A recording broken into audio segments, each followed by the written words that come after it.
A transformation had taken place within the world. It wasn't an ordinary occurrence like shifts in tectonic plates or volcanic eruptions. Monsters inexplicably began to manifest across the globe, propelling the world to the brink of annihilation. The entity enabling their appearance, the enigmatic realm that bestowed these creatures with power and dominion, is referred to as the Devil's Tower, or God's Tower. The rationale behind this nomenclature is due to the deities that inhabit these towers, who conveyed a message to all humans urging them to ascend the tower. Inside awaits everything they could ever desire: power, wealth, and prestige. Ascend the tower and we shall gratify your wishes. Overcome the trials we've set before you. A colossal tower spanning 999 floors. The entities governing this domain are gods and demons. Governments worldwide endeavored to prevent people from approaching the tower, yet no one could impede individuals from challenging it in accordance with the deity's decree. Those who obstructed others from facing the tower faced retribution. It has been 5 years since billions began taking notice of the tower. A man with alabaster hair and violet eyes, adorned with a self-assured grin, eagerly readies himself to embark on humanity's inaugural endeavor to conquer the 600th floor. He stands resolute before countless entities amidst a grand explosion. The man dauntlessly questions how the Nine-Star dared to halt him. Amongst the myriad challengers, 9 individuals stood above the rest, wielding magic and divine energy they acquired within the tower. Their might was unrivaled. The star known as the Dark Star or the Death Star wasn't a master of weaponry nor a superhuman, yet he was the one who surpassed the Nine-Star, attaining the title of the mightiest. His name is Jin Huk, the harbinger of death, the embodiment of death, the preeminent necromancer. As our main character Jin Huk calls forth his skeletal soldiers, he informs the Nine-Star that he had grown weary of peace and humanity, as all he yearns for is strength. He asserts that he shall employ them as summoned beasts to achieve greatness. A white-haired man clutching a tome asserts, "We of the Nine-Star have no recourse but to vanquish the traitor Jin Huk." Although Jin Huk defected and assaulted the Nine-Star after becoming consumed by power, he was incapable of single-handedly overcoming the entire group. Jin Huk, the apostate who exchanged loyalty for might. However, this narrative is merely the one the world knows. The reality is that Jin Huk didn't betray humanity. In truth, he was betrayed by 8 of the Nine-Star. This verity remains concealed from the world. A decade having transpired since then, a man awakens in an apartment. His fury manifests as he vocalizes his intent to confront the Nine-Star and denounces them as scoundrels. He claims that his covert ability, soul transmission, had indeed functioned at the precipice of death. This spell permits him to transfer his soul into a suitable vessel. Jin Huk observes that it seems to have located a body resembling his own, and he's still situated in South Korea. Enraged by the memory of how he could have conquered the 600th floor unaided, only for the Nine-Star to ostensibly support him and then betray him, Jin Huk flashes back to a moment when he inquired why they had turned against him. A paladin named Cain and a saint named Kamen defiantly faced him. Cain vowed that though Jin Huk might be dubbed a one-man army, he paled in comparison to them individually. Jin Huk responded that his intention was merely to assist, but Cain rebuffed him, asserting it wasn't a personal matter. They harbored no ill sentiment towards him. Cain, with a disdainful expression, menacingly suggested that Jin Huk was merely pulling weeds. Jin Huk inquired about Choi Gang-hun, wondering if he was aligned with them. Gang-hun was the combat star among the Nine-Star and Jin Huk's friend, who opted out of the 600th floor challenge. Jin Huk speculated whether they concealed the truth from Gang-hun, fearing he'd side with him. As his vision dimmed due to substantial blood loss, Jin Huk ruminated that it was his demise. He'd sacrifice himself for them all. However, he cautioned them against presuming this would signify the end, as he vowed to return stronger for vengeance. In the present, Jin Huk's fury endures, and he resolves that he won't merely subject them to servitude as his summoned beasts. He's determined to obstruct any potential for their rebirth. Suddenly, his phone rings, and Jin Huk experiences a hint of delight, having not utilized one in some time. His expression swiftly morphs into one of shock and terror as he realizes it's the year 2023, signifying 10 years have elapsed. For him, it felt like a fleeting instant. He ponders whether he can wield magic in this body. Spotting a fly, he decides to eliminate it, endeavoring to resurrect it as an undead but fumbling in his attempts. Despite multiple efforts, he remains unsuccessful. His countenance reflects disappointment as he discerns not a trace of mana within this form. He contemplates whether this signifies he must ascend the tower devoid of any usable skills. Swiftly consulting his phone, curious whether they've reached the tower's apex in the past decade, he discovers they've only scaled 200 floors. He perceives this as an opportunity. While they leisurely progress, he intends to catch up and exact his revenge. External training proves futile, necessitating his immediate departure. Though his physique may resemble that of a novice, he possesses the wisdom of the Death Star Jin Huk. He's determined to leverage this knowledge to swiftly amass strength. Outside the Soul Tower entrance, a throng gathers, some aspiring to ascend and amass riches, while others dissuade them by predicting first-floor fatalities. This is the place where aspirations and narratives converge. The tower. He's finally returned. He vows in the name of Jin Huk, resolute in making his presence known. As the tower's entrance swings open, a rush of entrants ensues. In the midst of this, our MC strides forward confidently, announcing the commencement of of his retribution. Upon entering the tower, Jin Huk finds himself teleported to the tutorial stage. Reflecting on the time that has passed, he realizes it's been 15 years since his last visit. He notes that this place offers a level of difficulty unmatched anywhere else, an arduous path laden with traps that require days to traverse. Among 10 floors, this one is often considered the most formidable. A system materializes, presenting him with a challenge: navigate through traps to reach the destination. Damage sustained can be healed either upon reaching the destination or returning to the starting point. Curious about his new body's attributes, Jin Huk opens his status window, only to be met with disappointment due to the dismal stats. Observing that he now possesses gluttony and mana-related stats, he ponders whether traits and physical talents differ among souls. Grinning confidently, he resolves to maximize his gains from the tutorial. With determination, he races into the treacherous path ahead. However, as he leaves the starting point, a series of magical arrow traps activate. While he manages to evade some, multiple arrows appear behind him, and despite dodging several, he ends up getting hit multiple times. Despite the pain, Jin Huk perseveres, vowing to endure and continue forward. Returning to the starting point, all damage reverts. While it's excruciating, Jin Huk decides to gauge his endurance, but he understands he can't recklessly charge ahead. Upon touching his spilled blood, he discusses the two traits that made him Earth's strongest climber. The first is gluttony, enabling him to assimilate non-living objects and make them his own. As he absorbs the blood, he explains that the lifeless blood's experiences become his own. With this, he gains a reward of +1 stat point on his tolerance exp. Content with the increased tolerance, he's confident he can manage basic status anomalies even without dealing with equipment settings. He anticipates a week to complete the tutorial and become a skilled climber, but he persists in enduring the arrow barrage. Utilizing this technique, he plans to raise his stats through gluttony until his tolerance exp maxes out. A month later, he stands next to the final portal, surrounded by arrows. The system congratulates him for successfully finishing the tutorial, prompting a sigh of relief from Jin Huk. He acknowledges the prolonged duration due to frequent back-and-forth traversal. Suddenly, another system emerges, informing him that both gods and demons are intrigued by his approach. Incensed, Jin Huk curses them as sadistic individuals. He elaborates that they monitor players to find someone akin to them. Recognizing that none of them reveal their true names, Jin Huk suspects they employ tricks to gain disciples. The system relays that a demon appears to be smiling, and as the system shifts from blue to red, a message from Peak of All Evil greets Jin Huk. Asking how he's been, Jin Huk identifies the demon as Baal, calling him a persistent individual. He recounts that in his previous life, Baal relentlessly pursued him to become his disciple, and it was Baal who enabled him to obtain soul transmission. With both gods and demons interested in him, Jin Huk vents his anger at Baal for attracting their attention. As numerous entities express curiosity, Jin Huk demands they quiet down, labeling them all as vexing. He asserts that if they want to know whom he chooses, they should clandestinely observe and remain silent. He makes it clear that Baal isn't a candidate and instructs him to cease his aspirations. Jin Huk then examines his tutorial stage rewards, noting the acquisition of blood loss tolerance, pain tolerance, unconsciousness tolerance, penetration tolerance, and the ability to endure. His stats have also experienced a significant boost. Jin Huk gleefully explains that it's challenging to acquire mana at this stage, but his mana has increased due to his mana-type nature. The system reveals that due to his growth, a new trait, All-Rounder, has been unlocked. Perplexed, Jin Huk wonders how he's receiving another trait when he already possesses gluttony. He concludes that the body's previous owner must have possessed this trait. The system elucidates that All-Rounder enables proficiency in various areas, providing adjustments during training and combat. This excites Jin Huk immensely, as it may facilitate his quest for the title of All-Master. Just as he revels in the potential, Jin Huk's curiosity about his status window jolts him into shock. Jin Huk's emotions shift, and he firmly tells Baal to cease his interference and leave him alone. He instructs Baal to proceed to the next floor and follow him if desired. As Jin Huk enters the portal to the next room, he's transported to the room of choice and training. The system extends a welcome, prompting him to select a weapon and class that best suits him. Once his choice is made, he's to destroy the floor beneath him, which will transport him to the tower's first floor. Jin Huk explains that in his previous life, after discovering he was a mana type, he promptly chose to become a mage. Generating a practice target, he employs his new trait, All-Rounder, to gauge its effectiveness. As targets appear, Jin Huk expertly employs a bow, hitting the targets with precision. He asks the system to generate more targets, this time with the ability to attack him. The system cautions him about the danger since he hasn't selected a class yet. With a confident smile, Jin Huk dismisses the warning, stating he doesn't mind. As the targets assail him, he adeptly uses the bow and sword to eliminate them. Standing assertively with dual weapons, he urges the system to summon more targets. The difficulty escalates, producing larger targets. Without hesitation, Jin Huk leaps onto a giant target, impaling it with a spear. Armed with two knives, he hurls them at targets behind him. Ranged targets emerge, but Jin Huk takes cover behind the giant target, avoiding their shots. The system alerts him that these are the most hazardous targets for this floor. Undaunted, Jin Huk dashes towards the staff and uses magical arrows to destroy the drone targets. Impressed with the prowess of the all-rounder trait, he attests to feeling as though he's been wielding these weapons for years. The system announces that he's cleared a new achievement, the All-Master achievement, attained by utilizing at least one weapon from each category in the room of choice and training. He's rewarded with All-Master unlocked attack stat plus 5,000. The system inquires whether he'd like to select All-Master as his class, but cautions that this choice can't be made once he exits the room of choice and training. Jin Huk contemplates his decision, realizing that even though the All-Master class is enticing, he can't abandon his primary advantage. Consequently, he decides to ask the system to designate All-Master as his subclass. Shock overtakes him as the system informs him it's impossible. He queries the system about the reason, and it responds that subclass slots can only be unlocked after the 100th floor. He regrets forgetting about this aspect during the early stages of the game. Although it might be wasteful, he considers utilizing his accomplishment points to unlock the subclass slot. He poses the question to the system, inquiring if he can use his accomplishment points for this purpose. The system expresses surprise at how a novice is aware of such a mechanism. It elucidates that accomplishment points are a currency earned through completing tasks, enabling users to make changes to the system. Jin Huk asserts that there's no need to question how he's privy to this knowledge. Speculating if he could utilize 5,000 points to unlock the subclass slot, he learns it's feasible, but he currently possesses only 5,000 points, while 5,500 are required. Annoyed, he states he'll employ Baal. Addressing the system, he calls out to the peak of all evil, Baal, revealing his identity in the previous conversation they had. He informs the system that there's an accomplishment for initiating dialogue with the gods for the first time. This act awards him 200 accomplishment points. The peak of all evil asks if he has done well, but Jin Huk pleads with Baal to never do something similar again. The system queries whether he'd like to use his accomplishment points to select All-Master as his subclass. Jin Huk agrees, and the system extends congratulations, bestowing him with the All-Master subclass. The system informs him that destroying the room of choice and training floor will transport him to the tower's first floor. With excitement, Jin Huk concentrates energy in his staff, ready to commence his quest for revenge. He destroys the floor beneath him, initiating his journey. Meanwhile, on the first floor known as Coral Forest, two climbers struggle to progress, questioning how they can conquer the tower if the initial floor poses such difficulty. A creature called a cobalt charges towards one of the climbers. Suddenly, a rift in the sky opens, and Jin Huk emerges, identifying the cobalt as his first prey. He lands on its head, swiftly slaying it. The witnessing cobalt trembles in fear, as Jin Huk eyes the climbers menacingly, sticking out his tongue and suggesting he wonders what he'll gain by devouring them all. One of the adventurers is astounded by Jin Huk's remarkable feat in single-handedly vanquishing a cobalt. Furthermore, the observer notices Jin Huk's mastery in the mage class. A climber approaches Jin Huk and suggests joining forces. Jin Huk responds with a menacing tone, instructing them to depart, which takes the climbers by surprise. Continuing his stance, Jin Huk warns them that any contact with the kobolds will lead to fatal consequences. Trembling in fear, the two climbers hastily flee for their lives. Subsequently, as two kobolds advance to attack Jin Huk, he employs his staff skillfully, delivering a lethal blow to one of them. With a menacing glare, he challenges the remaining kobold, questioning its intentions. The kobold, deciding to escape, is met with Jin Huk's relentless pursuit. A magical arrow unleashed by Jin Huk puts an end to the kobold's flight, extinguishing its life. The system materializes, extending a welcoming greeting to Jin Huk on the first floor. However, Jin Huk expresses his disappointment, informing the system that he is presently occupied with looting. The system then presents him with a quest involving the extermination of 10 kobolds, a task that Jin Huk finds undemanding. Jin Huk elucidates that by defeating a particular type of monster repeatedly, one attains the prestigious title of a slayer. He reveals that his past self had diligently pursued these slayer achievements. Addressing his hunger, Jin Huk employs gluttony, siphoning the essence of life from the kobold. This grants him access to the creature's memories and strengths, while also enabling him to comprehend the language of the kobold. Upon scrutinizing his statistics, Jin Huk is impressed by their advancement, equating them to those of a climber on the 10th floor. Delving into the memories of the kobold, he discovers the existence of the Cobalt Lord. Filled with excitement, Jin Huk perceives the timing of this revelation as serendipitous. He explains that a Lord monster heralds an impending wave of monsters. Jin Huk realizes he can achieve his Slayer goal while simultaneously farming by defeating this Lord. Recognizing the necessity of an army to face the wave, he reanimates the fallen kobolds, transforming them into skeleton soldiers. The system commends his successful class change to a Necromancer, acknowledging his Alem status and past life memories that make class changing effortless. Yet Jin Huk remains unsatisfied, knowing there is a concealed class he must attain on the first floor. Observing the trembling kobolds, a skeleton informs Jin Huk of their fear upon witnessing their king's transformation. Jin Huk orders the skeletons to eliminate any kobold they encounter. Carrying a blue stone and accompanied by his skeletal battalion, he arrives at a secluded location he sought, a small house nestled within the forest. Upon entering, he expresses gratitude for its undisturbed state, asking the soldiers to wait outside. Jin Huk ventures deeper into the house, uncovering a hidden staircase beneath the floor. As he descends, he elucidates the presence of a significant class on the first floor, a Necromancer, a high-ranking mage utilizing souls known as a Spirit Master. The first Spirit Master concealed within this place is Vulcan, a Necromancer indicated by the class-changing coffin. Upon opening the coffin, a skeletal figure emerges, suspended in the air. The skeleton inquires of Jin Huk if he is his descendant. Vulcan is taken aback by Jin Huk's nonchalant demeanor and inquires if Jin Huk isn't surprised to see him considering Vulcan's attempt to appear spectacular. Jin Huk retorts that a Necromancer shouldn't be astonished by the sight of a skeleton. He clarifies that he arrived here after perusing Vulcan's journal and is past the point of surprise. This journal, a concealed item titled Journal of Spirit Master Vulcan, was not read in this lifetime but during the period when he lost his worth upon changing his class to a mage. He explains he came back to the first floor after discovering the journal and upon becoming a Spirit Master, struggled unsuccessfully to summon Vulcan. Vulcan expresses his fondness for Jin Huk, noting his superiority compared to a discourteous individual from a decade earlier. Irritated by Vulcan's criticism of his past life, Jin Huk contemplates whether he should eliminate him. However, he decides to overlook it and focuses on completing his class change. Jin Huk informs Vulcan of his desire to change his class swiftly. Vulcan apologizes and explains that Jin Huk must first reach the 10th floor, as Spirit Master is a higher ranking class than even Necromancer. He reveals that Jin Huk needs to undergo a second class change in the class-changing tower on the 10th floor before he can proceed. Jin Huk interjects, revealing his status as a Necromancer through his stats. Vulcan is astounded by Jin Huk's self-driven class change without ascending to the 10th floor. He acknowledges Jin Huk's prominence and skill, comparing him favorably to the punk from Jin Huk's past life. Annoyed, Jin Huk urges Vulcan to facilitate his class change. Vulcan chuckles and generates a surge of energy around them. Jin Huk then recounts the backstory of Vulcan, a climber of immense power who sought to surpass his abilities. Vulcan, dissatisfied with conventional summons, aspired to summon a soul, leading him to create the Spirit Master class. Fortunately, his physical body and the Spirit Master class neared extinction, leading Vulcan to employ necromancy on himself, with the hope that his descendant would restore his honor. Thus, Vulcan transformed into a half-NPC figure, serving as a guide for future climbers. Vulcan, impressed by Jin Huk's aura, provides instructions on using the Soul Crucible to capture souls and consequently summon entities. Jin Huk contemplates capturing Vulcan with the Soul Crucible, his preparations already complete. Vulcan commends Jin Huk as his descendant and urges him to ascend the tower and spread his name. With a sly smile, Jin Huk points to Vulcan, telling him to undertake this task personally. Confused and disappointed, Vulcan questions Jin Huk's assertion. In an outburst, Vulcan refers to him as a bastard and inquires about the promise written in the journal. Standing resolutely, Jin Huk asserts that shoving responsibilities onto others is a negative trait. He promises to resolve the matter for free, unsettling Vulcan. In a menacing manner, Jin Huk activates Soul Collection, causing Vulcan's soul to be drawn from his skeletal form. Vulcan struggles and defiantly gestures, refusing to be captured. Jin Huk's satisfaction grows as a magic barrier encloses Vulcan, creating a personal prison. Jin Huk asks if Vulcan is comfortable and explains that this magic wall is a basic spell, a customized prison for Vulcan. As Vulcan protests, Jin Huk interrupts, revealing that he had previously scattered cobalt mana stones on his journey here. He casts magic to activate them just as he has done now. While Vulcan can easily break the low-level magic, he questions whether he can do so before Jin Huk captures him. Vulcan ponders who this man is trapped in his grasp, marveling at the skill and tactics of a first-floor climber. Removing his hood, Jin Huk discloses his identity and asserts that although he failed in his past life, he can now capture Vulcan with confidence. Jin Huk declares himself the second Spirit Master, perhaps even the third. Vulcan comprehends the dire situation, recognizing Jin Huk and shouting his name. Without hesitation, Jin Huk activates his skill soul collection, absorbing Vulcan's soul thoroughly. Left with an empty skeleton, Jin Huk assures Vulcan that everything he yearned for will come to fruition now that he is with him. Returning to the exterior of the house, Jin Huk gazes upon his skeletal warriors and declares his newfound redundancy for such companions. He proceeds to shatter the skeletal entities, awakening the ethereal essences of the kobolds he had vanquished. Despite a mild sense of disappointment stemming from their inability to communicate, his attention abruptly shifts to Vulcan, who now stands in his human guise. Incredulously, Vulcan questions Jin Huk's audacity in utilizing him as a spirit soldier. With an insidious grin, Jin Huk remarks that this marks his first encounter with Vulcan in this form, further noting Vulcan's probable handsomeness during his youth. Consumed by fury at Jin Huk's disrespect, Vulcan bellows vehemently, vowing not to let such affronts pass unchallenged. After all, he is the original Spirit Master. However, Vulcan's ire quickly subsides as an enigmatic force constricts his throat, compelling him to bow before Jin Huk. In a commanding tone, Jin Huk cautions Vulcan against excessive resistance, elucidating that his very existence is sustained by Jin Huk. Severing this connection would precipitate Vulcan's immediate dissolution. With his head still bowed, Vulcan retorts, questioning Jin Huk's presumption that he will be so easily dominated. Yet Jin Huk's voice drips with menace as he reminds Vulcan of the dire consequences of Defiance, namely being transmuted into soul orbs and subsequently absorbed. He prompts Vulcan to recollect the trait that defines him, which Vulcan acknowledges as gluttony. This recollection evokes the memory of Jin Huk's insatiable skill, stoking Vulcan's realization that resistance would merely result in being devoured whole by Jin Huk's overwhelming power. Following a period of contemplation, Vulcan capitulates, conceding that he possesses no alternative but to acquiesce to Jin Huk's commands. With a sense of resignation, Vulcan inquires about Jin Huk's intended course of action. Jin Huk's outstretched finger points towards a distant castle, signaling their joint mission to topple the Cobalt Lord. At the castle's entrance, two kobolds strive to impede Jin Huk's advance. However, Jin Huk responds with a sinister smile, summoning his spiritual entities which promptly dispatch the Cobalt Sentinels. Inwardly, Jin Huk acknowledges his augmentation a retinue of 30 Cobalt spirit soldiers now under his command. He notes with confidence that kobolds are no longer worthy adversaries. Determined not to remain passive in this existence, Jin Huk stands resolute, ordering the kobolds to present their master. Within the castle's confines, the Cobalt Lord directs one of his Cobalt guards to prepare an offering. Simultaneously, beyond the castle walls, Jin Huk engages in a relentless campaign, utterly annihilating every Cobalt he encounters. Empowered by his spirits, he stands virtually impervious to harm. As a smile graces Jin Huk's lips, he reminisces about his surroundings, realizing that he's drawing closer to the inner chamber of the Cobalt Lord. Abruptly, a message from Baal appears, informing Jin Huk of the deity's support, symbolized by the display of luminous batons. Emitting an exasperated sigh, Jin Huk dismisses the encouragement, rejecting the notion of cheering from an elderly figure with her suit legs. He confidently asserts his impending victory regardless. Shifting back to the Cobalt Lord's realm, a harrowing scene unfolds as the Lord repeatedly impales a hapless victim, demanding more with fervor. He vocalizes his dissatisfaction, insisting that the sacrifices must continue until the entity known as the death-observing demon is appeased. In a sudden shift, two goblins materialize, restraining a young woman adorned with horns. The Goblin Lord identifies her as a Doabe, invoking the significance of these legendary beings from Korean mythology and folklore. The Cobalt Lord seizes the Doab, asserting that she will serve as a far superior offering compared to mere humans. However, a luminous burst of light erupts, sundering the connection between the Cobalt Lord and the Doabe. This unexpected turn draws the Cobalt Lord's attention, causing his gaze to lock onto Jin Huk, whom he labels an intruder. Unfazed, Jin Huk's smile takes on an ominous quality as he jests. What do we have here? A human sacrifice? A summoning? Yet Jin Huk quickly dismisses the significance of these events in relation to his central goal, recognizing that all those present are destined to meet their demise. Jin Huk gazes upon the Cobalt Lord and remarks that it bears an uncanny resemblance to the wretched scum leader. He is truly enraged by Jin Huk's comment. The Cobalt Lord demands that Jin Huk display some respect. However, Jin Huk slyly counters that the Lord's arrogance far outweighs its status as a mere first-floor monster. The Doai, though unsure of the situation, recognizes that the Cobalt Lord is preoccupied by Jin Huk's presence, granting her the opportunity to flee. Spotting her escape, the Cobalt Lord bellows in anger, questioning how she dares to run. Seeking strength from the death-observing demon, the Cobalt Lord captures Jin Huk's attention. The Cobalt Lord then unleashes a devastating attack known as the Corpse Spear aimed directly at the Doai. As she stumbles and falls, her inner thoughts echo her reluctance to meet her end here. In an unexpected turn, Jin Huk materializes to shield her from the assault, effortlessly thwarting the strike. The Cobalt Lord is left utterly stunned, bewildered by Jin Huk's ability to effortlessly deflect the onslaught. Grateful, the Doai expresses her thanks, but Jin Huk sternly instructs her to vacate the area. A closer inspection reveals her to be a Doai, a powerful species residing on the H100th floor, and Jin Huk asserts that they shouldn't concern themselves with matters beneath that level, particularly an individual who has yet to reach adulthood. Curious about the girl's situation, Jin Huk decides to save her, anticipating the acquisition of valuable information. The Cobalt Lord protests Jin Huk's interference with its offering, prompting Jin Huk to warn her to find a hiding spot, as he won't rescue her a second time. Undeterred, the Cobalt Lord readies a menacing attack, preparing to unleash two explosive kobolds. However, Jin Huk remains unfazed, taunting that it's too slow before delivering a forceful blow that propels the Cobalt Lord into the air. The Cobalt Lord's astonishment deepens, grappling with the incongruity of a first-floor climber possessing such formidable strength. As Jin Huk springs into the air, poised to deliver a powerful punch to the Cobalt Lord, the latter beseeches the death-observing demon for salvation. In response, the blood amassed by the Cobalt Lord over decades coalesces into a blood golem which seizes Jin Huk. Perplexed, Jin Huk ponders how the Cobalt Lord managed to summon such a potent familiar. The golem hurls Jin Huk to the ground with considerable force, evoking triumphant laughter from the Cobalt Lord, who dubs this formidable spectacle his seance. Jin Huk, in a menacing tone, repeats the term seance before demanding whether the Cobalt Lord comprehends the individual he's addressing. With determination, Jin Huk summons his spirits, vowing to obliterate the blood golem and demonstrate the true power of a seance. The Cobalt Lord is left dumbfounded by the swiftness with which Jin Huk dismantles the golem. Fixing the the Cobalt Lord with an intense gaze, Jin Huk highlights that blood golems are not within a Cobalt's purview to create, even if it's a Lord monster. He inquires whether the death-observing demon Bun played a part in this, to which the demon confirms. Jin Huk recalls that Bun, intrigued by his abilities as a spirit master, summoned the blood golem upon witnessing his confrontation with one of its followers. Jin Huk dismisses the golem as a mere plaything, noting that Bun forcibly depleted the Cobalt Lord's mana through its summoning. Fearing retribution even in death, the Cobalt Lord wails that Bun will avenge him. Jin Huk dryly retorts that the Cobalt should ensure that Bun follows through, given the weight of his actions. As the spirit Cobalt seizes the Cobalt Lord, it defiantly proclaims its kingship, imploring them to remember. Jin Huk wisely informs Bun that this marks the end of its little experiment, emphasizing that it's at fault for testing him. With a gaze oozing menace, Jin Huk declares that in addition, Bun will pay for attempting to challenge him. The death-observing demon Bun responds with hearty laughter, expressing its admiration. As Jin Huk clenches his fist, a splatter of blood paints the scene, and a demonic incarnation of Jin Huk emerges within the pool of Cobalt blood on the floor. As the essence of the Cobalt Lord tries to escape, Jin Huk seizes it and transforms it into a soul orb. This act, soul orb production, is a fundamental skill of a necromancer, enabling the user to gather valuable components. Jin Huk opens his mouth, consumes the substantial spirit ball. Pausing briefly, he contemplates that it didn't live up to his expectations, though it won't matter once he reaches the 50th floor. His thoughts are interrupted by a young woman who expresses gratitude for her rescue, identifying herself as Haru. She extends her thanks, and Jin Huk reassures her, explaining his presence was due to dealing with the Cobalt Lord. However, Haru remains insistent on thanking him for saving her life. Out of the blue, Jin Huk questions what she would have done if he were a malevolent individual capable of harming her and exploiting her like a doab. Haru's tone takes on a menacing edge as she asserts that she would handle such a situation. Jin Huk ponders that when it comes to repaying favors and seeking revenge, they are vigilant about settling their debts. With a chuckle, Jin Huk likens her response to that of a doabe. He inquires about her presence on a lower floor despite seemingly belonging on the 100th floor. Haru discloses that a group attacked the doabe village on the 100th floor, leaving Jin Huk taken aback. Jin Huk reflects that doabs are a robust species within the tower, posing a challenge even for climbers. He wonders if the attackers were part of the four great species: the Colossus of Strength Giants, the Essence of Magic Dragons, the Masters of Demonic Energy Demons, and the Wings of Retribution Angels. These four dominate the tower's hierarchy. Jin Huk speculates that the attackers would have had to possess some connection to these species or their guilds. Deciding to depart, Jin Huk asks Haru if she intends to remain amid pools of blood. She expresses her desire to accompany him, and he contemplates that, despite her youth, she could be a valuable addition to his group. He informs her of his impending busy schedule and inability to provide constant protection. She asserts her ability to fend for herself. Jin Huk remarks that she narrowly escaped death from the Cobalt Lord, but she playfully retorts that her lapse in vigilance caused that. Surveying his blood-stained attire, Jin Huk privately acknowledges the need for new clothing. His gaze shifts to the Cobalt Lord, catching sight of an equipment item. Stepping out of the castle in his fresh new attire, a portal emerges, heralding Vulcan's arrival to confirm the extermination of all living Cobalts within the castle. Haru inquires about the identity of the old man, prompting Vulcan's astonishment at her ability to see him. Haru explains that a select few doabs possess a strong affinity with souls. With a knowing smile, Jin Huk concludes that Haru is a unique doabi. He briefly entertains the thought of using gluttony to absorb her ability, but decides against it, choosing instead to keep her close and train her. Jin Huk is investing in a respectable system notification materializing, presenting Jin Huk with the Monster Wave quest, an invitation to defeat a Lord monster that could trigger a monster wave. Both Vulcan and Haru advise him against accepting it, yet Jin Huk reasons that he wouldn't have embarked on this journey if he didn't intend to accept challenges despite criticism from others. Jin Huk's decision prompts concern from a deity called Peak of All Evil, and a death-observing demon offers a reward for ranking first in contribution. With a confident grin, Jin Huk resolves to decide after seeing the reward. Vulcan expresses disbelief, questioning if Jin Huk truly wishes to tempt fate. Jin Huk acknowledges that Vulcan might wish for his death for the sake of freedom, but he changes his stance, asserting that Vulcan will remain his servant even beyond death. Confirming his choice with a press of a button, the system broadcasts a notice of a looming monster wave in Coral Village's first-floor safety zone. Villagers ponder the identity of the person who accepted the perilous quest. A climber advises those who completed the quest to hasten to the second floor before the wave's onslaught, emphasizing that once it begins, escape becomes impossible. A brilliant light bathes the forest, releasing countless kobolds, evoking screams of terror from the assembled climbers who fear their impending demise. Yet a sudden burst of light reveals only Jin Huk and his companions emerging unscathed. Jin Huk asserts that if anyone dares to touch even a single cobalt, he will swiftly unleash a wave of destruction upon all of them. The climbers find themselves pondering over the identities of the main character and his companions, who caution them about the perilous situation. However, Jin Huk astonishes everyone by summoning his spirit soldiers, leaving them in awe as they wonder how he acquired such a class on the first floor amidst the chaos. chaos. How do you ask Jin Huk if she too can attempt to achieve the Slayer title? Jin Huk advises her to act swiftly, as he doubts the spirit soldiers will leave her any opportunity. Calming her concerns, Haru shares her plan, invoking a skill called a pocket plane. To Jin Huk's surprise, she extracts a sword from this plane and deftly eliminates a kobold. Jin Huk privately acknowledges the extraordinary nature of the sword and its wielder, a young Doab who wields it with mastery. A realization dawns on Jin Huk, causing him to speculate whether the invader's target is Haru. Amidst this turmoil, a climber named Kim Suai confronts Jin Huk, questioning his authority over the wave. In response, Jin Huk calmly inquires about Kim's identity, prompting Kim to proudly introduce himself as a member of the White Swallow Guild, a subsidiary of the renowned 9-star Pelon siblings Holy Land Guild. Tension rises as Jin Huk's anger surfaces upon mention of the Pelon siblings. Kim further boasts that he and his brother plan to join the guild upon reaching the 10th floor. Kim's observation of Jin Huk's remarkable skills leads to an offer to help him join the guild through his brother in a timely manner. A spirit seizes Kim, providing Jin Huk with a moment to extract information from him. Jin Huk issues a veiled threat, implying that they'll meet again after the wave, for Jin Huk has questions demanding answers. However, other climbers chastise Jin Huk, disapproving of his intimidation tactics. Jin Huk dismissively explains that within the tower, strength prevails, unlike on Earth where societal norms restrain certain actions. As Jin Huk releases Kim, he cautions him to heed his words, using his need for information as his sole reason for sparing him. He urges the climbers to distance themselves from him, rather than provoke him further. The climbers, concerned about their friend, discuss their course of action. In a surprising twist, Kim advises them to flee, fearing the consequences of encountering Jin Huk once more on the battlefield. Jin Huk and Vulcan adopt a menacing demeanor as they execute a powerful attack from the sky, overwhelming the kobolds. As they land, they summon their soldiers, further turning the tide against the cobalt forces. Jin Huk instructs Vulcan to transform the fallen into skeletons, a request Vulcan dismisses, stating it's unnecessary to remind him. With a resolute stride, Jin Huk engages the kobolds in combat, dispatching them swiftly and gracefully. Meanwhile, Haru, fatigued, falls victim to a cobalt ambush, resulting in a severe injury. With unwavering determination, Haru reflects on her current wound, comparing it to the anguish she endured when her village was engulfed in flames. In her eyes, this injury pales in comparison. She engages in battle with an unwavering resolve, pressing on until she reaches her physical limits. Amidst the combat, her attention shifts towards Jin Huk, prompting her to wonder how a mere first-floor climber, a human, could possess such extraordinary strength. She resolves to follow in Jin Huk's footsteps and ascend the tower, envisioning her vengeance upon those responsible for her village's destruction. As a cobalt nears her, Vulcan intervenes, preventing the attack and inquiring about her well-being. Struggling to rise, Haru's determination leaves an impression on Vulcan, who ponders the hardship she must have faced. Haru questions why he aided her, perplexing Vulcan. She recounts that when she fled from the 100th floor, no one offered assistance. She expresses gratitude for encountering kindness rather than hostility. With a pointed look, she probes Vulcan about their motives for helping her. Vulcan responds that spirit soldiers must obey their spirit master's commands, and that Jin Huk instructed him to ensure Haru's survival and the completion of her objective. He informs her of his departure, motivated by the desire to evade Jin Huk's potential reprimands for not working diligently enough. Haru reflects inwardly, recognizing Jin Huk as the sole individual who offered her assistance within the tower. She's determined to repay his kindness. Masked, she transforms into an entirely different persona, swiftly dispatching numerous kobolds with astonishing speed. Meanwhile, Jin Huk's intuition proves correct. The assailants who targeted Haru's village were after her and the distinctive sword she wields. Jin Huk deems it prudent to keep this knowledge hidden, understanding the potential impact on Haru if she were to discover her connection to the tragedy. As the final minute of the wave ticks away, the trio of heroes valiantly battles the remaining kobold. Realizing the last enemy standing, Jin Huk expertly throws his knife, ending the threat and concluding the wave. The system extends congratulations for Jin Huk's effective wave-stopping effort. With the ordeal finally concluded, Haru succumbs to exhaustion, but Jin Huk's swift intervention prevents her fall. He inquires about her well-being and cautions against using her skill when fatigued. Haru blushes and expresses her gratitude towards Jin Huk. In a system interface that materializes before them, it's announced that rewards will be distributed for contribution in the first, second, and third positions. Jin Huk's excitement mounts as he anticipates receiving his well-deserved compensation. Our protagonist attained an achievement that granted a +5 bonus to all attributes, along with 500 achievement points. Gazing upon the augmentation, he comprehended that while it represented a minor advancement, the achievement points carried a more profound significance for him. Through these points, he could access a diverse array of abilities and potentially perpetually enhance his attributes. The initial recipient of the achievement was Jin Huk, followed by Haru and then Vulcan. Vulcan found himself puzzled by receiving an award, but Jin Huk conjectured that Vulcan's expertise warranted it. Despite this, our hero held the belief that Vulcan ought to grant him the award. Similarly, Haru wished to bestow her reward upon our hero, symbolizing hope for their shared future. Following contemplation, our hero hesitated, his past betrayals prompting distrust. He was wary of being manipulated manipulated by the girl, and reluctant to accept what appeared to be a substantial inducement for second place. He desired the girl to earn his trust, or else he would reconsider her companionship. In that very moment, the girl conjured a portal, extracting her mask and donning it along with her received rewards. Vulcan was taken aback as the girl intended to relinquish the mask. Our hero understood the mask as a representation of their life essence, not something to be given to strangers. Puzzled by the girl's gesture, he learned it was a token of gratitude for saving her life twice, evidence of her trust. He sensed a deeper meaning behind the mask. Suddenly, the girl faded away, revealing her underlying motive: revenge. She recounted the destruction of her village, her status as the sole survivor fueling her quest for vengeance. Overwhelmed by emotion, she extended her reward to our hero, entreating him to join her in the tower. Touched by her plea, our hero accepted the reward, yet cautioned her against dire consequences should she betray him. Tears of joy streamed down the girl's face as she eagerly anticipated their continued journey together. Our hero dismissed his rewards, understanding that names held little significance. As he did so, a mana ring, necklace, and earrings manifested. Vulcan approved of the items, deeming them perfect for a necromancer reliant on mana to support their forces. These items would augment our hero's creatures by 45%. They unanimously agreed to set course for Boon, prompting our hero to question the promise made to him. Upon arrival, discovering the city empty, Jin Huk speculated that its inhabitants likely sought refuge on the second floor or within the woods to evade the approaching wave. Our hero pursued the conversation, inquiring about the demon's commitment and the quality of the anticipated item. The demon requested patience, yet at that moment a ring materialized on the table, emitting a palpable demonic energy. Our hero was incredulous, for this energy's presence implied attraction to demons. Although the ring granted access to demonic energy, its possession of the highest quality mana seemed unbelievable. Such power usually demanded submission to demons, rendering this revelation extraordinary. Prepared to extend a handshake, the demon's offer was accepted by our hero, recognizing the value of the item. Vulcan advocated focusing on ascending the tower, while Bal seethed with jealousy, also requesting a handshake. Jin Huk declined unless a gift was proffered, and Vulcan sought items from the demon as well. Hence, Bal formulated a quest or task for Jin Huk, realizing the opportunity. Jin Huk understood the mutual benefit of their arrangement. Our protagonist agreed to undertake the task stowed upon them by Bal, though Bal started to show signs of uncertainty. Our hero proposed that if Bal was unwilling to act, then they should abstain from action. However, it was clear to all that this decision came too late due to the already established agreement. At that instance, a notification materialized before our hero outlining the conditions of the pact. The mission designated by Bal was for our hero to establish a reputation before reaching the 100th floor. Failing to do so would entail our hero becoming Bal's apostle, effectively his disciple. In the event of success, Bal pledged to provide a blueprint for any creation. The sole stipulation of the contract was a handshake with Bal. Our hero found it difficult to believe their ears. The prospect of gaining a blueprint for anything left them exhilarated. Nevertheless, becoming Bal's apprentice was something they ardently wished to avoid. In spite of this, they resolved to seize the opportunity and shook hands with Bal. Exiting the establishment, they pondered their next steps. Their objective was to locate Kim and extract pertinent information from him. Jin Huk instructed Vulcan to track him down. Vulcan inquired whether Jin Huk had Kim's whereabouts, to which Jin Huk disclosed that he had stationed a spiritual soldier on Kim. Despite Kim being distant, he remained on the first floor. Just before entering the portal, Vulcan reproached Jin Huk for not informing him earlier, prompting Vulcan to respond that he would make his way there. Jin Huk suggested to Haru that they converse while walking, revealing a mask and urging Haru to provide further insights about it. Strolling through the forest, Haru succinctly explained that the mask granted its wearer the ability to employ their DOI capabilities. Jin Huk inquired about the connection of DOI abilities to charms and supernatural powers, an assertion Haru affirmed. Haru articulated that she could use her supernatural abilities and employ the foresight skill to glimpse into the future. Jin Huk contemplated the concept of foresight, finding it somewhat regrettable as he would have preferred an ability useful in combat. Abruptly, Haru fixed her gaze on him, leading Jin Huk to question the reason. Haru brushed it off as nothing, and remarked that she found Jin Huk to be rather peculiar. She recounted how outsiders would travel for days to consult the village elders, who possessed the ability to glimpse into the future. Many sought these seers out of concern for their impending fate, striving to avert it through any means possible. Jin Huk questioned the necessity of avoiding it, suggesting that if there was a source of apprehension, he could simply overcome it. Haru responded, expressing her relief and stating that her abilities would be well suited to Jin Huk. Despite his ongoing confusion, Haru elaborated that her ability was battle foresight, tailored for combat. She asked if her skill was beneficial, and unexpectedly Jin Huk embraced her, praising her abilities. Blushing profusely, Haru found herself caught off guard. While still holding her, Jin Huk conveyed his satisfaction that she possessed this ability, deeming her the best. He privately mused about the various combat-specialized 9 stars, speculating his chances in a confrontation. Meanwhile, Haru struggled to catch her breath and maintain her composure. The divine and demonic entities observed the unfolding situation with great intrigue. Our hero chided Bal for their persistent presence, yet Bal expressed delight in assisting and pledged aid in Haru's quest for vengeance. Jin Huk extended his apologies to Haru for the with a spontaneous hug, with Haru assuring him it was inconsequential and she was content to offer assistance. Jin Huk pledged to make the most of the mask's potential and support her in her quest for revenge. Grateful, Haru wished them both a promising future. Vulcan, in the meantime, had apprehended Kim and recommended awaiting his master's arrival. He inquired about our hero's whereabouts and the challenges of detaining someone without causing harm. Our hero requested Vulcan's clearance to approach Kim, driving his sword into a nearby tree. Jin Huk informed Kim that he intended to return his sword, considering where to strike next depending on Kim's response and his own inclination. Kim consented to divulge all he knew, including insights into the guilds. After amassing the necessary information, our hero allowed Kim to depart. Thoughts arose about forming an alliance with the Sacred State and guilds from the 10th to the 200th levels, recognizing the advantages of cooperation in their effort to overcome them. Haru broached the topic of Baal's task, and our hero concurred, suggesting that dismantling the guilds under the twins' influence would provide an opportunity to fulfill the demon's directive. They resolved to proceed to the 10th floor. The setting shifted to the safe zone on the 2nd floor, where discussions swirled about our protagonist's triumph over the wave. As they traversed a portal, the sight of Jin Huk's ghost mask prompted unease and recognition among the bystanders. Following his triumph over the wave, individuals inquired about his guild and identity. Recalling Baal's instructions, Jin Huk decided it wasn't the right moment to unveil his true name. Thus, he introduced himself with an air of menace as Ghostface. People assumed that Jin Huk had a shady past before he arrived at the tower, given the common practice of people seeking refuge inside its walls. Jin Huk felt relieved that things were unfolding as he'd planned, because concealing one's identity within the tower was par for the course. He was confident that his news about the wave and the mysterious mask had piqued people's curiosity without revealing more. Jin Huk and his team teleported away in a lush forest. They were greeted by the system ushering them to the tower's 2nd floor. The quest was straightforward. Defeat 10 kobolds and 10 cobalt warriors each to proceed. Jin Huk, being the laid-back person he was, promptly assigned the task to Vulcan. Vulcan, struggling to contain his irritation, asked, "Do you want me to bring them back alive to you?" Jin Huk, unfazed, replied affirmatively, "And you can bring Haru with you if you want. I'm going to experiment with demonic energy. Return quickly if you want to witness it." Vulcan soared into the sky, advising Jin Huk not to deplete all the demonic energy before his return. Innocently, Haru questioned the ethics of completing the quest this way, to which Jin Huk retorted, "If you don't like it, feel free to do it yourself. I'm not forcing anyone." Summoning his demonic energy with a twist of his rings, Jin Huk declared, "Let's see how this works." He gathered a fiery swirl of demonic energy. Suddenly, Haru alerted Jin Huk to a lurking kobold. Jin Huk attempted to strike the monster with a skill called demonic exposure, but the creature narrowly evaded the attack, sustaining only a minor graze. Haru pointed out the monster's evasion, but Jin Huk explained, "It's an attack that doesn't need to hit." Strangely, the kobold began to crumble as if made of stone. Surprised, Haru asked what happened, and Jin Huk explained that demonic energy was a brutal force unfit for the uninitiated. Jin Huk then captured the spirit of Cobalt to commence his experiment. He hoped that infusing demonic energy into a spirit soldier would create a stronger one, but the soul started to disintegrate under the strain. Jin Huk quickly reduced the demonic energy to a manageable level, successfully creating a new spirit soldier with a touch of demonic energy. Haru praised his accomplishment, but Jin Huk expressed his surprise at how easy it was for him, given that not many could handle pure demonic energy like demons. Vulcan returned with the captured monsters and marveled at the newly created spirit. He called it a demon soul soldier. Vulcan inspected it closely, stating, "This soldier is perfectly fused," and Vulcan commended his student, contemplating the difficulty of infusing souls with demonic energy on the field. Jin Huk decided to entrust summoning to Vulcan. Acknowledging his proficiency in the task, Vulcan blushed at the praise, remarking that Jin Huk finally respected him. Jin Huk suddenly imbued demonic energy all over Vulcan, causing him intense pain. Vulcan questioned Jin Huk's intentions, and Jin Huk revealed his plan. "If I infuse demonic energy into Vulcan's soul, the spirit soldiers he summons will become demon soldiers automatically." He proceeded to use all his demonic energy, enveloping Vulcan in a massive amount. Haru worriedly asked about Vulcan's safety, but Jin Huk assured her, "The first spirit master won't die from something like this." Vulcan, now transformed into a demon soul soldier, warned Jin Huk, "You made a mistake. Creating a summon stronger than yourself is your biggest blunder as a necromancer." Jin Huk donned the mask and confidently replied, "I needed a worthy opponent with the mask on anyway." Vulcan conjures a multitude of new demon soul warriors. Jin Huk triggers the mask's power, sensing a deceleration in the soldiers. However, he soon realizes the alteration in his perception of time, reminiscent of Haru's everyday experience. Swiftly, Jin Huk eradicates the monsters, dealing a forceful blow to Vulcan's visage. Vulcan crumples, producing a resounding impact, concerned nor at Haru yet. Jin Huk consoles her, stating, "Fear not, physical assaults won't extinguish souls like that." Haru then inquires whether Jin Huk harnessed the mask's power. Confirming, he relates, "It felt as if everything moved at a pace slower than mine. It was like I became briefly the supreme martial artist." Haru attributes this occurrence as an unintended consequence of the skill's malfunction. Jin Huk's confusion prompts him to query, "If this was an unintended effect, what's the actual purpose of the mask?" Haru clarifies, "I mentioned it grants battle foresight, correct? not only should the foe's movements decelerate, but you should also anticipate their forthcoming actions. Jin Huk seizes her shoulders, inquiring, how can I attain such mastery? She humbly confesses, it emerged instinctively for me. Jin Huk ponders her prodigious ability even among the dokabes. Haru assesses his well-being, wondering if he experiences dizziness, to which Jin Huk responds that he is fine. She mentions that untrained individuals often undergo symptoms like headaches and vertigo when attempting special abilities. Haru admits this pertains to her as well, stating, foresight eludes my control. I felt it since you initially couldn't activate the skill. Jin Huk jests, you possess a knack for pinpointing vulnerabilities. Haru playfully retorts, not quite my intention. I'm sure you'll soon master it. Following this setback, Jin Huk acknowledges his excessive excitement about being unbelievably strong on the second floor. Conversely, Vulcan wallows in despondency due to his failure, ruminating, I am the paramount spirit master. How have I plummeted thus? Haru approaches Vulcan, and misunderstanding her, he embraces her, shedding tears, asserting that she arrived to lift his spirits. Unlike Jin Huk, Haru clarifies her intention. They need him to summon spirit soldiers from the cobalt creatures for a quest completion. Thus, they rapidly conquer both the third and fourth floors. Yet on the fifth floor, rumors swirl regarding a person self-dubbed Ghostface, who supposedly cleared the fourth floor and ventured into the fifth floor's forest within a mere 3 days. One individual remarks, don't fret, he can only handle cobalt creatures. From the fifth floor onward, venomous goblins armed with potent poison needles emerge. Now, Jin Huk is occupied with an activity involving his mama on the ground. Unbeknownst, a goblin hides on a tree, launching a poison needle at Jin Huk. Haru intervenes, severing the needle before impact. A wicked grin plays upon her lips as she jeers, you dare assault Jin Huk? In response, Vulcan dispatches a spirit soldier to vanquish the goblin. Vulcan commends Haru's swift action in neutralizing the poison needle, yet his astonishment surges upon observing her sinister expression wielding her sword. Vulcan subsequently inquires about her well-being, and she regains her composure. She herself is taken aback by her own amusement while clutching her sword. Following this, Jin Huk rises and declares, my preparations are complete, and tonight a formidable wave of monsters shall descend. It's worth noting that previously, just before entering the fifth floor, Jin Huk informed his team that the upcoming floor would be populated by goblins instead of cobbles, and their aim was to earn the title of Goblin Slayer. Haru raises a question regarding the necessity of hunting the Lord Monster. Once again, Vulcan informs him that such a hunt cannot be undertaken at will. The appearance of the monster is unpredictable, and its location on the tower remains uncertain. Jin Huk clarifies that he has no intention of pursuing the Goblin Lord, since he possesses the knowledge to manually initiate a wave. Both of them are taken aback upon learning that Jin Huk has the ability to manually trigger a wave. Vulcan points out that if such a method existed, rumors would surely have circulated throughout the tower. Jin Huk explains that he stumbled upon this information purely by chance. Recounting the event, he says, during one of my hunts near the periphery of the 400th floor, a crevice materialized as I scaled the tower. It was then that I made the discovery. He further elaborates that each floor houses a central zone that spawns monsters. By directing one's mana into this area, it engenders creatures akin to those in a monster wave. Vulcan acknowledges, you must have reaped significant benefits from this revelation. Jin Huk admits that he has only utilized this technique once, as the monsters encountered on the 300th floor and above differ significantly from goblins in scale. He even states, even facing the 4 great species head-on during a wave would prove insurmountable. Vulcan remarks, when this exploit was viable, you were unaware of its existence and couldn't capitalize on it. Jin Huk concurs, saying, the circumstances have changed. Now we intend to provoke numerous waves to expedite our growth. Returning to the present, players on the 5th floor perceive seismic tremors. A massive portal materializes akin to events on the 2nd floor, and a horde of goblins pours forth. Unable to contend with their overwhelming numbers, the players flee, grappling with their helplessness. Suddenly Jin Huk emerges, advising, the uninjured individuals should escort the wounded to safety. The sight of the Ghostface visage elicits joy as he has triumphed over a wave before. Jin Huk engineered this dramatic entrance to propagate rumors about his prowess. He then summons his new demon spirit soldiers to assail the enemy. Mid-battle, Jin Huk discerns that his demon soul soldiers are ablaze, their tormentors being the psychic goblins. To Vulcan, Jin Huk emphasizes the need to eliminate these psychic goblins before the raid can be successful. Haru intervenes, decimating the monsters on the opposite side. Jin Huk employs his glutton skill to absorb the remains of a deceased psychic goblin, absorbing its fiery ability that influences even souls. With his soul fire skill, he swiftly eradicates the goblins in his vicinity. Suddenly, Haru's sword radiates immense energy, conjuring a set of equipment upon her person. Without warning, she launches an attack on Jin Huk with her blade. With a single swift stroke of her sword, Haru cleaved through nearly half the city, leaving goblins who witnessed it utterly astounded by such immense power. Meanwhile, Jin Huk stood there in sheer amazement as Haru obliterated the entire village in an instant. Upon closer inspection, he seemed to recognize the sword in her hands. A malevolent chuckle escaped her lips as she swung her blade toward Jin Huk, who narrowly dodged, the sheer force obliterating the building behind him. Removing his mask, Jin Huk revealed himself herself and asked her if she recognized him. Though she continued her relentless assault, Jin Huk managed to block her strikes but couldn't help but acknowledge her overwhelming strength. With a mighty blow, Haru sent Jin Huk hurtling through the ruins, causing Vulcan to worry and call out their names telepathically. Vulcan inquired about their well-being, and Jin Huk reassured him, explaining that it felt like they were facing the Doai's final vanguard. With the monsters already dealt with, Jin Huk instructed Vulcan to handle the rest. Readjusting his mask, he knew his priority was dealing with Haru. In a daring leap towards Haru, Jin Huk employed his battle foresight skill. Sensing the impending danger from her sword, he understood that failing to act would mean being cut to pieces. As he prepared to swing his axe at her, he reminded himself that there were no allies or enemies within the tower. Despite her tragic story, this was the end. However, a moment of hesitation washed over him as he recalled her joyful demeanor. That momentary pause allowed Haru to seize his axe and use her own battle foresight. Her grin and menacing stare promised destruction. She slashed Jin Huk, sending him reeling and injuring him. In a desperate move, Jin Huk summoned his skeletons, reanimating the goblins who had perished. He directed them to confront Haru. Astonishingly, she effortlessly sliced the skeleton soldiers into pieces. Jin Huk, bewildered by her speed, wondered if she had used her battle foresight. He couldn't help but acknowledge that she was overwhelmingly powerful, leaving him questioning how he could possibly defeat her. Then a massive explosion occurred, propelling Jin Huk backward. As he distanced himself from her, he sensed that something was amiss. He wondered if she was exhausted or experiencing some kind of side effect. Noticing her bleeding eyes, he realized something was wrong. He considered whether this was the rebound Haru had mentioned. If that were the case, he saw a glimmer of hope, but he needed to ensure she couldn't use her battle foresight anymore. Jin Huk sprinted and she pursued him. He leapt into a house through a window, causing Haru to momentarily pause. Jin Huk taunted her, asking if she was coming for him. She menacingly leaped inside the window, preparing to attack. However, Jin Huk suddenly reanimated two goblin zombies armed with paralytic poison darts, confidently stating that even a Doabi would be affected by the dart with a direct hit. As the darts closed in, Jin Huk doubted that Haru could evade them without her battle foresight. She made the choice to employ her unique ability and skillfully deflected the incoming darts and the zombie soldiers, much to Jin Huk's dismay. Subsequently, she lunged at Jin Huk, attempting a decisive slash, but Jin Huk narrowly evaded her relentless attacks. Undeterred, she fixed her intense gaze on Jin Huk and let out an eerie laugh, poised to impale him with her sword. However, in a surprising turn of events, a dart found its mark in Jin Huk, piercing through him and striking Haru. Jin Huk admitted that without the rebound effect from using battle foresight, his seemingly implausible plan would have surely failed. His ingenious scheme involved shooting her with a poison dart from her blind spot, and it proved successful. Despite her fury, she collapsed, and Jin Huk just managed to catch her before she hit the ground. However, an unusual sensation lingered in his hands, making him wonder if it was a result of the paralytic poison from the dart. Jin Huk decided to instruct one of his goblin zombies to fetch him a dart, which she promptly absorbed. In that moment, Jin Huk gained newfound resistance to the effects of the dart, developing a paralytic ability. Observing Haru, Jin Huk remarked that she possessed quite the vexing power. Meanwhile, Haru found herself in a serene, ethereal realm, floating amidst a beautiful pink landscape with her sword before her. Confused and disoriented, she couldn't place her whereabouts. Suddenly, a man approached and inquired if she was the new wielder of the Dragon Slayer sword. He scrutinized her and noticed her youth, prompting Haru to inquire if he was a dokebi. The man responded cryptically that she was both right and wrong. Perplexed, Haru pressed him for an explanation, but he swiftly held his sword to her throat as a warning. He cautioned her that next time, if she drew the sword without proper preparation, it would consume her in an instant. She awoke, her senses returning, finding herself being carried by Jin Huk. Baffled by their location, she questioned Jin Huk's actions. Blushing slightly, he reassured her that he would explain everything later. As she rested on the bed, Jin Huk outlined their plan to replenish their resources and proceed to the 10th floor. He explained that every 10th floor within the tower held a significant city and a boss monster they needed to defeat to progress. Haru mentioned her knowledge of the formidable orc warrior Vulcan, which Jin Huk affirmed was akin to a lord-level monster. However, when Haru suggested they would all go once they were healed, Jin Huk abruptly halted her with a firm no. He clarified that from now on, she would operate independently from the group. Shocked, Haru questioned his intentions, fearing abandonment. Jin Huk reassured her that he wasn't abandoning her and reminded her of the events on the 5th floor. Her memories ceased at a certain point, and Jin Huk informed her that her sword was a demon blade possessing a skill comparable to an ego sword. It granted incredible power, but eroded one's sanity in return. Seated on the bed, he emphasized that relying on such an unstable power would lead to her breakdown before reaching the 100th floor. He assigned her a task, encouraging her to develop her own strength independently of the sword and ascend to the 10th floor on her own. It was her homework. She understood Jin Huk's intentions to help her grow stronger. With a cheerful expression, she accepted the challenge, promising to become a worthy ally for Jin Huk. Jin Huk smirked and said, "All right." The next morning, Jin Huk, Vulcan, and Haru stood on the street. Haru expressed her gratitude for the rope and her intention to catch up with Jin Huk as soon as possible. Jin Huk assured her that he would be waiting. With that, they parted ways, each embarking on their separate journeys. A few days later, up on the 9th floor, Jin Huk continued to put his new mask from Haru to the test. relaxed. In front of him were creatures unlike the goblins he'd faced earlier, but they didn't pose any real danger. Vulcan observed Jin Huk and asked for his thoughts, but Jin Huk was more interested in discussing Vulcan's role in extracting orc souls for creating orc soul soldiers. Vulcan remarked that creating waves seemed to be their new routine, to which Jin Huk suggested he not complain. Although Vulcan assured him he was enjoying it, Vulcan couldn't help but notice Jin Huk's indifference, as he'd never once mentioned Haru during their floor clearing. Jin Huk asked Vulcan what he meant, then revealed he wouldn't have accepted her as an ally if he knew she would fail. He recognized her strength and her unwavering desire for revenge. Jin Huk then urged Vulcan to focus on bringing more orcs to complete their task, since the manual wave seemed insufficient. Vulcan, visibly angered, expressed disbelief at Jin Huk's apparent lack of respect for his elders, and inquired about Jin Huk's parents. Jin Huk calmly stated he didn't have parents and questioned what was wrong with that. Vulcan was taken aback by this revelation. Jin Huk went on to explain that he was raised in an orphanage, shedding light on why he acted the way he did. In a moment of understanding, Vulcan placed a comforting hand on Jin Huk's shoulder, and even asked for a hug. However, Jin Huk quickly recoiled, telling Vulcan to stay away because he despised pity. Despite this brief tension, Jin Huk soon achieved the Orc Slayer title. Now on the 10th floor, the room of trials, a notification appeared stating they needed to defeat the boss to proceed. Failure meant going back to the 9th floor. A scoreboard displayed records of previous clears, all completed within a minute. Jin Huk noticed Vulcan's name was absent, and Vulcan pointed out that Jin Huk's name wasn't there either. Vulcan explained that most of the records belonged to members of the 4 great species due to their innate skills. Jin Huk suggested they attempt to break the record today, and Vulcan laughed in agreement. The system informed them of a 1-minute preparation time before the boss battle. Jin Huk found the preparation time useful, especially for planning. Jin Huk instructed Vulcan to utilize his demon soul soldiers to immobilize the boss upon its spawn, to which Vulcan promptly summoned his soul soldiers, acknowledging his understanding. Jin Huk, with determination, placed his hand on the floor, activating a magic circle that materialized a magic spear. With a vow to demonstrate the prowess of a true master, he cast enchantments like piercing, dexterity, resilience, lethal, and demonic energy on the spear, turning it a foreboding dark purple. Now Jin Huk, Vulcan, and the soul soldiers stood poised with the spear, eagerly awaiting the boss's arrival. As the preparation time elapsed, the moment of truth arrived. The countdown initiated with 3, 2, 1, summoning the formidable Great Orc Warrior. With resolute eyes, the massive orc boss materialized before them. Acting swiftly, Vulcan commanded his soul soldiers to immobilize the orc, and they executed the order without delay. Jin Huk took aim and hurled the spear toward the orc with incredible speed. The boss's head was severed, shattering the record in less than a second. The system offered Jin Huk the chance to immortalize his name, and he opted for Ghostface. The news rapidly spread as a notification was sent to everyone confirming that the record-breaking feat was accomplished by Ghostface. It came as no surprise since our boy was the one who achieved this remarkable feat. On the 8th floor, the astonishment rippled through the crowd, including Haru, who realized she needed to intensify her training efforts. Vulcan couldn't contain his excitement, struggling to believe that they had triumphed so effortlessly. Shattering the records of the 4 great species was an inconceivable achievement, one that only our heroes had managed to accomplish. Now it was time for them to progress to the 10th floor, and Vulcan concurred, urging them to proceed and await Haru. Upon entering, Jin Huk received a notification indicating his arrival on the 10th floor, accompanied by a boost of all his stats by +5 and the unlocking of the auction. The scene transitioned to a man tossing a gold coin into the air, observing the new record with satisfaction and musing. Ghostface, huh? A few days later, Jin Huk and Vulcan ascended to the 10th floor. The initial Metropolis climbers would reach, home to the portal leading back to Earth. Consequently, those who gave up on climbing gained commercial rights and shaped the tower's largest city among the first 100 floors. Jin Huk decided to liquidate the remainder of his spoils, intending to purchase potions and other consumables. As our hero continued to evaluate his new mask, Vulcan mentioned that the city had lifted its auction restrictions, yet the marketplace remained vibrant. Jin Huk agreed, noting that there were individuals here leading ordinary lives, making it possible to acquire all necessities through auctions. While strolling through the city, persistent merchants pitched their services, persistently mentioning the Gold Lich Inn. Vulcan's frustration mounted, prompting him to inquire about the term Gold Lich. Realizing Vulcan's unfamiliarity, Jin Huk elucidated that Gold Lich Company was the premier enterprise that emerged years ago. However, Gold Lich referred to an individual, the wealthiest figure in the tower. His true name eluded the public, but rumor had it that an unimaginable amount of gold flowed through his hands. Vulcan, taken aback, questioned Jin Huk's business agenda, prompting Jin Huk to point at the Gold Lich Company logo and reveal that he was considering them for sponsorship. Vulcan was astounded, learning that Jin Huk intended to secure sponsorship from the Gold Lich. The scene shifted to a girl welcoming our heroes to the Gold Lich Company, where she explained that anything of value, be it weapons, loot, potions, or information, could be bought and sold. She handed Jin Huk a waiting ticket, and Vulcan couldn't help but chuckle when he saw it was number 18, associated with the word fuck in Korean due to its similar pronunciation. After some time, number 18 was called, and a man man named Hal Sion, in charge of the third counter, introduced himself and asked how he could assist them. Jin Huk, revealing his mask, asked if it would suffice for identification. The man was left flabbergasted as he recognized the ghostly visage before him as Ghostface. Just as Hal Sion was about to announce his name, Jin Huk silenced him, reminding him of the reason he concealed his identity with the mask. Hal Sion nodded in understanding, prompting Jin Huk to request an assessment of his finances. He displayed 3,000 gold, the earnings he'd garnered from battling the waves. Hal Sion inquired about Jin Huk's intentions for such a substantial sum, to which Jin Huk disclosed his desire for a meeting with the Gold Lich. Hal Sion was taken aback, inwardly questioning Jin Huk's sanity. Jin Huk pressed for an explanation, reminding him that Hal Sion had previously stated that anything could be bought and sold in this place. Hal Sion regretfully explained that 2 reasons stood in the way. The Gold Lich was exceptionally occupied, and Jin Huk's offer of 3,000 gold fell far short of the value the Gold Lich placed on his time. Jin Huk inquired about the required amount for a meeting with the manager here. After some contemplation, Vulcan couldn't help but label Jin Huk as an asshole, and enlisted a random employee to arrange a meeting with the company's head. Vulcan questioned what Hal Sion had done to provoke Jin Huk's actions. In response, Jin Huk challenged Vulcan to suggest an alternative method to meet the Gold Lich if he had one in mind. Facing a door, Jin Huk wondered if this was the end. He knocked and introduced himself as Ghostface. The voice inside invited him in, revealing a man seated in a chair who introduced himself as Puppet, the 10th floor branch manager of the Gold Lich Company. Puppet greeted the super rookie and inquired about Jin Huk's desire to meet the Gold Lich. Jin Huk affirmed his interest but expressed doubt about the Gold Lich being present. Puppet apologized, citing the insufficiency of Jin Huk's offered funds. Jin Huk proposed an alternative. Have Puppet summon the Gold Lich first, confident that a meeting would secure his sponsorship. Puppet, while acknowledging his knowledge of Ghostface, expressed discomfort at Jin Huk's casual discussion of the Gold Lich. Secretly, Puppet enacted his skill trait, Marionette, encircling Jin Huk with marionette strings tightening around Jin Huk's neck. Inwardly, Puppet was confident in his ability to manipulate anyone snared by his strings, and he regretfully informed Jin Huk that he would have to depart. However, to Puppet's astonishment, Jin Huk swiftly seized the strings and declared a wager on Puppet's arrogance, shattering the marionette. Puppet was left in disbelief, pondering how Jin Huk had managed to nullify a skill effective even against climbers on the 180th floor. Abruptly, Puppet brought his hands together, and both he and Jin Huk appeared to have shifted locations. Puppet remarked that this was likely Jin Huk's first encounter with this realm. As Puppet attempted to explain their whereabouts, Jin Huk interjected, identifying the place as the Mind Realm, a boundless dimension formed by separating the soul and mind from the body. Inwardly, Puppet questioned how a 10th floor climber like Jin Huk could possess knowledge of this esoteric realm. Puppet proceeded to emphasize that within this realm, the laws of reality held no sway. It was a dimension where one had to rely on their life experiences and the strength of their soul to engage in combat. Adopting a menacing demeanor, Puppet proposed that if Jin Huk wished to emerge victorious in this confrontation, he would endeavor to arrange a meeting with the Gold Lich. Puppet once again snared Jin Huk with his strings, but this time Jin Huk responded with a smirk, confidently stating, "The power of one's experience and soul, you're no match for me then." Puppet, on the contrary, couldn't fathom how a newcomer on the 10th floor possessed such profound knowledge. Our hero appeared to have the mental acumen of at least a 100th floor climber, if not higher. Recognizing Jin Huk as his equal, Puppet knew he had to come up with a more dependable strategy. In that critical moment, he summoned his puppets, an army of controlled dolls surrounding Jin Huk. Puppet explained that in the realm of the mind, experience equated to strength, and these were puppets Puppet had acquired through his experiences. He disclosed that to ascend beyond the 100th floor, he had enhanced these puppets to be as formidable as a 50th floor climber when infused with mana. Brimming with confidence, Puppet asserted that the winner had already been decided the moment Jin Huk entered the mind realm. He then commanded his puppets to assail Jin Huk from all sides, engulfing him. Thinking it was over, Puppet reassured Jin Huk that injuries in the mind realm didn't carry over to the real world. Suddenly, a colossal explosion erupted behind Puppet, and he turned around in a panic, realizing magic was in play. Emerging from the dark smoke was a menacing purple shadow, transforming into a skeletal mage. Puppet identified it as the Lich Mage and panicked, wondering why the 100th floor boss monster was here. Jin Huk countered that it wasn't as simple as Puppet thought, while Puppet was left wondering why his puppets were faltering. In a menacing tone, Jin Huk, now in his past life form, explained that materializing a deceased person in the mind realm took time. He assured Puppet that it wasn't as straightforward as he believed. Jin Huk found Puppet's puppet army laughable compared to his undead forces, a true embodiment of a formidable army. Jin Huk confidently declared that the victor had been decided the moment they entered the mind realm, emphasizing that mere puppets were Puppet's downfall. Bewildered and unable to fathom the arrival of bosses above the 100th floor, Puppet screamed in terror, asking who the Ghostface was. Jin Huk unleashed his army upon Puppet, who let out a terrified scream. Abruptly, they were thrust back into reality. Puppet, sweating profusely, found himself disoriented, wondering when they had returned to the real world since he hadn't even disbanded his own mental realm. He couldn't fathom how Jin Huk had taken control of the mind world. world. With Jin Huk firmly in control of the situation, he looked down at the overwhelmed Puppet and admonished him to stop acting like a crybaby and to stand on his own 2 feet. He reminded Puppet of their bet, which was for Puppet to arrange a meeting between Jin Huk and Gold Lich. Jin Huk then handed Puppet a letter. Puppet inquired if the letter was all there was, to which Jin Huk confirmed and instructed him to send it to Gold Lich. While Puppet had lost, he couldn't guarantee a response to the letter, but Jin Huk exuded confidence that he would indeed receive a reply from Gold Lich. With that, Jin Huk left. Once outside, Puppet assured Jin Huk that he would contact his lodging once he received a response. Jin Huk simply replied with an okay. As Jin Huk was departing, Puppet and Hal Sion bowed, urging Jin Huk to return safely. As the sky began to cast its evening hues, Vulcan suggested they return to their lodging and rest. Jin Huk, however, questioned this and asked if there wasn't somewhere else they needed to go. Vulcan, perplexed, inquired if there was another destination. Jin Huk, sporting a mischievous grin, pointed out the inefficiency of waiting around for Gold Lich's arrival. Since they had time to kill, he emphasized the need to fulfill their responsibilities as guild members. The scene shifts to the White Swallow Guild House. In the lobby, a blonde girl turned to her friend and asked how far she'd climbed in the tower. Her friend replied, 57th floor. The blonde girl couldn't fathom why they were stuck in the 10th floor lobby, questioning who would dare to enter the main door of the Holy Kingdom's affiliated guild. Suddenly, Jin Huk swung the door open, leaving the girls utterly shocked. Swiftly regaining their composure, they maintained their professionalism and warmly welcomed Jin Huk to the White Swallow, inquiring about the purpose of his visit. Jin Huk, employing his acting skills, broke into a broad smile and replied, raiding the tower alone has proven too challenging, so I'd like to join the guild. The girls were relieved to discover that an individual sought to join their guild. Yet they suddenly paused, sharing a common concern: the potential for significant empowerment if they recommended a newcomer to the guild. After careful consideration, they enthusiastically welcomed Jin Huk, inquiring if he had a reefer or received a direct invitation. Jin Huk, still playing his part, feigned ignorance and mentioned that he came due to the guild's substantial affiliation. The 2 young women exchanged triumphant glances, convinced that Jin Huk was a novice unaware of their guild's intricacies. The blonde girl then requested Jin Huk to demonstrate his abilities. In response, Jin Huk asked them for a coin and effortlessly bent it using his fingers, astonishing the girls. He then claimed proficiency in basic magic and ignited a fire on his hand as if to demonstrate, leaving the 2 girls bewildered. They were astounded by Jin Huk's array of talents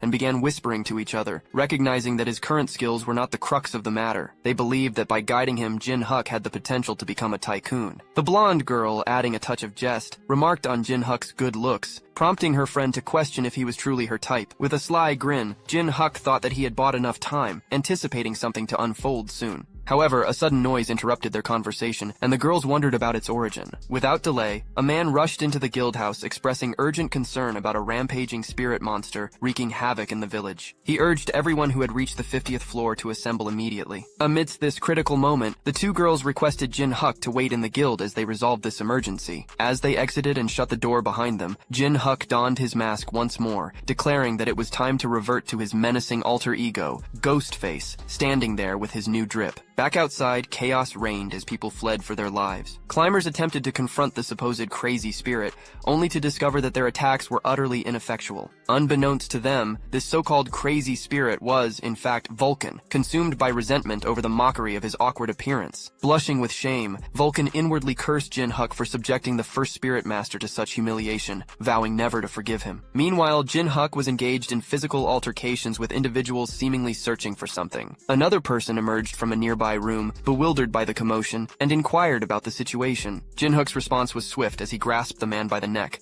hoisting him into the air. He noticed a plethora of books inside the room the man had come from and demanded information. Jin Huk explained that given their guild's affiliation with the Holy Kingdom, he required a list of other guilds and their precise locations. The gasping man questioned Jin Huk's wisdom in making enemies of 2 members of the 9 Star. Jin Huk expressed gratitude for the man's concern, but warned that now was not the time to worry about others. Terrified, the man reluctantly pointed toward a desk inside the room he'd exited. Jin Huk thanked him for not wasting his time, releasing his grip. As Jin Huk perused the papers on the table, he discovered information about the Pelin siblings, realizing that the individuals before him were their pawns. He silently vowed to bring them all under his control, burning the papers as a symbolic gesture of his intent to dismantle them slowly. The scene shifted to Gold Lich, who was reviewing reports when an envelope slipped from the stack, catching his attention. Intrigued, he opened the letter, wondering why Puppet had sent a separate message alongside the reports. As he read the contents, a moment of eerie silence enveloped him, followed by a nervous, sweat-inducing realization. Gold Lich exclaimed, "Ghostface, how in the world do you know about this?" Due to Jin Huk's involvement in igniting the building, a massive fire suspected to be an act of arson engulfed the village. Unfortunately, all witnesses on the scene perished. Beck Halo, the guildmaster of the White Swallow, expressed suspicion about a prospective recruit. Beck inquired about the individual's appearance and attire from two young women. Strikingly, their descriptions of Jin Huk differed. The blonde girl depicted him as a handsome man with a prominent nose bridge, while her friend described him as unattractive with a short, stubby nose. They exchanged shocked glances, realizing Jin Huk might have employed hallucination magic. The narrative shifts to Jin Huk in a room where Vulcan emerged from a portal, and Jin Huk praised his performance with an arrogant grin. Jin Huk mentioned rumors about a fearsome ghost. Vulcan, frustrated, questioned if he was mocking him. He also inquired if Jin Huk had completed his mission without detection. Jin Huk confidently admitted to using effective hallucination magic, causing everyone to remember him differently. When Vulcan asked about the gathered information on other guilds, Jin Huk stated that having it in his mind sufficed. Suddenly, a knock at the door interrupted them. Vulcan asked if Jin Huk had requested room service, but Jin Huk denied it. He donned his mask and devised a plan. He'd open the door on the count of 3, and Vulcan would apprehend the visitor. Jin Huk counted 1, 2, 3, and Vulcan swiftly summoned chains to capture the knocker, revealing it was Hal Xiang. He informed Jin Huk that Puppet had sent him to convey that the Gold Lich had arrived at the 10th floor branch. Upon reaching the 10th floor, they encountered numerous knights. Jin Huk inquired about the Gold Lich's whereabouts, and the Gold Lich himself acknowledged Jin Huk's audacity and commended his courage for showing up. With a menacing demeanor, the Gold Lich warned Jin Huk of a steep price to pay, declaring that individuals who possessed knowledge of certain matters couldn't exist within the tower. As the Gold Lich departed, he ordered the knights to escort Jin Huk, barely clinging to life, to his room. Jin Huk's demeanor turned menacing as he challenged the knight leader, asking if he desired a fight. In response, the knight leader ordered his comrades to prepare for battle, but before they could react, Jin Huk delivered a powerful punch to the leader while chastising him for foolishly revealing their strategy. The other knights watched in shock as their captain was defeated. Without hesitation, Jin Huk swiftly incapacitated all the standing knights and then advanced towards the Gold Lich, wielding the knight's equipment. The Gold Lich, in a dramatic turn, caused the gold coins around him to levitate, almost resembling liquid. The coins transformed into projectiles and barraged Jin Huk relentlessly. Internally, Jin Huk recognized this power as golden power, where the Gold Lich converted gold into mana for his attacks. Jin Huk skillfully deflected the onslaught of coins and questioned if that was all the Gold Lich had to offer. However, the Gold Lich wasn't finished. He morphed the gold into sharp-pointed blades, warning Jin Huk that the majority of the gold in the branch could unleash a devastating wave. Even if it's the so-called ghost face, he will be critically injured. Just as an explosion occurred around Jin Huk, seemingly ending the confrontation, Jin Huk surprised the Gold Lich by revealing he wasn't defeated. He held a spear to the Gold Lich's neck, claiming victory in their verbal battle. Pushing away the spear, the Gold Lich arrogantly remarked that he could easily eliminate someone like Jin Huk if he wished. To the Gold Lich's shock, Jin Huk countered, stating that he couldn't be killed. Jin Huk emphasized that the Gold Lich hadn't inquired about his information source, and that they intended to capture him alive. Jin Huk offered to reveal his source, leading the Gold Lich to request his presence in a grand room. Jin Huk marveled at the opulence of the room, acknowledging the power of money. The Gold Lich then activated his power, creating sharp blades that sealed them off from the outside world. He demanded to know the person who had informed Jin Huk about his ownership of the auction. The auction serves as an expansive system enabling the trading of items within the tower. However, this intricate system wasn't a natural occurrence within the tower. It was crafted by a singular individual, Gold Lich. Internally, Gold Lich harbors concerns that the exposure of this truth could undermine the very foundation of his Gold Lich enterprise. With a fiery glare, Gold Lich interrogates Jin Huk, inquiring about the source of the information that implicated him as the auction's owner. Jin Huk, donning a smirk, playfully reveals that it was merely a ruse devoid of any concrete origin. Unsatisfied with Jin Huk's response, Gold Lich forges a substantial golden labrise, brandishing it menacingly while questioning if the loss of an arm and leg wouldn't severely hinder Jin Huk. As Gold Lich launches his assault, Vulcan materializes and delivers a powerful punch, shattering the formidable lays into fragments. Gold Lich's eyes widen in astonishment as he comprehends that Jin Huk has employed a soul soldier. Maintaining some distance from Jin Huk, Gold Lich astutely observes that only a spirit master possesses the capability to wield soul soldiers, prompting him to inquire how Jin Huk has acquired this skill. Jin Huk removes his mask, revealing a wide grin as he addresses Gold Lich by his true name, Creditor William. Acknowledging Jin Huk, Gold Lich queries how he is still alive. Jin Huk proceeds to recount the events of the raid on the 600th floor, the betrayal by the 9-star, Bale's bestowed gift, and his subsequent resurrection. Gold Lich is left deep in thought hearing this narrative for the first time, while Vulcan regards Jin Huk with newfound interest. Gold Lich then conveys his disbelief in standing before the person he thought was Jin Huk. Jin Huk counters by affirming that his identity remains unchanged, albeit with a dash of surprise. Gold Lich subsequently inquires about Jin Huk's motives, to which Jin Huk responds by expressing his need for financial assistance from the Gold Lich Company. He proposes a sponsorship-type contract. Gold Lich, however, asserts that Jin Huk shouldn't speak of the company as if it were his own. Jin Huk rebuts this by emphasizing his significant contributions, highlighting his role as a founding contributor and the largest shareholder of the Gold Lich Company. Noting Jin Huk's assertiveness, Gold Lich remarks that he finally perceives the true Jin Huk. In their conversation, Jin Huk humorously quips that he is indeed the genuine Jin Huk. Gold Lich then underscores the necessity for reciprocity, even if Jin Huk is without a doubt the authentic Jin Huk, emphasizing that a contract requires both parties to contribute. Jin Huk proceeds to offer valuable insights he's deduced from the wealth of information he's collected and synthesized over time. Gold Lich, intrigued, agrees but mentions that the price will be determined after hearing Jin Huk's revelations. With a focused demeanor, Jin Huk begins by revealing the 9 Stars' sinister plan to undermine him. He posits that this implies the existence of a mastermind orchestrating the scheme, given the strong-willed nature of the siblings, making them unlikely to cooperate unless commanded by a power higher than them. That higher authority, he asserts, can only be the tower's 4 monarchs. Gold Lich is visibly astounded and asks Jin Huk to pause, inquiring if he is referring to the tower's 4 royalties. Jin Huk confirms this and explains that the 4 royalties are driven by the desire to preserve the dominance of their respective species. With other species ascending the tower, which has emerged as a realm from another world, their influence diminishes. As a result, they aim to reach the tower summit or eliminate potential threats that could challenge their supremacy. Those who partake in the struggle stand to become rulers of their respective floors. Gold Lich queries if this is the extent of Jin Huk's deductions, especially since Jin Huk was the primary victim in this situation. Jin Huk reveals that the Oni village on the 100th floor possesses this knowledge. He further adds that he is aware of the sole survivor of that catastrophic event, a young Oni girl named Haru. The scene transitions to Haru, decapitating an orc. She inwardly laments that it's still insufficient to defeat the orc boss. She must significantly augment her strength. Her struggles with the 10th floor boss challenge weigh heavily on her mind. Inwardly, she resolves that to reunite with Jin Huk, she must undergo a substantial transformation. Suddenly, her sword queries why she's groaning when she simply needs to utilize its power. The sword suggests that dispatching the orc boss would be effortless with its assistance. However, Haru declines, citing her promise to Jin Huk not to wield the Dragon Slayer's sword's might. She firmly asserts her commitment to growing stronger on her own, and requests the sword not to engage her in conversation. Gold Lich then voices his puzzlement. During that fierce conflict, the Oni dispatched only a young child and a sword. Jin Huk confirms that Haru and the sword are indeed the targets. He elaborates that to eliminate a single young Oni, they decimated the entire species. In essence, they're handicapping themselves. Inwardly, Gold Lich acknowledges the implausibility, but recognizes that it would explain everything. Jin Huk rises and declares his motive as revenge. He vows to obliterate everyone, including the 9 Star, the supporters of the 4 royalties, and the 4 royalties who murdered Gold Lich's family. With his newfound trust in Jin Huk, Gold Lich channels power from the outside world. Just then, Bal arrives inquiring about Jin Huk and Gold Lich's discussion. The 9-tailed fox chimes in with an unrelated remark, irritating Jin Huk, who snaps at them to be quiet and not disrupt the atmosphere. Gold Lich, finally accepting Jin Huk's offer, expresses his willingness to provide Jin Huk with his insights. Still somewhat skeptical, he challenges Jin Huk to prove that he is truly Cha Jin Huk. At this moment, Jin Huk lets out a weary sigh and questions whether he truly lacked trust to this extent. He inquires of Gold Lich whether such an extreme measure is necessary. Gold Lich responds by emphasizing his role as a merchant, where trust holds immense value and is not something he can afford to take lightly. Jin Huk finds this rather irksome, prompting him to reach out to Bal for a character reference. Jin Huk proposes a handshake, but Bal, still hesitant, requests not 1 but 3 handshakes as a condition for vouching for him. Jin Huk agrees and completes the handshakes, with his title Peak of All Evil on the line. Bal vouches for Jin Huk. Gold Lich, compelled by this display of trust, offers his hand for a handshake, and expresses his willingness to believe Jin Huk. As their hands meet, Jin Huk wastes no time in presenting his initial request to his sponsor. Gold Lich accepts and assures him that if it's something purchasable, he'll acquire it promptly. Jin Huk, resolute in his purpose, reveals his need for an extensive array of weapons suitable for use within the tower, along with plenty of spares. Gold Lich, puzzled, questions Jin Huk's motives, reminding him that he's a spirit master and asking if he's going to start a war on the 10th floor. Jin Huk grins and inquires whether Gold Lich is familiar with the term All-Master, showcasing his status window as evidence. Upon seeing the All-Master class designation, Gold Lich is left dumbfounded, realizing the significance of Jin Huk's newfound strength. Jin Huk proceeds to explain that the All-Master class, as the name implies, enhances all of his stats, even for weapons he's never wielded before. It imparts a profound sense of familiarity, as if he has years of experience with each weapon. Inwardly, Gold Lich acknowledges that while Jin Huk may be currently weaker due to reincarnation, his potential has skyrocketed. Gold Lich decides that his priority should be to exponentially increase Jin Huk's potential and promptly summons Puppet. Puppet enters, inquiring if their conversation has concluded. Gold Lich then tasks Puppet with procuring and gathering all the weapons available on the 10th floor, discreetly using various company names to avoid suspicion. Presenting his golden card, Gold Lich instructs Puppet to label the weapons as VIP. After some time, Puppet returns holding a single piece of clothing. This leaves Jin Huk perplexed, as he had expected a much larger assortment of weaponry. Puppet informs Jin Huk that all the weapons he requested are actually stored inside the coat. Initially perplexed, Jin Huk's confusion dissipates as Gold Lich grins and reveals the coat's true nature, a subspace coat. This remarkable coat possesses a lining that connects to a subspace capable of storing as many inanimate objects as a large storage room could. Furthermore, its temperature, size, and color are adjustable at the user's will, and it's enchanted with protective magic. Gold Lich emphasizes that this item is exceptionally rare within the tower and advises Jin Huk to use it with care. With his newfound drip, Jin Huk playfully suggests that Gold Lich should also exercise caution, given Jin Huk's ambitious spending habits. The scene transitions to a portal opening, and Kim, along with his two companions, emerges from it, barely clinging to life. One of them, in blue, notes that since they challenged the boss as a party, they didn't earn any achievements but survived thanks to Kim's support item. The one in orange laments that they've exhausted all their resources before reaching the 10th floor and questions how they'll continue their climb. Kim, wearing a joyful expression, reassures them by mentioning the White Swallow Guild's presence on the 10th floor, suggesting they'll find support there. However, his thoughts secretly turn to Jin Huk, now identified as Ghostface. He clenches his teeth in anger and vows to make Jin Huk pay for the humiliation and threats. Returning to a cheerful demeanor, Kim informs his companions that they're about to enter the bloody revenge battle. Upon arrival, they are shocked to discover the building in ruins. Night falls, and they learn that other guild members have evacuated to the 30th floor. With limited skills and resources, they ask Kim for guidance, realizing the challenge of reaching the 30th floor under these circumstances. As Kim remains silent, the man in blue prompts him to say something, while the man in orange expresses their trust in Kim, highlighting that aside from his guild affiliation, he's nothing special. Internally, Kim seethes with frustration, considering his companions useless. He contemplates using this opportunity to rid himself of them, believing they wouldn't have passed the 10th floor without his help. Suddenly, their attention is drawn to a trembling and whimpering baby fox on the street. Kim, irritated by their lack of food to offer, scolds the fox when it dares to lick his foot. Frustration boils over, and Kim cruelly kicks the defenseless creature, causing it to cry out in pain. In a moment of cruelty, Kim vents his own stress by relentlessly kicking the fox while cursing his misfortune and lamenting that everything in his life seems to go wrong. Then a glimmer of light appears in a dark alley, and in a flash, Kim's foot is severed by a swift knife strike, leaving him bewildered. Menacingly, Jin Huk commands him to cease his brutality, warning that it will take time to tend to the injured fox. Kim, racked with pain, pleads for the stranger's identity, but Jin Huk ominously proclaims that he's about to become the owner of the very fox Kim callously mistreated. A few moments earlier, Jin Huk strolled through the streets alongside Vulcan. Jin Huk mentioned they had one final destination in mind, the Tower of Class Advancement to harness spirit power. Vulcan, inquisitive, inquired about the purpose as Jin Huk was already a spirit master. Jin Huk explained that his class advancement was akin to becoming an all-master and regaining memories from his previous life, although he had yet to acquire spirit power through cultivation. Vulcan pondered the idea. Jin Huk suggested they take a break from spending the Golden Lich's wealth tonight. Suddenly, a notification alerted them that the nine-tailed fox had detected something. Bal pointed in a specific direction, prompting Jin Huk to look. As they gazed in that direction, the nine-tailed fox fell silent, leaving Jin Huk curious. She eventually requested his assistance, revealing that her baby was in peril. Bringing us to the present moment, Jin Huk was taken aback by the unexpected encounter with the offspring of the mystical nine-tailed fox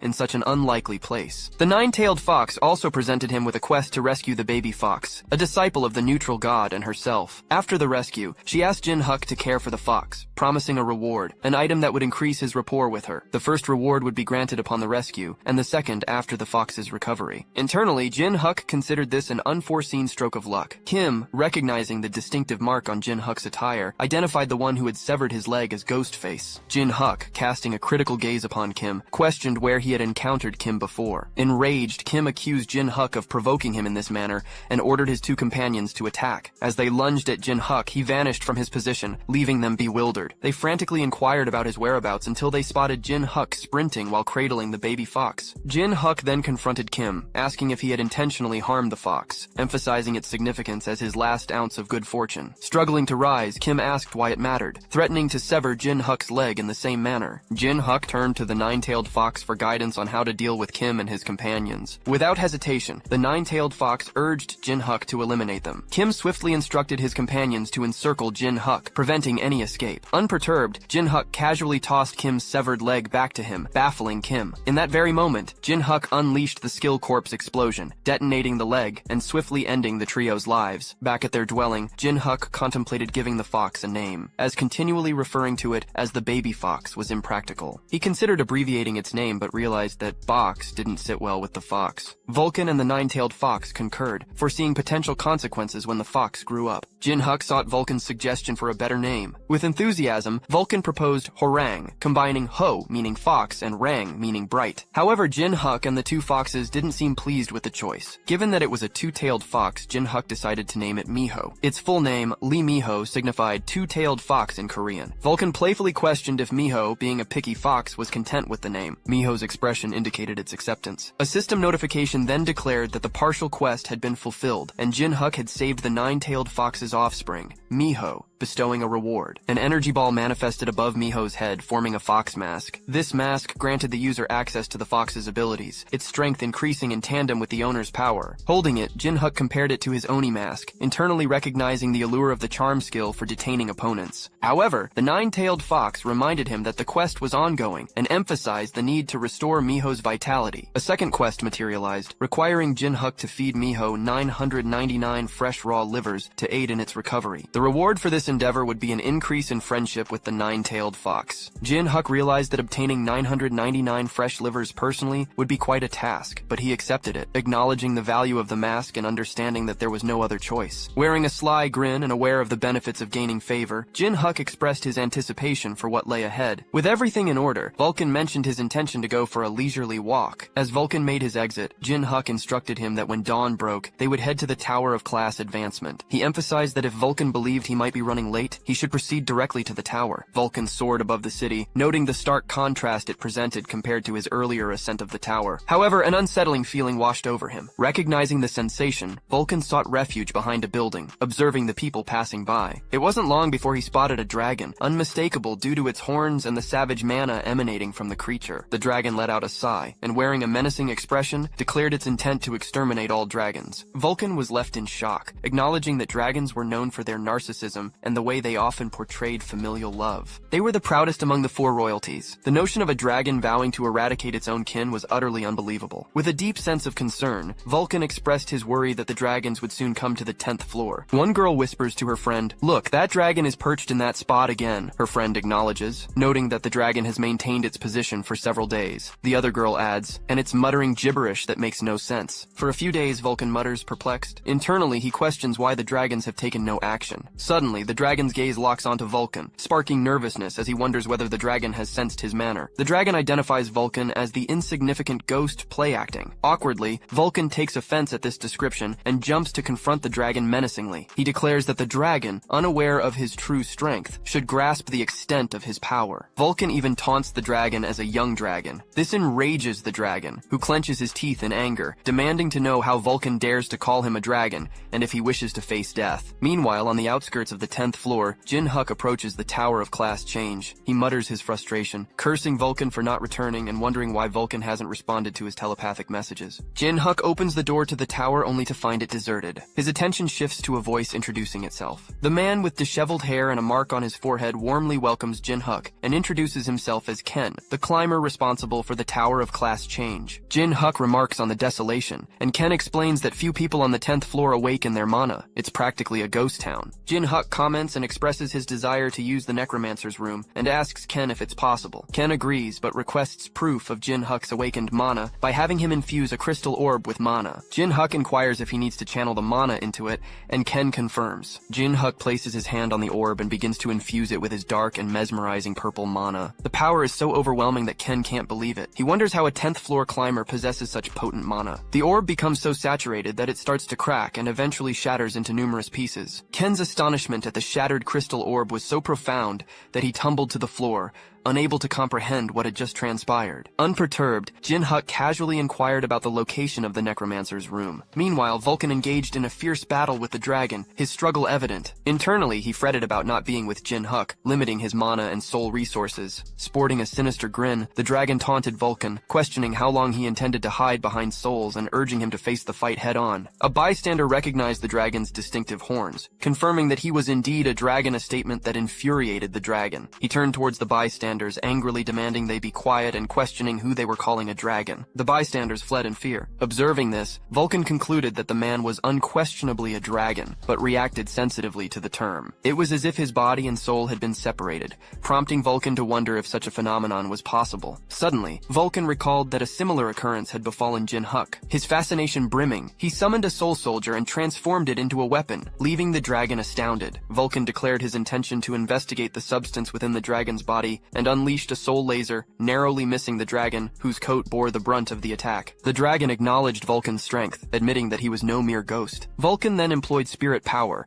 a magical technique that consumed souls as if they were mana, a skill even Jin Huk couldn't wield. Yet Vulcan confidently asserted that he was Vulcan, the first spirit master, and would make sure the dragon regretted picking a fight, all while launching an assault. As the dragon dodged, he sarcastically asked if they were introducing themselves now. Appearing beside Vulcan to clash weapons, the dragon identified himself as Hendrik the Dragon Slayer, declaring that he was the human who would send Vulcan to Nirvana. A dragon slayer? Vulcan repeated, pondering how a potent soul like that ended up within a dragon's body. Hendrik unleashed his attack, the flowing dragon ride, forcing both combatants to create some distance. Vulcan realized his earlier carelessness, having underestimated Hendrik as a young dragon. If indeed there was a dragon slayer's soul within the dragon's body, and they were a climber of the 7,800th floor, Vulcan understood that even with Jin Huk's arrival, victory against Hendrik was far from guaranteed. With agility, Vulcan evaded Hendrik's attack and launched a counter-offensive, but Hendrik scoffed, questioning whether Vulcan truly believed he would fall for the same trick again. Just as Hendrik was about to evade,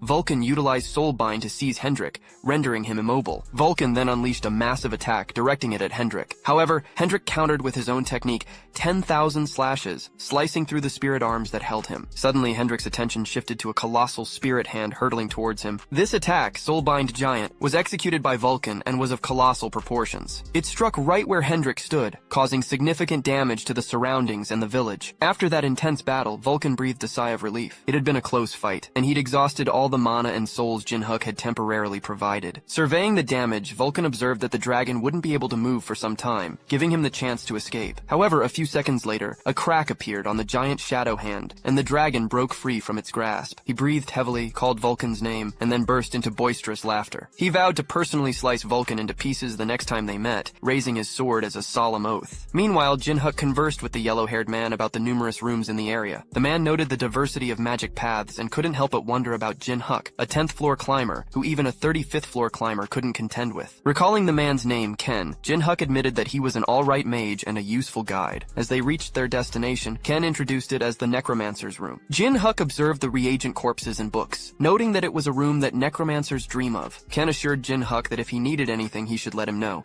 to which Jin Huk replied, sure. As Jin Huk began to prepare, Vulcan suddenly appeared, startling the small fox. Jin Huk inquired about Vulcan's whereabouts, and Vulcan reassured him, explaining that he had been a bit rough during his morning exercise. Vulcan noted that it seemed Jin Huk was about to get started. Jin Huk confirmed, and with a snap of his fingers, he commanded his spirit soldiers to get to work. They engaged in various tasks, some taking books, others drawing magic circles, and a few lighting candles. After all the preparations, Jin Huk settled in the middle of the circle, surrounded by books and candles in a meditation pose. Miho, the small fox, noticed Jin Huk closing his eyes and wondered what was happening, but Vulcan picked her up and suggested they stand back for now. Jin Huk addressed Vulcan, saying that this might be his last command, and asked Vulcan to protect his body until he woke up. With a wicked grin, Vulcan warned Jin Huk to be careful because if he died, he'd take over his body. Suddenly, as Jin Huk initiated the ritual, a ghost appeared and gazed at him before entering inside his chest, startling Miho. Vulcan assured Miho that everything was going well, and explained that spirit power was a unique quality of a necromancer mage, allowing them to use souls as if they were mana. The quickest way to awaken one's spirit power was to be in a soul state, meaning they needed to die once. Vulcan keenly observed the change and realized that Jin Huk had entered the soul world. A voice rang out, proclaiming ownership of Jin Huk's body. Countless green souls materialized, all vying to seize Jin Huk's body to gain a chance at life once more. Witnessing the chaos, Vulcan rallied his soul soldiers and instructed them to defend their master from the deceased souls. He summoned additional spirit soldiers to confront the green souls. Suddenly, Ken entered the necromancer's room, bewildered by the commotion. He couldn't help but clutch his head and exclaim in frustration at the pandemonium. Vulcan, trying to regain control,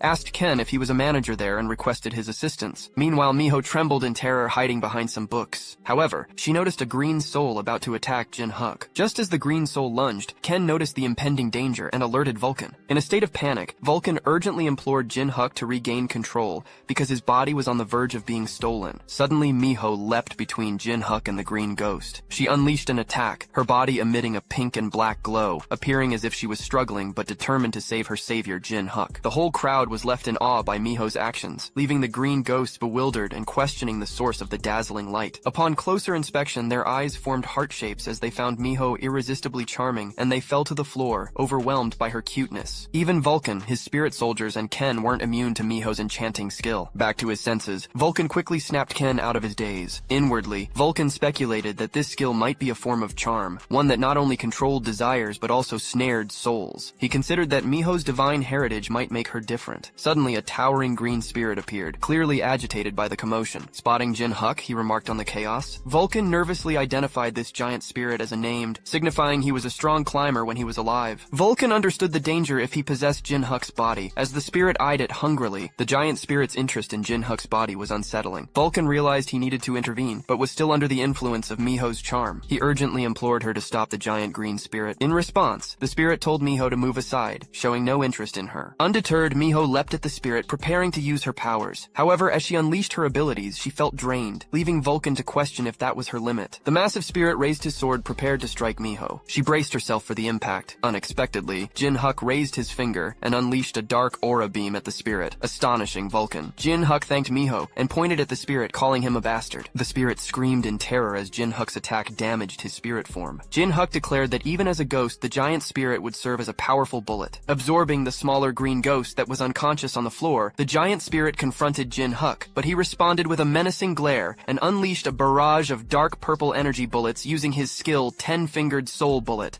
obliterating the spirit and the wall behind the spirit. Vulcan marveled at Jin Huk's ability to gather spirit power on his fingertips and deliver such a devastating attack. Observing the aftermath and the destroyed wall, Jin Huk removed his mask and casually responded to Vulcan, acknowledging that the attack wasn't too shabby. Sometime later, Puppet arrived at the scene and was taken aback by the chaos. He asked what it took to turn the tower into such a mess. Jin Huk briefly explained that it was a long story, and then inquired about the purpose of Puppet's visit. Puppet explained that he came to deliver items to Jin Huk. Among the requested items were deadly poisons of varying potencies, a firestone filled with fire energy, and a frost stone containing ice energy. Vulcan remarked that Puppet was faster than expected. Jin Huk questioned why Puppet was giving him these items when they were meant for raids on floors above the 100th. Puppet replied with a smile, mentioning that this was his final task as the branch manager of the 10th floor. He expressed his intention to return as a climber to become stronger, setting the tower's pinnacle as his goal. Puppet believed Jin Huk would bring significant changes to the tower, and with his skills from the 100th floor, he could become the best merchant. Jin Huk admired Puppet's determination, noting that he was somewhat like Gold Lich in the past. Holding the case, Jin Huk assured Puppet that once he obtained the necessary skills, he would share his and Gold Lich's plans. Puppet thanked Jin Huk and left in a carriage. Jin Huk and Vulcan watched Puppet's departure from the damaged wall. Vulcan commented on Puppet's departure, and Jin Huk decided it was time to indulge. He sat down and expressed his intention to consume the crystals. Vulcan questioned if there was another reason, to which Jin Huk explained that his gluttony trait would absorb the power of the things he ate. As he prepared to ingest the crystals, he asked Vulcan if he wasn't curious about the powers he would gain from consuming them. After that, Ken awakens and suddenly starts screaming, anxiously warning Jin Huk that it's dangerous, likely from a nightmare. Vulcan notices that Ken seems disoriented, so he inquires if he's okay. Ken then asks about Jin Huk and the fox. Vulcan reassures him that both are fine, but his tone shifts as he glimpses something concerning. Ken queries him about this just as a piercing scream echoes through the room. The scream emanates from Jin Huk, who writhes in agony while devouring the first stone. Miho trembles and watches him with concern. The nine-tailed fox becomes furious, warning Jin Huk not to display such behaviors in front of her offspring. Jin Huk employs his skill, gluttony, kneeling amidst the flames, and after a few moments, successfully consumes the stone. The system then notifies him that he has gained burn resistance. Holding a vial of poison, Jin Huk declares that it's now time to acquire poison resistance. Moments later, the spirit soldiers are observed gathering the lifeless orcs into a substantial pile. Jin Huk then complains that his stomach hurts, prompting Vulcan to question why he's subjecting himself to such pain. Jin Huk asks him to clarify, stating that he needs all of it. Frustrated, Vulcan remarks that Jin Huk's resilience in drinking all that poison makes him quite tenacious. Jin Huk explains that he had previously informed Vulcan about the combat techniques of the 9-star, necessitating his preparation by acquiring resistance to various elements. Meanwhile, numerous notifications appear behind Jin Huk, revealing his newfound resistances to all poisons, burn resistance, and freeze resistance. Jin Huk emphasizes the importance of poison resistance as one of the 9-star members specializes in poisons, and had he been aware of their tricks, he wouldn't have met such a gruesome fate. Suddenly, a spirit soldier arrives, and Vulcan asks if these are all the orcs in the vicinity. The spirit soldier nods in agreement. Gazing at Miho, Jin Huk mentions that she has waited long enough and it's her turn to eat. Vulcan suggests removing the liver and feeding it to her, to which Jin Huk agrees, noting that Miho is still a baby when considering her as a human. However, Miho takes everyone by surprise when she suddenly reveals menacing, razor-sharp carnivorous teeth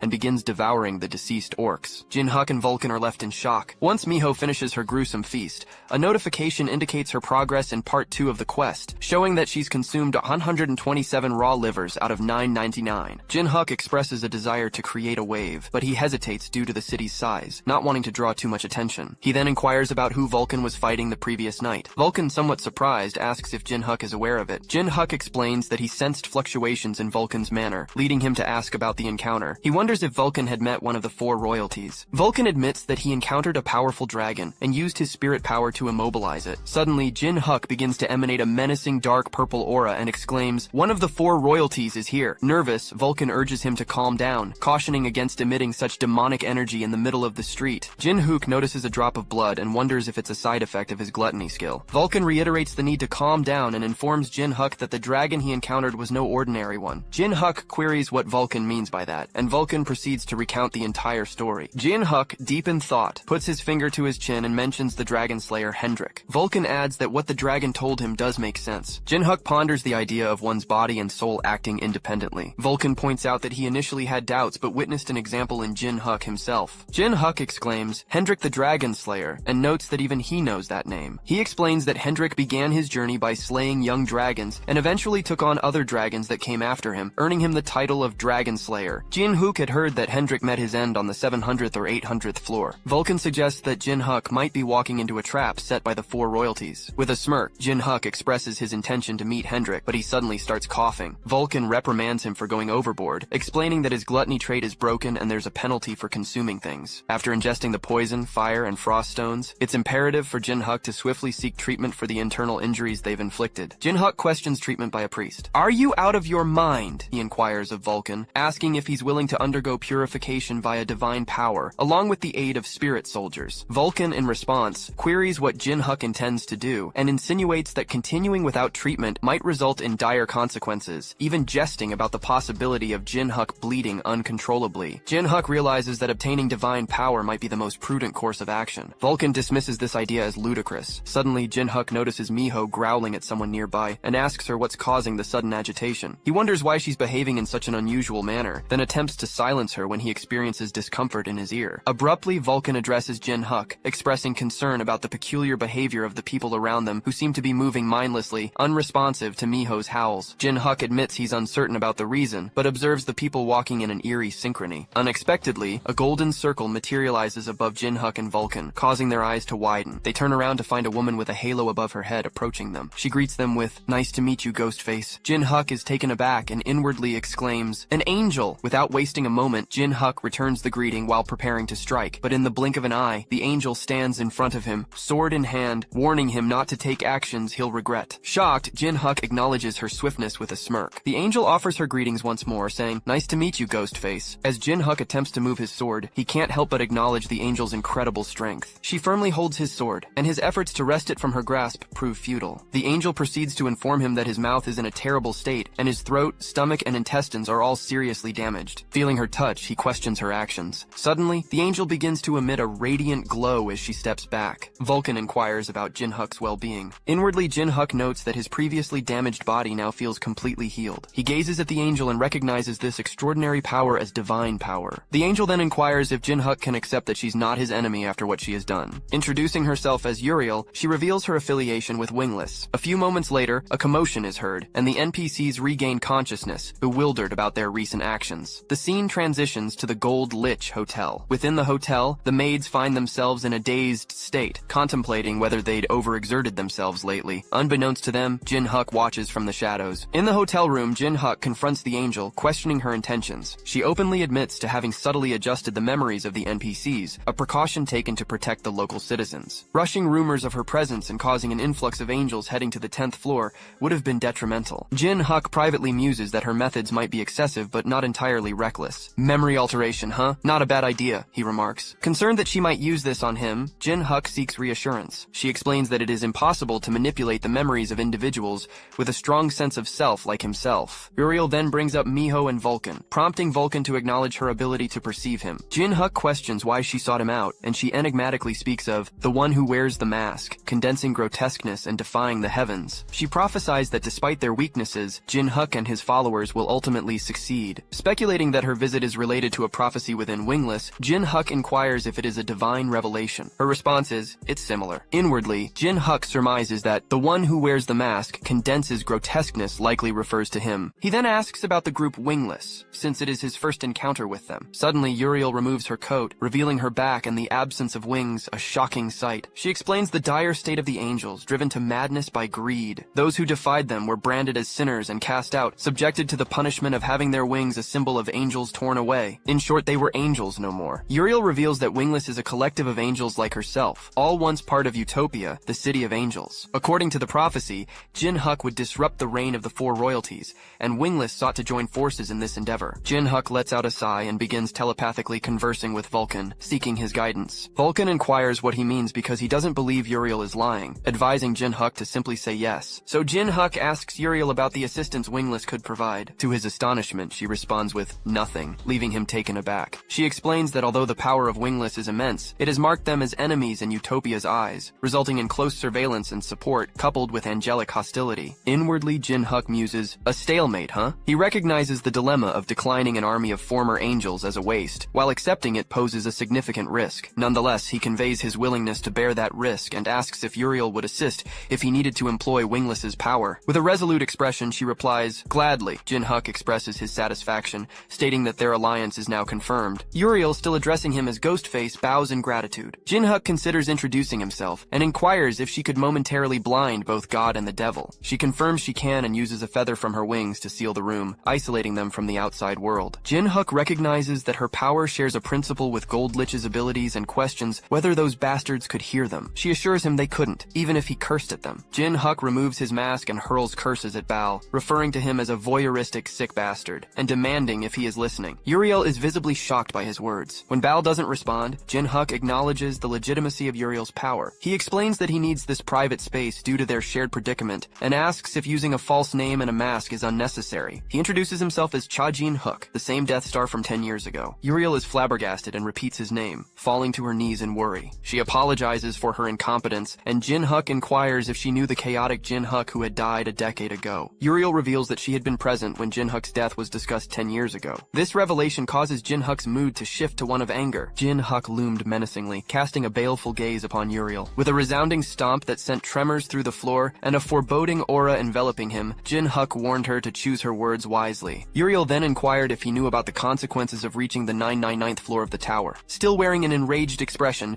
Jin Huk responded, suggesting that one might become a voyeuristic transcendent, akin to a deity or demon overseeing the tower's affairs. Uriel referred to these beings as the angels, but paused and amended her statement, noting that the four royalties had been consumed by their arrogance, attempting to monopolize their positions and eliminating those who sought to conquer the tower except themselves. In bewilderment, Jin Huk mumbled, "Select and kill?" Uriel asked if he knew about it. Jin Huk, now convinced that the mastermind was before him, furiously threatened to deliver her head to where his wings resided. He seized her by the neck with shadowy hands, prompting her to explain that she became wingless a decade ago for opposing the select and kill order on a particular climber whose name was Death Star. Jin Huk, upon hearing this revelation, released his grip, awkwardly acknowledging his improper behavior and offering an apology. Uriel assured him that it was all right and accepted the burden of her actions. Jin Huk, understanding the distinction between the wingless and the angels, refrained from venting his anger on her. Uriel expressed her gratitude for his understanding and suggested that, like them, there might be other victims of the four royalties, encouraging Jin Huk to welcome them if they approached. Jin Huk agreed, realizing their potential as allies in the war against the four royalties. He then inquired about where to meet her again, and she directed him to the wingless hideout on the 9th floor of Dream City. Jin Huk remarked that the 190th floor seemed significantly lower than he had expected. Uriel explained that the higher the floor, the more influence the four royalties held, and the floors from 200 to 300 were under his territory. Jin Huk realized that he had almost forgotten that this territory was under the reign of the martial Emperor Tess, who ruled over the floors from 200 to 300. Setting up their base within his territory meant a higher chance of the 4 royalties meeting their destruction. When Uriel asked if she could get dressed, Jin Huk agreed, saying, "Of course." As she prepared to put on her coat, he couldn't help but notice her feathers. He inquired if there would be a trace if she gave him something, and she explained that due to the pursuit of the angels, she could only bring herself. With a creepy grin, Jin Huk assured her that it was enough. Uriel, however, looked at him with disdain, asking, "You were that type of person?" Panicking, Jin Huk clarified that he didn't mean that, and only wanted some of her feathers. Uriel sighed with relief and mentioned that if it was that, she could give him some because her feathers grow back. As she removed some for him, Jin Huk inwardly acknowledged his relief, thinking he'd asked carefully because he believed they didn't grow back. After giving him some of her feathers, she cautioned him not to show the feathers outside, as angels had a skill for locating the feathers' owner. Jin Huk assured her he planned to consume them. Her mood shifted and she teased, "So you were that type of person?" Jin Huk insisted he wasn't that type, and she trusted him, telling him to get going and that she'd see him next time in Dream City. Jin Huk agreed, promising to meet her expectations. She said she'd look forward to it and then disappeared. Jin Huk sat down, and Vulcan asked if he was going to eat the wing now. Jin Huk, filled with excitement, confirmed this and wondered if he could endure the angel's divine power and what abilities he might gain. Vulcan, resigned since the third poison told him to do as he pleased, then told Miho not to eat anything she found, much like Jin Huk. Jin Huk proceeded to eat the wing, but something unexpected happened. His entire body began to emanate a golden aura as he screamed in pain. Vulcan, accustomed to these bizarre situations, simply shrugged and went on to give Miho an airplane ride while Jin Huk struggled to breathe. Jin Huk's screams of pain echoed in the background, but Vulcan paid little attention. Suddenly, Jin Huk found himself waking up in the mind realm. Confused, he asked himself if he had fainted. Realizing that he was now in this unusual place, he contemplated whether his body had decided that consuming divine power was too much, meaning he had to win here. As he got to his feet, Jin Huk turned around and was met with the sight of an enormous, glistening golden waterfall. That waterfall embodied the divine power surging within him, resembling a colossal mountain. Jin Huk silently expressed relief that he didn't have to engage in a battle with Uriel. Even if he had emerged victorious and devoured her essence, the thought was too unsettling to dwell upon. Suddenly, the water began to surge, and it dawned on him that the waterfall was more than just a mere illusion. He needed to break through this cascade of divine power before it seized control of his mental realm. He pondered his options and with a sly grin mused, "Well, there's only one way, isn't there?" Back in the tangible world, Vulcan's attention shifted to Jin Huk, observing that he was employing spirit power, but there was something distinct this time. Jin Huk was utilizing his own soul as the substance for this spirit power. Miho appeared concerned, yet Vulcan reassured her, expressing faith in Jin Huk because his actions indicated he had a plan. Vulcan eagerly anticipated what surprises Jin Huk had in store. Returning to Jin Huk's struggle, he was witnessed sucking the divine power through a conduit. After a few moments, he admitted, "This isn't it either." To encapsulate his spirit power imbued with divine essence, he reasoned that crafting an image of himself consuming it, given that he had acquired the power through gluttony, would be the right approach. However, he felt that failure was looming if he continued down this path. If the divine power overwhelmed him, he'd either lose consciousness permanently or have to relinquish this newfound power. Nonetheless, with unwavering determination, he questioned himself, calming his nerves by acknowledging that it was a creation of his own soul. Suddenly, a shadowy figure began to materialize, and a massive shadowy monster materialized beside Jin Huk. Sporting a devious grin, Jin Huk declared, "Now this is the real deal." He proceeded to manipulate the monstrous entity, which began to consume the golden divine power bit by bit. Jin Huk maintained his menacing smirk, repeatedly chanting, "More, more, more," as his shadowy creation voraciously devoured the divine power. Back in the real world, Jin Huk was seen smirking, and near him, Bal wore a satisfied smile. Bal began to clap with excitement, noting that Jin Huk's actions seemed to mirror his own. He welcomed the emergence of the Demon King of Gluttony. In a brief flashback, Jin Huk had mentioned the greedy dragon, and the Gold Lich had identified this entity as Bal. To them, Bal was a neutral deity with a penchant for scheming. True to his name, he possessed an insatiable greed, indulging in various species and desiring even more. "He's an insatiable dragon with an appetite for everything in this world, aptly named the Greedy Dragon." The Gold Lich had just started explaining the enigmatic history of this greedy dragon when the flashback abruptly ceased, bringing us back to the present where Jin Huk harnessed his greed and completely consumed the divine power. In the tangible world, Vulcan roused Jin Huk from his trance, and Miho, elated to see him awake, eagerly embraced him with a hug. Jin Huk assured her he was back. Vulcan couldn't resist asking if Jin Huk had succeeded or failed, ready to poke fun if it were the latter. With a smirk, Jin Huk dismissed Vulcan's hopes of mockery, affirming his success as he exhibited his newfound divine energy merged with the dark power. Jin Huk explained that despite its current small size, he had developed an organ capable of generating divine power. He turned to Vulcan for his opinion, asking if he was content with this result. Vulcan privately marveled at the extraordinary outcome, but also recognized the lurking danger. Jin Huk, not yet strong enough to withstand a coordinated assault from the 4 royalties, was vulnerable in his current incomplete state. Facing facing off against the 4 royalties could prove fatal. A few days later, on the 10th floor hunting ground, Jin Huk's spirit soldiers were busy dispatching numerous orcs. Suddenly, they encountered an unusual-looking orc that managed to take down one of the spirits. Jin Huk and Vulcan watched from above, and Jin Huk uttered, "It has begun," with a growing pile of orc corpses behind him. The orc skillfully cleaved through the spirit soldiers, leaving them bisected on the ground. A sudden radiant glow emanated from the wound, leaving the orc in awe. The source of the golden light was a celestial spirit soldier. Jin Huk turned to Vulcan and inquired about his experience with the new Holy Spirit soldier. Vulcan shared that it performed as expected, serving as the exclusive healer for both the undead and spirit soldiers. It completely nullified the typical Necromancer's drawback of resource wastage due to weak endurance during summoning. Nevertheless, given its divine nature, it had a propensity for seeking enlightenment. Jin Huk commented on the situation, noting that they could only be cautious in dealing with it. Meanwhile, Miho indulged in consuming the orcs. Vulcan remarked that it seemed like she had finished her meal. Jin Huk inquired whether it was enjoyable, observing the quest notification displaying that Miho had devoured 892 raw livers out of 999. Jin Huk contemplated how he had unexpectedly earned the Orc Slayer title for the second time. He then opened his status window, revealing his traits, stats, name, skills, subclass, class, and physical condition. Inwardly, he acknowledged that his divine power had grown over the past few days,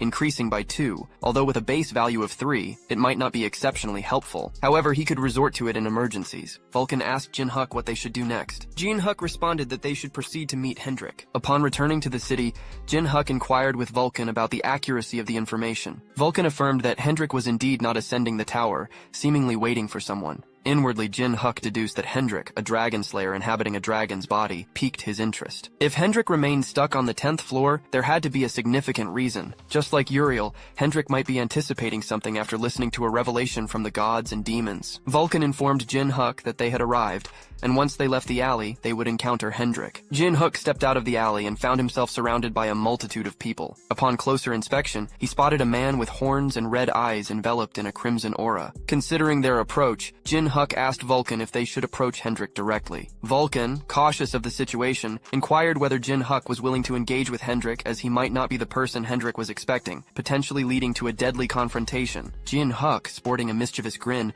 proposed settling the matter through combat. Vulcan responded, dubbing Jin Huk insane and suggesting that he go on ahead without him. Jin Huk taunted Vulcan, stating that he knew Vulcan was fearful due to a past encounter where he got quite battered in a fight with Hendrik. Vulcan retorted, "Scared? Who got battered?" defending his pride as the first spirit master. Vulcan asserted he'd never run away. Jin Huk, however, urged him not to lie, mentioning how he had fled looking worse for wear. Hendrik suddenly closed his eyes, and they were transported into a flashback where he was told that the one who could fulfill his wish would appear on the 10th floor and asked to wait. Returning to the present, Vulcan and Jin Huk faced Hendrik. Jin Huk asked if he was Hendrik, to which Hendrik replied in the affirmative, adding that he had been wondering when Jin Huk would approach him. Hendrik then recognized Vulcan as a familiar face, causing Vulcan to tremble. Hendrik abruptly declared that Jin Huk had passed, prompting Jin Huk to express his displeasure with Hendrik's initial judgment, though he chose to let it slide since Hendrik said that he passed. Hendrik noted the prying eyes around them and requested that Jin Huk follow him. They reached what seemed like a dead-end alley, leaving Jin Huk puzzled about why they had ventured so far. Jin Huk pointed out the many alleys in the square. Suddenly, Hendrik placed his hand on the wall and a portal materialized. He entered it, and Jin Huk informed Vulcan that they would follow Hendrik, stepping through the portal. Inside, Jin Huk questioned Hendrik about their location, to which Hendrik explained it was a subspace, a hidden space on the 10th floor where the eyes of the gods and demons held no power. Jin Huk contemplated that he could unmistakably sense that something had weakened. Hendrik posed a question, expressing his intention to exterminate all the dragons who had slain him within the tower. He asked Jin Huk if he was prepared to join him in achieving this goal. Jin Huk responded with a smirk, remarking that Hendrik's ambition seemed rather petty for a man of his stature. Incensed, Hendrik demanded clarification about what Jin Huk meant by petty. Vulcan intervened, privately informing Jin Huk that Hendrik was a formidable monster on a different level,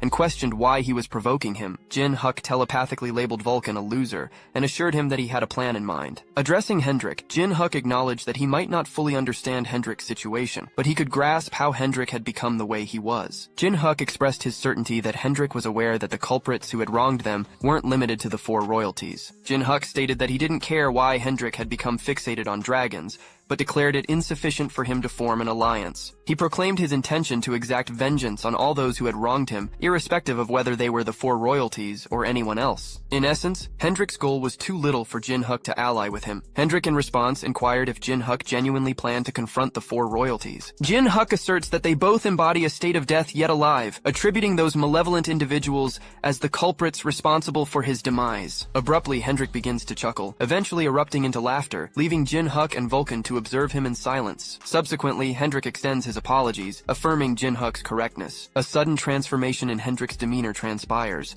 marked by an earnest expression as he proclaims Jin Huk as the prophesied individual spoken of by Uriel. This declaration leaves Jin Huk startled, concealing his internal wonderment concerning whether wingless beings have already approached Hendrik. Hendrik proceeds to unsheath his sword, while expressing his anticipation for an impending confrontation. He articulates his intent to personally assess and scrutinize Jin Huk's commitment, questioning whether it is genuine or a mere charade, dubbing Jin Huk as the one who conspires against the divine will. Subsequently, Hendrik inquires about Jin Huk's identity. In response, Jin Huk unveils his countenance by removing his mask, introducing himself as Cha Jin Huk, bearing the epithet, the Death Star. Suddenly, an elderly gentleman exclaims, labeling Hendrik as a troublesome figure for revisiting this place. He questions whether Hendrik has yet to accomplish his initial purpose. Jin Huk, perplexed, inquires about the identity of the elderly man. Hendrik reveals him as the local blacksmith and the creator of his sword. The blacksmith confirms his role and chastises Hendrik for his return, given that he has already acquired the sword. He inquires about the reason for Hendrik's reappearance. Upon closer examination, Jin Huk discerns the old man as an Oni. The Oni observes the peculiar amalgamation of a spirit and a mythical being dwelling within a human, and inquires about Jin Huk's identity. Jin Huk inquires of the elderly gentleman how he had managed to survive, to which the old man, somewhat displeased, brands Jin Huk as a disrespectful scoundrel lacking reverence for his elders. He brusquely challenges Jin Huk to air any grievances he might have. Jin Huk clarifies his intent, seeking to know how the old man had endured that calamity. Suddenly, the Oni's countenance shifts to one of gravity, and he poises himself to strike Jin Huk with his mallet, convinced that Jin Huk was the arsonist responsible for his village's devastation. However, Hendrik intervenes, restraining the Oni's hand. The Oni, tears glistening in his eyes, implores Hendrik to release him, asserting that Jin Huk had set his village ablaze. Hendrik reassures him, urging him to calm down and explaining that Jin Huk shares a similar background. Vulcan, curious, inquires if the Oni was acquainted with an Oni named Haru. The Oni, taken aback, questions how Vulcan knew Haru. Back at the elderly man's location, Jin Huk quietly recounts his encounter with Haru, prompting a sense of relief in the Oni upon hearing that Haru was alive. Hendrik, standing nearby, ponders internally how surprising it was that such a fortuitous coincidence had unfolded. The Oni recounts that that day marked the commencement of their village's traditional festival. Every Oni had ascended to the 100th floor, but due to his advanced age and illness, he had stayed behind. Tragically, that very night, his village was reduced to ashes. Anxiously, the Oni inquires about Haru's safety. Jin Huk reassures him, disclosing that Haru is currently on the 9th floor, and they would soon reunite with her. The Oni then notes the mask in Jin Huk's possession, and inquires if it belonged to Haru. Jin Huk confirms it, explaining that Haru had regarded it as her way of repaying him for saving her. Hendrik, curious about Haru's strength, asks Jin Huk, who affirms her prowess and adds that she is still growing, likely surpassing them in one-on-one battles. Hendrik inquires about Haru's status in Jin Huk's party, wondering if she was a temporary or permanent member. Jin Huk explains that he had embraced Haru's mask and committed to seeking vengeance alongside her. Geno, the Oni blacksmith, gratefully grasps Jin Huk's hand and introduces himself. He pledges to do everything within his power to support Jin Huk and implores them to rebuild the village with Haru. Jin Huk, slightly taken aback, responds, well, we should. Observing the scene, Vulcan muses internally about whether Jin Huk comprehends that accepting the mask is equivalent to accepting Haru's proposal. Geno generously offers all the weapons in his workshop. After inspecting the swords, Jin Huk notes their exceptional quality, surpassing those received from the Gold Lich. Hendrik clarifies that Geno is the finest Oni blacksmith, explaining the exceptional craftsmanship. Following this exchange, they decide to depart but find Geno peacefully asleep. Hendrik remarks that Geno appears to have finally relaxed upon learning of a survivor from his village, a rarity in his experience. Jin Huk suggests they leave Geno to rest and expresses his intention to bring Haru to meet him. As he observes the elderly man, Jin Huk inwardly anticipates that Haru would gain strength from this meeting and feels pleased. Suddenly, Vulcan urgently calls Jin Huk and warns him to be cautious. With quick reflexes, Jin Huk evades an attack from Hendrik. In response, he questions Hendrik's motives. Hendrik reminds him about their previous discussion, emphasizing that he had mentioned testing Jin Huk. Grinning, he warns that if Jin Huk isn't skilled enough to survive, he should abandon any notion of challenging the will of the gods. Jin Huk retorts, insisting that he will test Hendrik as well. Just as their conversation unfolds, nearby buildings begin to crumble, marking the onset of a fierce battle between Jin Huk and Hendrik. As Jin Huk dispatched his spectral warriors toward Hendrik, the latter swiftly drew his blade and cleaved those ethereal entities into countless fragments. Out of thin air, floating blades converged around Hendrik, poised to pierce him, but he thwarted their attempt by swinging his sword, recognizing it as shallow tricks. Unexpectedly, Jin Huk materialized above Hendrik and launched an offensive with his blade. Yet Hendrik adeptly evaded the strike with a deft maneuver. Hendrik gripped Jin Huk's hand and flung him onto a nearby house, leaving Miho anxious. Hendrik acknowledged Jin Huk's title as a mage and necromancer, recognizing his remarkable dexterity, but cautioned that this trait could lead to a problem. Suddenly, Vulcan materialized behind Hendrik and ensnared him with his chains, questioning him about what he thinks about the first spirit master. Jin Huk then unleashed a potent magic technique called Gungear, astonishing Hendrik as he claimed it to be his mightiest. Grinning, Jin Huk exclaimed, "Kaya!" and launched arrows toward Hendrik. In response, Hendrik's sword reacted, forming intricate patterns which Vulcan recognized. Hendrik employed a skill known as Enchant Dispel Magic, severing the chains that bound him. Seeing this, Vulcan urgently instructed Jin Huk to dodge. Hendrik unleashed another skill, Shattering Dragon Slash, intercepting and obliterating the arrow before advancing toward Jin Huk. The ensuing impact caused a massive explosion. Vulcan, with concern in his voice, called out to Jin Huk. Hendrik struck Vulcan with his sword, noting that Vulcan was Jin Huk's most potent soldier, leaving him with nothing more to say as he closed in on Jin Huk, proclaiming his impending defeat. Jin Huk then appeared on the side of the house, calmly stating, "Nope." Holding a bow, he declared himself as the strongest one remaining. Jin Huk aimed and shot a volley of small arrows toward Hendrik, but he completely missed him, prompting a retort from Hendrik about the stark contrast between Jin Huk's swordsmanship and his archery skills, describing the latter as atrocious. However, the arrows took an unexpected turn, glowing with magic, and returned to pierce Hendrik, causing him to descend inwardly. Jin Huk celebrated a critical hit and resolved to go all out to finish Hendrik. Donning his own mask, Jin Huk mentioned that he had only previously brought out the side effects when using the mask with Haru, but now he intended to succeed. As he put on the mask, he harnessed his battle foresight. Hendrik's anger intensified, conjuring a colossal fire tornado at his location. Jin Huk regretfully noted that he had missed his chance, and that Hendrik was not an easy foe to vanquish. Hendrik, now with a transformed countenance, laughed and acknowledged Jin Huk's strength, asserting that he had lost in terms of numbers. He declared that the fight wasn't over, craving more. Hendrik unleashed his skill, charging Dragon Spark, urging Jin Huk to continue the battle. Jin Huk was left in disbelief, internally grappling with the realization that there seemed to be no way out. He could track Hendrik's attacks with his battle foresight, but he lacked the speed to evade them, and getting hit would prove fatal. With no alternative, Jin Huk retrieved his fox mask, donning it and expressing his trust in it. He looked rather impressive with his new mask. The elderly man's eyes snapped open, his shock palpable as he beheld the havoc wrought by Jin Huk and Hendrik. He bellowed, demanding to know what was happening, suspecting Hendrik's hand in it. In an instant, Miho sprang from her slumber and fled the house, leaving Garen in pursuit, shouting to her about the danger. As Miho gazed at a colossal beam of light, her apprehension was etched across her face. The source of the radiance was none other than Hendrik as he readied an attack known as the Charging Dragon Spark. He abruptly vanished, leaving Jin Huk bewildered by his sudden disappearance. Out of nowhere, Hendrik reappeared before Jin Huk, his sword perilously close to his face. A colossal explosion ensued, and when the dust cleared, it was evident that Jin Huk had evaded Hendrik's assault. After the debris cleared, Hendrik was astounded to realize that Jin Huk had miraculously evaded his devastating attack, causing him to secretly concede that this wasn't an assault that Jin Huk's agility alone could evade. With serene poise, Jin Huk materialized behind Hendrik, untouched by the confrontation. This left Hendrik pondering whether the enigmatic mask adorning Jin Huk belonged to that mystical fox. Hendrik couldn't help but chuckle, questioning Jin Huk's motives as he prepared to retaliate. Jin Huk, however, equipped weapons similar to Wolverine's and lunged at Hendrik, their blades clashing in a tense showdown. Countless clashes ensued between them, their weapons clashing and sparking in a flurry of combat. Abruptly, Hendrik burst into laughter, complimenting Jin Huk's enhanced mobility and newfound strength, pondering aloud whether the mystical fox mask was the source of this transformation. In response, Jin Huk maintained an unwavering silence, his eyes carefully scanning for an opportunity. Seizing a perceived weakness, he lunged forward to strike, but soon realized that Hendrik had deliberately created this opening to deploy his magic. Hendrik's sorcery triggered a powerful explosion where Jin Huk had stood moments ago. Astonishingly, Jin Huk emerged from the settling dust unscathed, poised in a defensive stance with an intense gaze. He attempted to employ the charm skill on Hendrik. However, Hendrik swiftly shattered the charm and quipped, "I don't swing that way," a chuckle following as he explained that such spells could be easily broken with a bit of focus. Suddenly, Jin Huk materialized in front of Hendrik, retorting, "But you'd have to stop moving for a moment." Internally, Jin Huk resolved not to employ a weak weapon and decided to conclude the confrontation with a decisive attack. He announced his intention to employ the Gung Hun skill,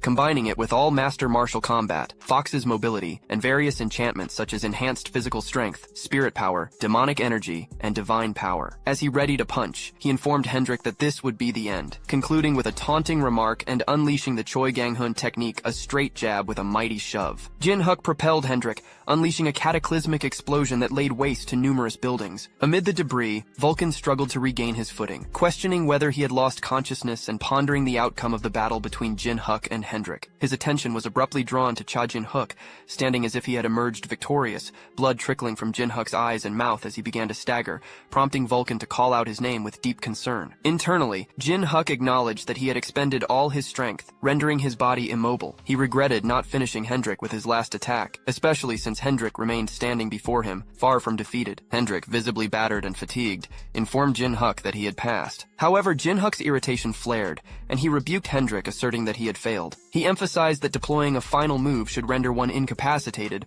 all while dubbing Hendrik a monster. Hendrik, seemingly perturbed, raised a contemplative finger to his chin, expressing annoyance while saying, "To think that Jin Huk would fail him while looking like that." Abruptly, Hendrik relented with a begrudging, "Fine," announcing his intent to determine Jin Huk's fate after unleashing his ultimate assault. He reasoned that he had taken a liking to Jin Huk, so he needed to pass no matter what. Jin Huk, however, implored him to hold off as his body refused to respond. Yet Hendrik remained undeterred, preparing to execute his flower dragon attack. As the formidable assault closed in on Jin Huk, he acquiesced with a resigned, "Fine, you pass," and in his last breath, he hurled an expletive at Hendrik, branding him a fucking bastard, just as the attack made its devastating impact. The scene shifts to a comical exchange between Jin Huk and Vulcan inside the elderly gentleman's abode. Vulcan teased Jin Huk for his loss, but Jin Huk retorted, claiming that Vulcan had lost as well. Vulcan reminded Jin Huk of the promise he made to Hendrik about testing him. Jin Huk, wrapped in bandages, grew increasingly irritated with Vulcan and threatened to turn him into a spirit orb. However, his attempt was met with excruciating pain, causing him to halt, and Vulcan couldn't help but giggle, remarking, "Serves you right," while sporting a broad grin. Vulcan pointed out that he had cautioned Jin Huk not to go overboard, emphasizing that Jin Huk owed his continued existence to meeting Uriel and attaining divine power. Jin Huk playfully referred to Vulcan as an old man, further infuriating him. Clearly irked, Jin Huk challenged Vulcan to wait and see what would happen once he recovered, all while Vulcan continued to chuckle and dismissed Jin Huk's frustration as the cries of a loser. Suddenly, Hendrik swung open the door and entered the room, inquiring about Jin Huk's well-being. Vulcan began to sweat profusely, recalling Hendrik's previous threat to slice him to pieces. Awkwardly, Vulcan offered an apology for his earlier actions. Hendrik responded with a smirk, reassuring Vulcan that it was all right since they were all in the same boat now. Vulcan, visibly relieved, stammered out his gratitude and inwardly noted the stark contrast between Hendrik's demeanor in a fight against Jin Huk and his normal composed self. Vulcan then expressed remorse for the trouble Hendrik had gone through to check on Jin Huk. Hendrik inquired if he had gone a little overboard. Jin Huk, still reeling from being called Lil Broad, exploded,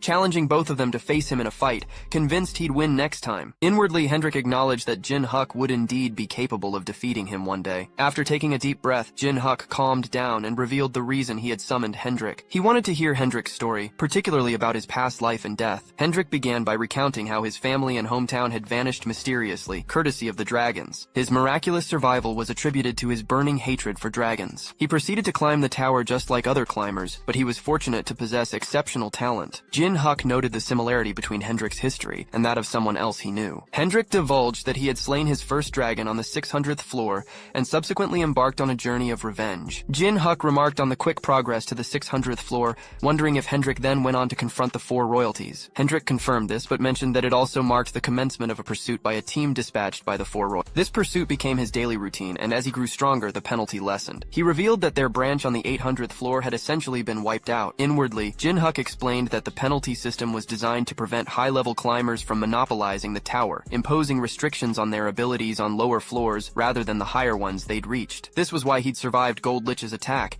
If there wasn't a penalty, he would have died from one attack. He asked Hendrik about the highest floor he had reached, and Hendrik replied, 900th floor. It was on that floor that his plan ultimately met its demise. Jin Huk realized that Hendrik could have become a transcendent. Hendrik continued his tale, explaining that a more formidable pursuit team under the 4 royalties had been dispatched to capture him, and he eventually succumbed to their numbers. He became like this, he said. Hendrik found it ironic that among the myriad species, he had reincarnated into the body of a dragon. He desired death, but couldn't easily achieve it in such a powerful form, so he accepted accepted it, vowing to use this body as a tool for his revenge. Jin Huk replied with a smirk. Yeah, that sounds like you. Hendrik, eager to get started, asked when they should begin climbing. However, he suddenly recalled that Jin Huk had mentioned waiting for Haru. Jin Huk, looking puzzled, inquired whether Hendrik intended to join them in climbing the tower. With a playful grin, Hendrik quipped, "Where would I go after leaving you, weakling?" making Jin Huk more pissed off. Hendrik then asserted that he and Jin Huk were remarkably similar because they both had faced their last moments alone in their previous lives, marred by failure. They needed to learn from these experiences, and it would be foolish to believe they could face their challenges alone. Jin Huk nodded in agreement, recognizing the need for a friend and ally, someone from their bloodline to stand by their side. Hendrik then made a surprising proposition, suggesting that Jin Huk should create a guild. Jin Huk, taken aback, stammered, "A guild?" Meanwhile, in the guild house on the 600th floor's Holy Kingdom, a woman expressed her frustration and inquired about the commotion. She opened the door and turned to Kane, asking him what was happening. Kane gazed at the flames that Jin Huk had ignited on the 10th floor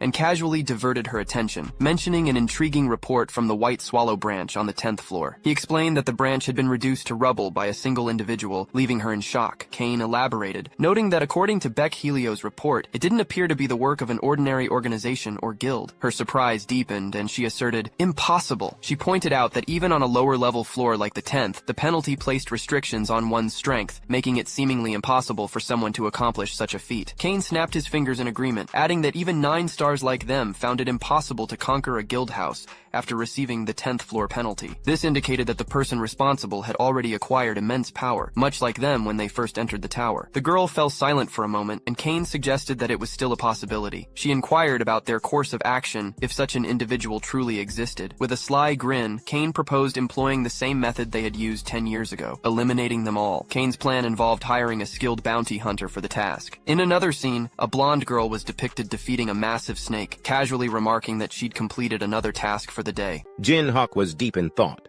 pondering the guild's dilemma. He mentioned his alignment with Hendrik's ideas, but noted a complication he was currently entangled in, Baal's quest. Before reaching the 100th floor, Jin Huk needed the entire tower to recognize his name and nickname. He expressed to Hendrik the importance of everyone knowing his name before he ascended to the 100th floor, fearing that failure might tarnish Hendrik's or the guild's reputation.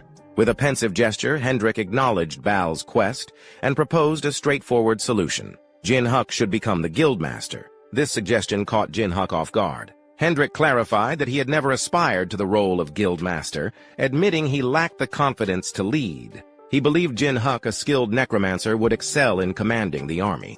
Jin Huk fell silent, frustrated by his perceived weakness compared to Hendrik.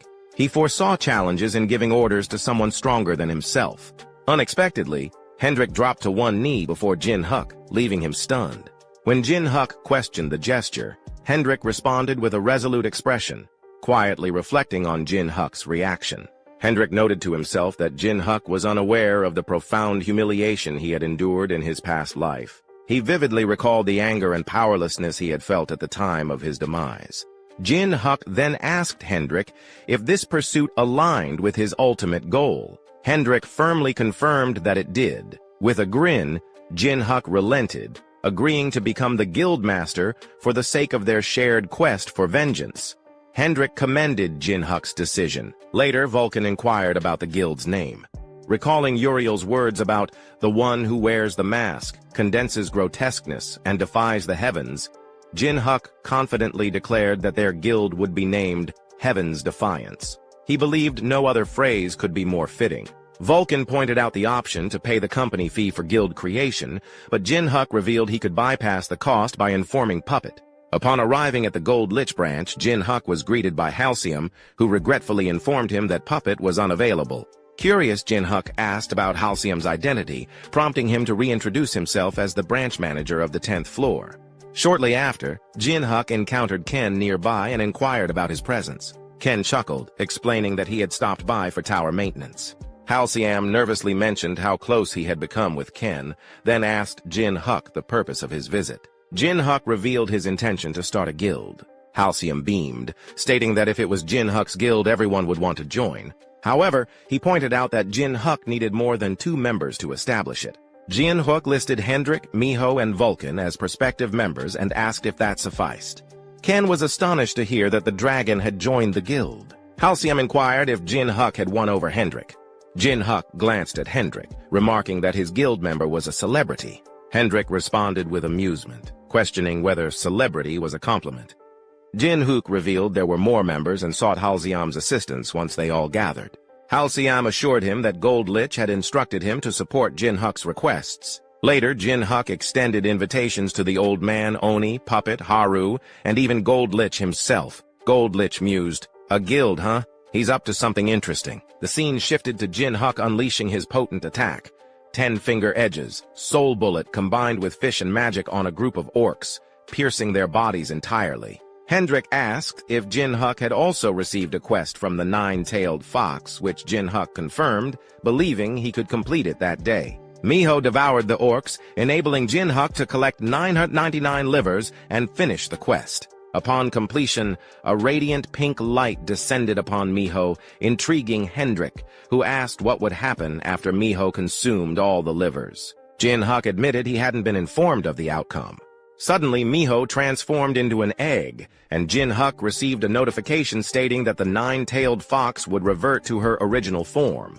As everyone watched in astonishment, Vulcan urged Jin Huk to look ahead. Turning around, Jin Huk saw a humanoid figure materializing within the pink light.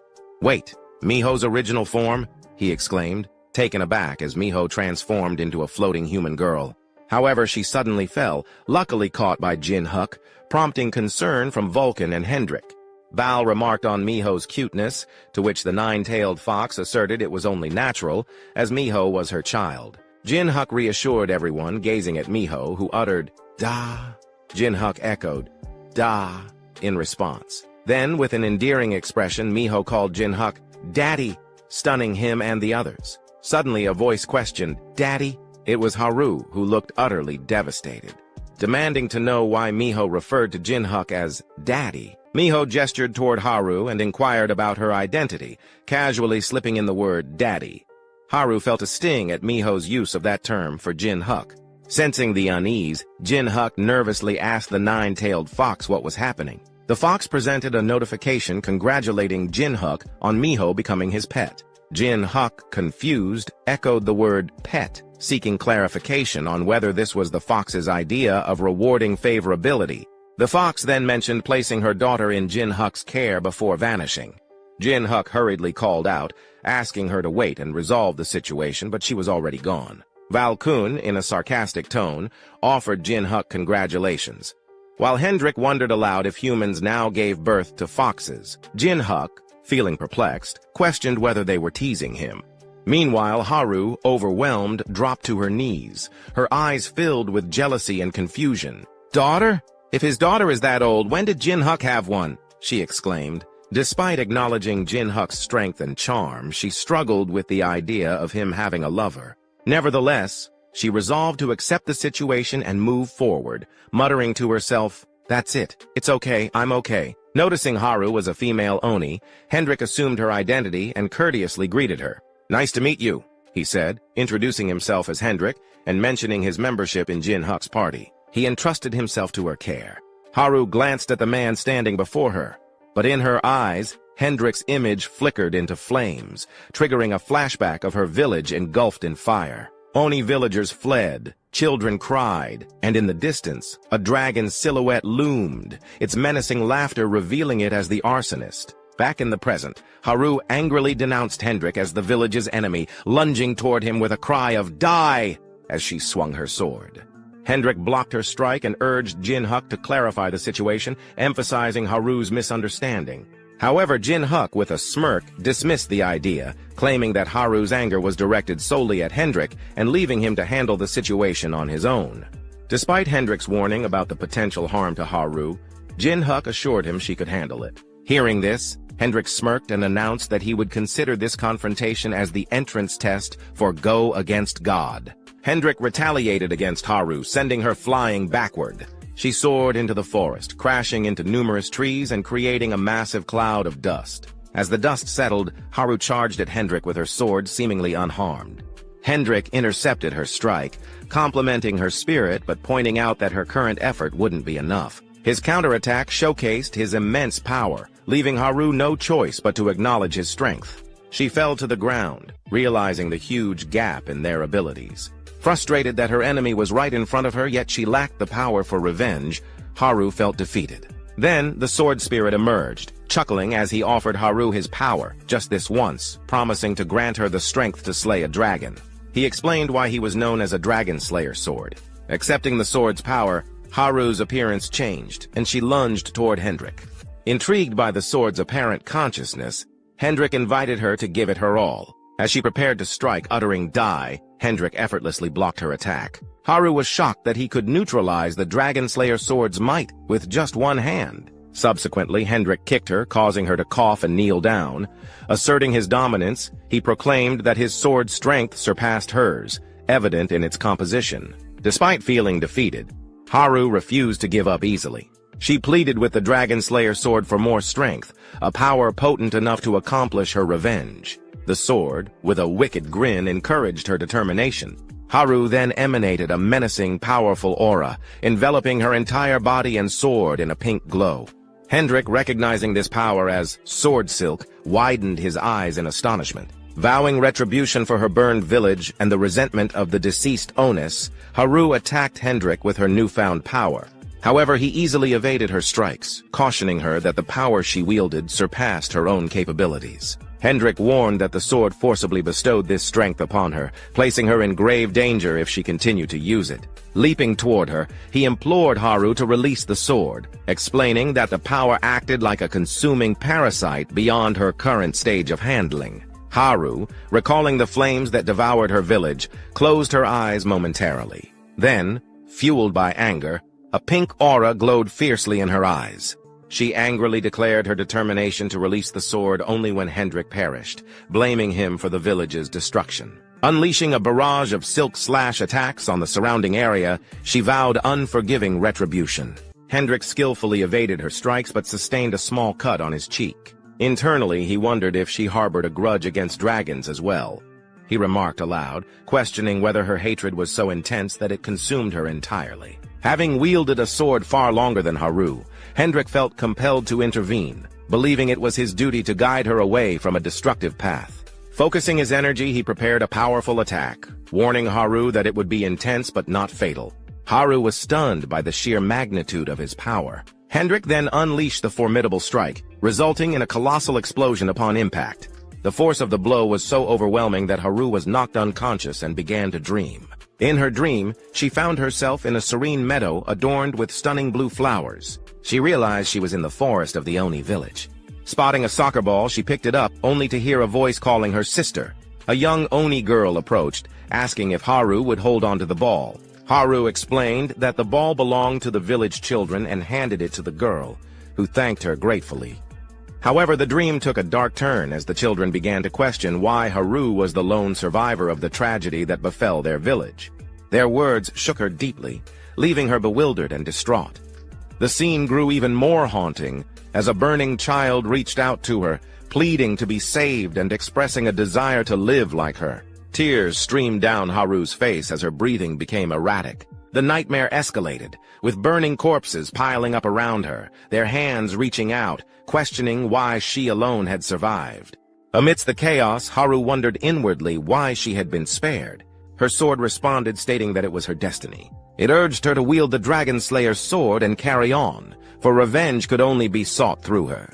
The sword reminded her that despite the Oni's demise, she must stand tall, embodying both the values of kindness and vengeance. Meanwhile, Hendrik turned around, astonished to see Haru standing after enduring his powerful dragon spark attack. Haru dashed toward him with a vacant gaze, closing the distance between them in an instant.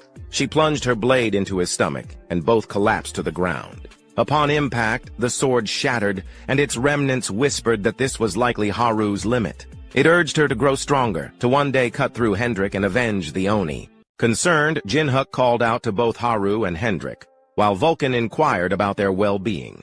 Hendrik reassured them that he was fine, noting that Haru had exhausted herself before stabbing him. He believed it was best to let her rest, and they returned to the village. Inside an apartment, Haru lay sleeping on a bed, her appearance gaunt and frail.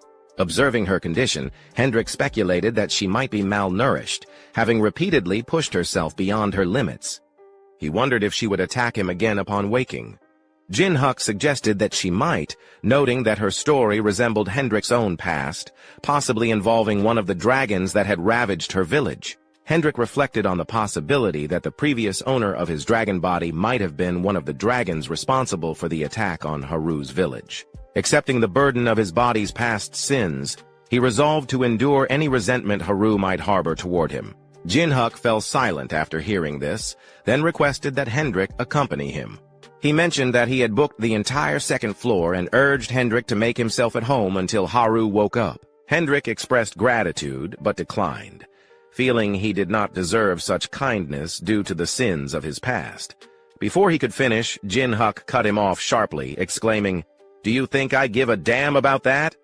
Jin Huk emphasized that Haru could only rest peacefully if Hendrik was not in her sight. As a gentle breeze swept into Haru's room, she stirred awake. Feeling the wind against her skin, she opened her eyes, initially mistaking Miho for Jin Huk. Miho informed Jin Huk that Haru had awakened, and he entered the room to check on her. "Are you awake?" he asked. Haru responded with a weak yes, mentioning that her head felt heavy. Suddenly, Miho exclaimed, "Daddy's here!" These words triggered Haru once more, overwhelming her with jealousy and causing her to faint again. Confused, Miho asked if Haru was sleeping once more. Jin Huk lifted Miho into his arms and warned her that she might die if she didn't stop using that nickname for him. The following day, just outside their apartment, Jin Huk inquired if everyone had packed all their belongings. He announced that they would not be returning to the 10th floor. Haru enthusiastically confirmed that she had packed everything, expressing a deep sense of connection to the Dragon Slayer sword. She felt that it always returned to her as if it were a part of her. Hendrik assured the group that his possessions were magically organized, so he wouldn't leave anything behind. Miho hesitated, almost calling Jin Huk Daddy, but then chose to address him as Appa instead, asserting that she hadn't left anything either. This surprised Jin Huk, as he hadn't anticipated her using Appa instead of Daddy. Haru stepped in, explaining with a warm smile that she was the one who had taught Miho to use Appa. She embraced Miho like a caring sister, and clarified to Jin Huk that, despite Miho being a mythical creature, she was still a young child who couldn't fully distinguish between Daddy and Appa. Haru had simplified it for her and taught her with kindness. Muttering softly, Miho admitted that she preferred saying Daddy. Her statement prompted a menacing look from Haru, who resembled a furious demon, frightening Miho. Jin Huk then distributed some scrolls, revealing them to be teleportation scrolls. He suggested that each of them take one, explaining that tearing the scroll would transport them to the meeting room Gold Lich had arranged. Haru, startled, remarked about the scrolls being expensive. Miho inquired, "Really?" Just as Jin Huk was about to shred his scroll, Vulcan urgently implored him to pause, loudly questioning whether he would receive his own scroll. Jin Huk acknowledged his oversight, and with a snap of his fingers began drawing Vulcan into his spiritual portal. As he was being drawn in, Vulcan cursed Jin Huk, denouncing him as someone who disregarded his autonomy and treated him merely as an object to be taken from an inventory. With everyone prepared, Jin Huk declared it was time to proceed. They tore the scrolls in half and instantly found themselves teleported to their designated meeting spot. Hendrik inquired, "Is this it?" Haru expressed her astonishment at discovering such an impressive place on the 10th floor. Jin Huk explained that the space had been constructed through the power of magic, a venture made feasible only by Gold Lich's substantial financial resources. Suddenly, a figure materialized beside Haru, prompting her to turn and meet their gaze. The elderly man, newly arrived, was astounded to encounter Haru, whose shock mirrored his own. "Grandpa Geno, you're really alive!" Tears welled in their eyes as the only confirmed survivors of their kind embraced. Vulcan and Jin Huk looked on, relieved that this long-awaited reunion had finally taken place.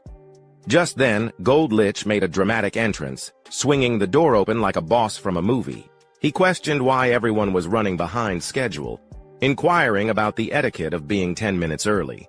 Jin Huk glanced at him and urged for consideration due to the current situation with the Oni. Gold Lich remarked that Jin Huk had become unusually soft, referring to him as Death Star. Nearby, Puppet questioned Gold Lich's mention of Death Star, recalling the powerful climber who had perished a decade ago, lured by a thirst for power and betraying mankind. Jin Huk then unveiled himself, removing his mask, and asked, "Do you know me well?" With a broad grin, he confirmed Puppet's inquiry, identifying himself as Death Star Jin Huk, the man who had died 10 years ago. In the subsequent scene, Gold Lich concluded his briefing, sharing all the information known thus far. Silence enveloped the group after his words, except for Puppet, who, in astonishment, requested Gold Lich to pause. He summarized Gold Lich's revelations, highlighting the secret actions of the 4 royalties, including the elimination of those with potential and the ambush on the Oni village at the 100th floor. So, Ghostfacer, or rather Jin Huk and Sir Hendrik, were both victims and have returned to life? Puppet exclaimed. Exactly, confirmed Jin Huk, emphasizing their guild's objective of revenge. With a determined look, Jin Huk mentioned that their guild's name was Heaven's Defiance, signifying their intent to wreak havoc in heaven, the place where the 4 royalties resided. The elderly man and Puppet exchanged grins, acknowledging Jin Huk's perceived madness, but recognizing their potential to bring substantial change to the tower.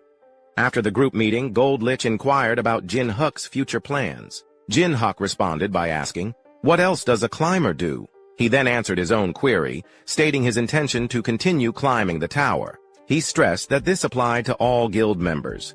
They needed to develop their abilities as much as possible, because fighting fire with fire was the only way. As Geno was leaving, Haru called his name, grasped his hand, and inquired if he would ascend the tower with them. Geno expressed his happiness at her invitation, but mentioned his intention to proceed separately, shocking Haru. "Wait, why?" she exclaimed. Geno explained that having seen her safe, he had found peace in his heart. His past anger and motives had dissipated, and he speculated that the same might be true for her due to her kind-hearted nature. He believed that being together would lead to stagnation. He revealed that the final sword of the Oni couldn't fall because of him.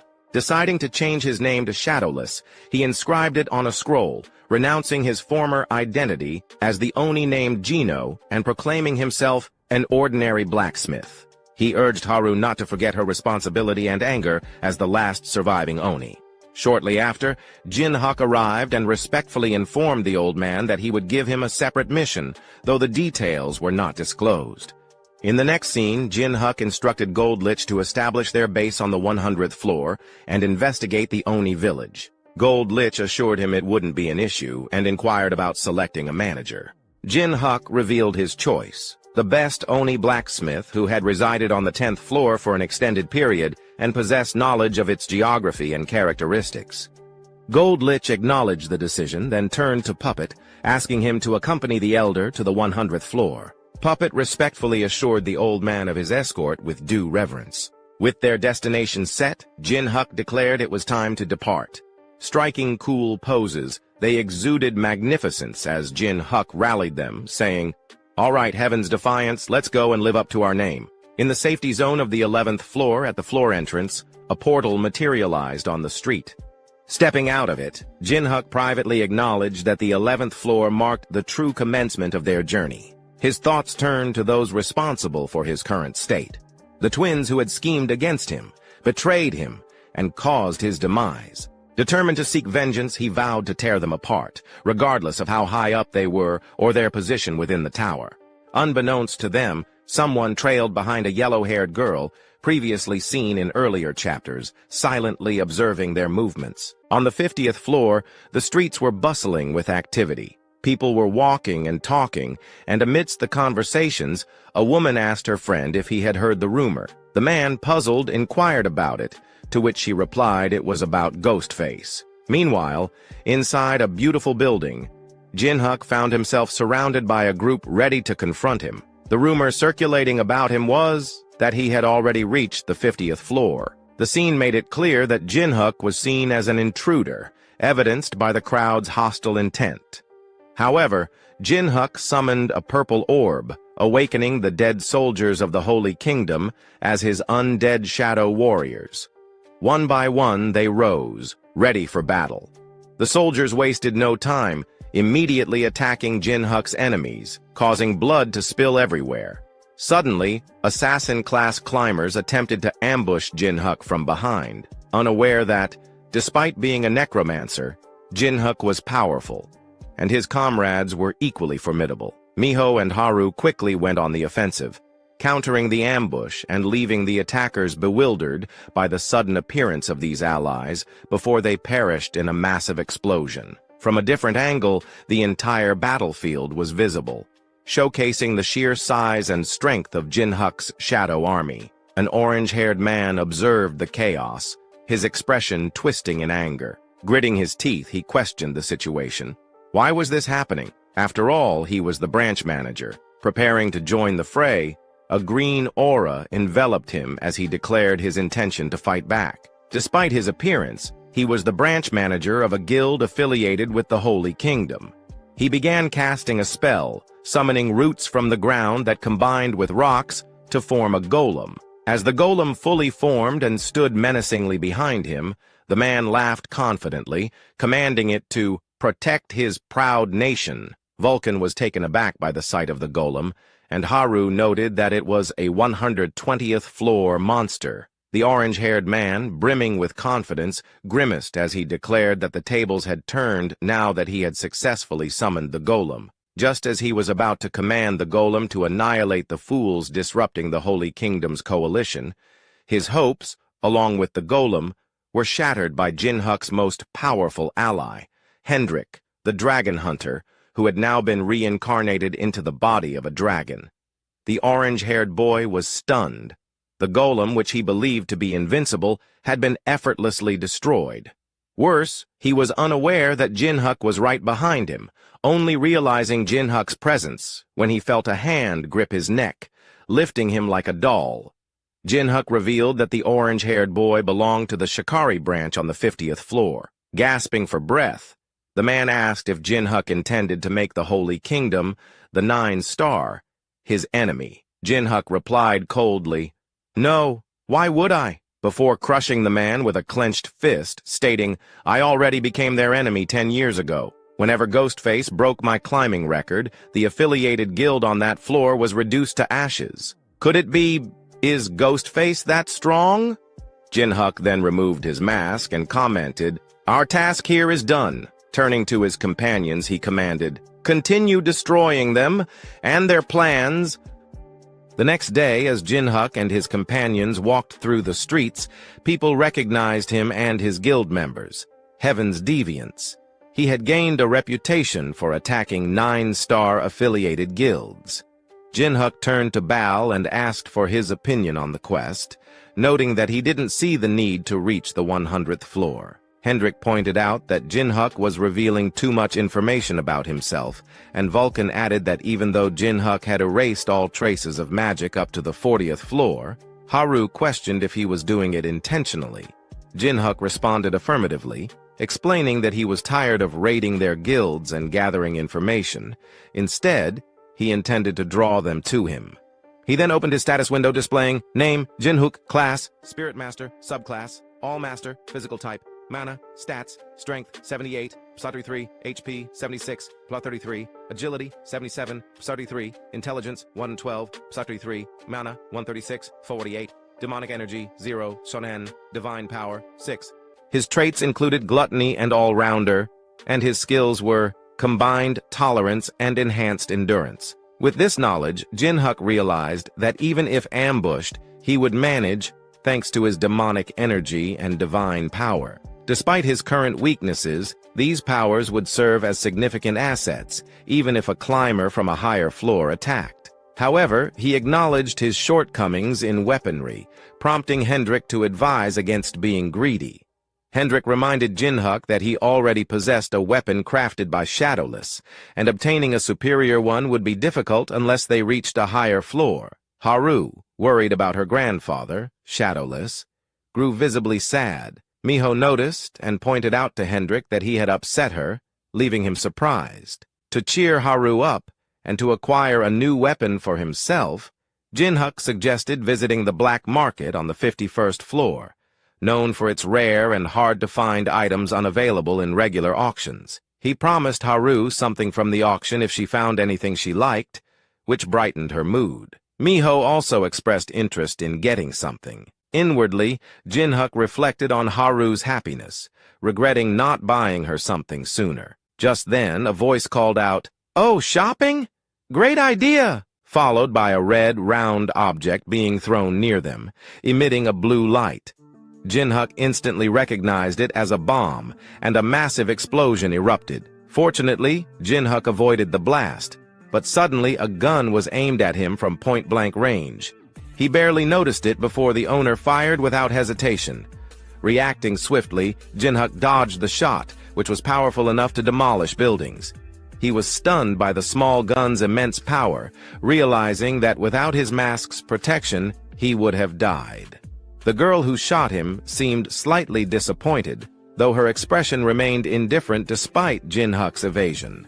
Suddenly, an enraged Hendrik attacked her from the side, intending to kill. However, she calmly said, "Visor." A system responded, "Yes, ma'am," and a blue barrier shielded her from his strike. Hendrik's eyes widened in shock as the woman equipped a robotic suit. After donning her suit, she activated a defensive technique called Rebound Shock on her shield. As Hendrik's attack struck, it rebounded with such force that it sent him staggering backward in pain. At that moment, Haru and Miho joined the conflict, both intent on punishing the woman for aiming a gun at Hendrik and Jin Huk. Haru swung his sword, and Miho extended her claws, launching their attacks simultaneously. However, the woman surprised them by taking flight, causing both Haru and Miho to miss their strikes. Haru was astonished by her ability to fly, while Miho, still a child, joyfully exclaimed, "It's a plane! It's a plane!"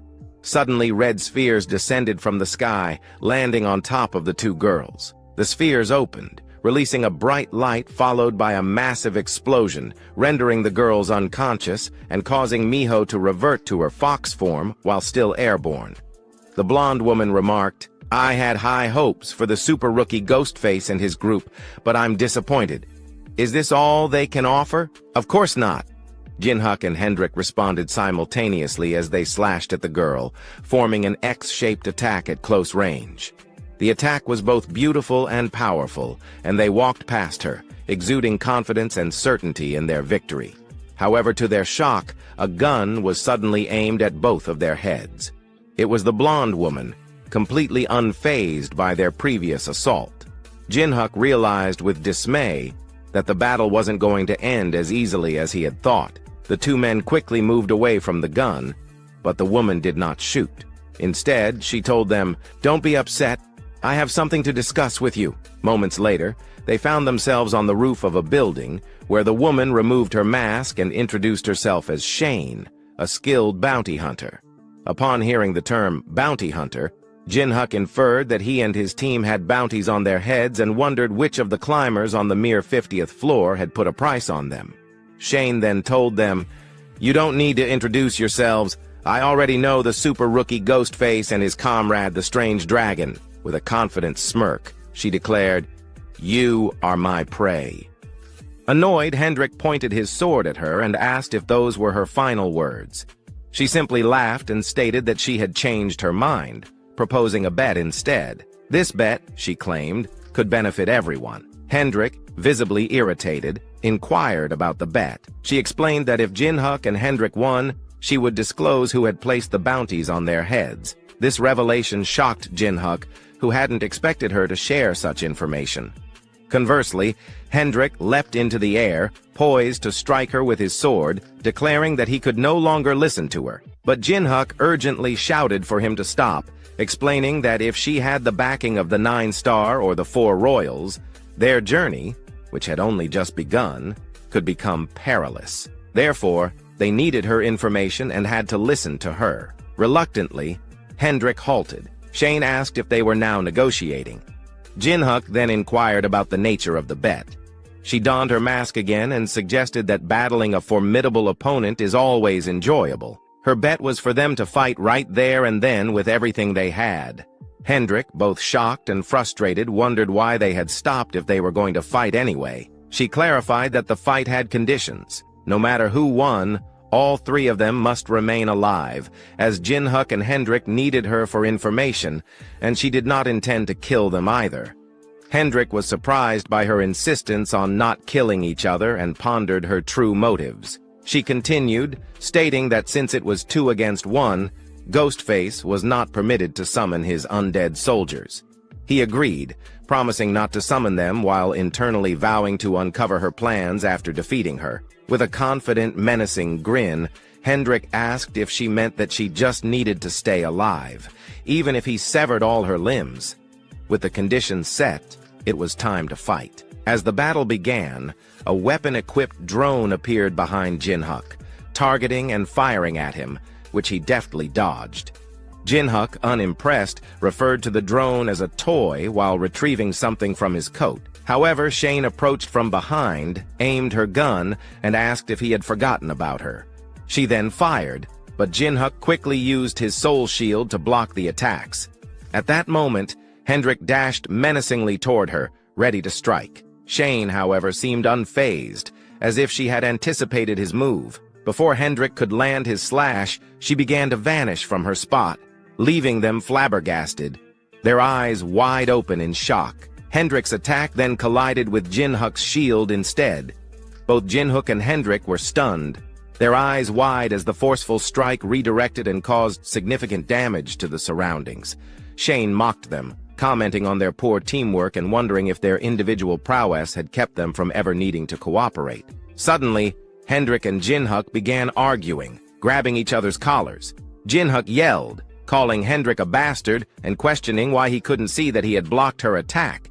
Hendrik, equally angry, retorted, calling Jin Huk a bastard as well and insisting he should have predicted his attack. Jin Huk argued that Hendrik should match his movements, stating it was a command from him, the Guildmaster. Hendrik countered, telling him to be rational and that leaving it to him was their key to victory. Their fight was abruptly interrupted by Shane, who prepared a devastating attack and called out to them. She remarked that although they were both strong-willed, they were being rude by constantly ignoring her. With a confident look, she asked if they had ever heard of a railgun, and if not, she would show them by attacking with it. The powerful attack conjured a gigantic, bright blue beam that illuminated the entire area as it was about to land on our heroes. Suddenly, a massive explosion occurred as the attack hit the ground, obliterating everything within its radius. Elsewhere, in a serene area far above the forest, a portal began to open. Once it fully materialized, Hendrik and Jin Huk emerged, their expressions revealing surprise. They plummeted from the sky into the forest, landing with a jolt that left them in pain. Jin Huk breathed a sigh of relief. The emergency teleportation had worked. They had narrowly escaped a dangerous situation. He had cast the teleportation spell as a precaution, and it had saved them. In contrast, Hendrik was furious about retreating in the midst of battle.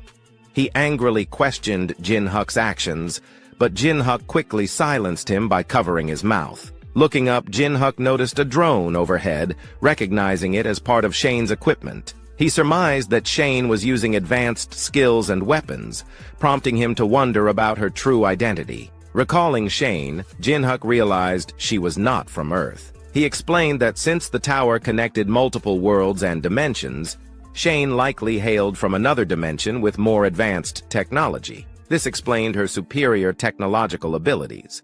With this understanding, Jin Huk urged Hendrik to follow his lead if they wanted to win. Meanwhile, Shane was searching the area from above, confident they were nearby. Her search ended abruptly when Jin Huk appeared before her, also flying.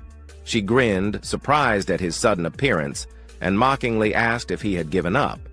Jin Huk replied that he had a long lifeline. He then used his binding skill, summoning numerous shadowy hands that surrounded Shane, trapping her within. Shane asked him what this was, thinking his skill would be significant, only to find it was a minor spell meant to stop her. She felt it hurt her pride, interpreting it as him looking down on her. However, Hendrik was right behind her, entering the shadows and slashing at where Shane stood. She noticed him in time to dodge his attack and then shot him point-blank in the head. Although it seemed Hendrik's head was obliterated, Shane was skeptical of this cliched outcome, suspecting something more. She was correct. Hendrik emerged unscathed, grinning and expressing his enjoyment. Shane realized that Ghostface had used a barrier on Hendrik, keeping him alive. Shocked, Shane became vulnerable, allowing Hendrik to retaliate and slash her, drawing blood for the first time in their battle. "Not bad," she said with a grin. Jin Huk, preparing an attack, inwardly noted that spirit masters possess more than just summoning spells. With his all-master trait, he intended to bestow all his buff skills on Hendrik, showcasing what true all-master support entailed. Clapping his hands together, he triggered a huge explosion, then instructed Hendrik to follow her, which he did. Meanwhile, Shane observed Hendrik's significantly increased speed and wondered if Ghostface had cast a spell on him. She stopped, turned around, and began firing at Hendrik, telling him to get lost. However, Hendrik easily dodged her attacks, maneuvering through them effortlessly while asking if she was retreating. As he got closer, he declared he wouldn't let her escape and swung his sword at her. Shane managed to block with her barrier, though she struggled. She then noticed Hendrik's attack had intensified, with a golden dragon now visible. Hendrik's lightning dragon slash was potent enough to pierce her shield and wound her, causing her to bleed. Hendrik landed gracefully, thinking he had won the fight, but then stepped on a trap Shane had set earlier. She remarked that it was a gift for pushing her so far. The gift turned out to be a nuclear mine that detonated instantly upon impact. Jin Huk, concerned for his friend, hurried to rescue him but arrived too late. The explosion erupted with the force of a nuclear blast, reaching up to the clouds. Jin Huk cursed, questioning which world she came from to possess such apocalyptic weapons. Suddenly, he was shot in the chest, the bullet piercing through his body. It was checkmate for Shane, who laughed as she stood behind Jin Huk with her gun aimed at him. She declared that Hendrik could no longer fight, and that Jin Huk, now injured, was the last one standing. However, Jin Huk remained unfazed. "Do you truly believe it's over?" he asked. He mentioned that Hendrik had a long lifeline, too. As he spoke, a colossal dragon figure emerged from the fire, standing behind Jin Huk. It was Hendrik, transformed into his dragon state. Shane was stunned, realizing they had not been serious until now. Meanwhile, Hendrik, furious, demanded to know how she dared to force him into this repulsive form, his rage evident as he stood behind Jin Huk. He unleashed his dragon breath on her, obliterating the ground where she had stood. She narrowly escaped by taking to the air, remarking, "The town's strongest truly is on a different level," though, she noted, she wasn't at full strength. As she spoke, numerous weapons encircled Hendrik and Shane, firing at maximum power, resulting in a massive explosion. When the smoke cleared, Hendrik's silhouette remained untouched. Mockingly, he asked if she had brought those weapons to swat a fly, which terrified her.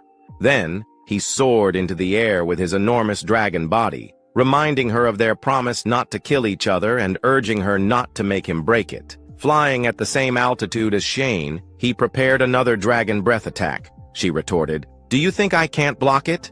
and activated her shield at full strength. Hendrik unleashed his dragon breath, causing another colossal explosion. Elsewhere, Jin Huk was trying to heal himself, lamenting that even with divine power, his recovery was slow. He suspected he had been hit by a special bullet. He also noted that since Hendrik transformed, his buffs and defense skills had vanished, as if Hendrik's presence was disrupting the mana in the area. Back to Hendrik and Shane. She was now perched on his head. Upon closer inspection, she had multiplied herself. Clones surrounded Hendrik, each armed. Surprised, Hendrik exclaimed, "I should be the only one controlling the mana in this area. How are you doing this?" She replied, "It's not magic. It's science. Holograms." She explained that even a dragon, master of mana, was powerless against it. She and her holograms aimed their guns at him and began firing, but Hendrik easily deflected the bullets. "Weapons are purely physical objects," she mused.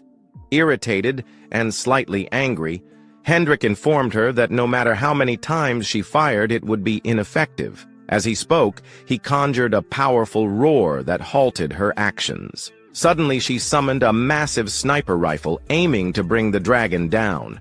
Curious, he asked, "Is that the real deal?" She confirmed, "It's the strongest and dirtiest weapon I have, one I prefer not to use." Hendrik agreed and summoned his most powerful dragon breath, unleashing his full strength. He hovered in the air, charging his ultimate attack, while Shane remained below with her fully powered weapon. As Hendrik's attack neared, she fired her bullet directly at it. Their assaults collided, resulting in a cataclysmic explosion, depicted in a pencil sketch of Hendrik and Shane, both looking confident. From another angle, their clash seemed minor at first. But then, the entire 50th floor was illuminated by the collision, followed by an explosion that obliterated everything in its path. When the smoke cleared, Shane, unharmed inside her barrier, complained, "This is why I avoid using the antimatter bomb." Her power began overheating during the shield's use, preventing normal operation. Smiling, she praised her suit's performance and instructed it to rest. Suddenly, her expression twisted into terror and shock as Hendrik still stood, towering over her, ready to continue the fight. The realization that he could still battle horrified her, but fortunately, Hendrik collapsed to the ground, unable to fight further. Shane laughed with joy and relief, thrilled at the unexpected victory over a dragon. However, her celebration was cut short by Jin Huk's voice. "Why are you lowering your guard?" Shocked, Shane turned as Jin Huk reminded her, "It's 2 against 1. Did you forget my presence?" Pointing her gun at him, she sneered, "For someone with a hole in his chest, you sure talk confidently." She taunted him.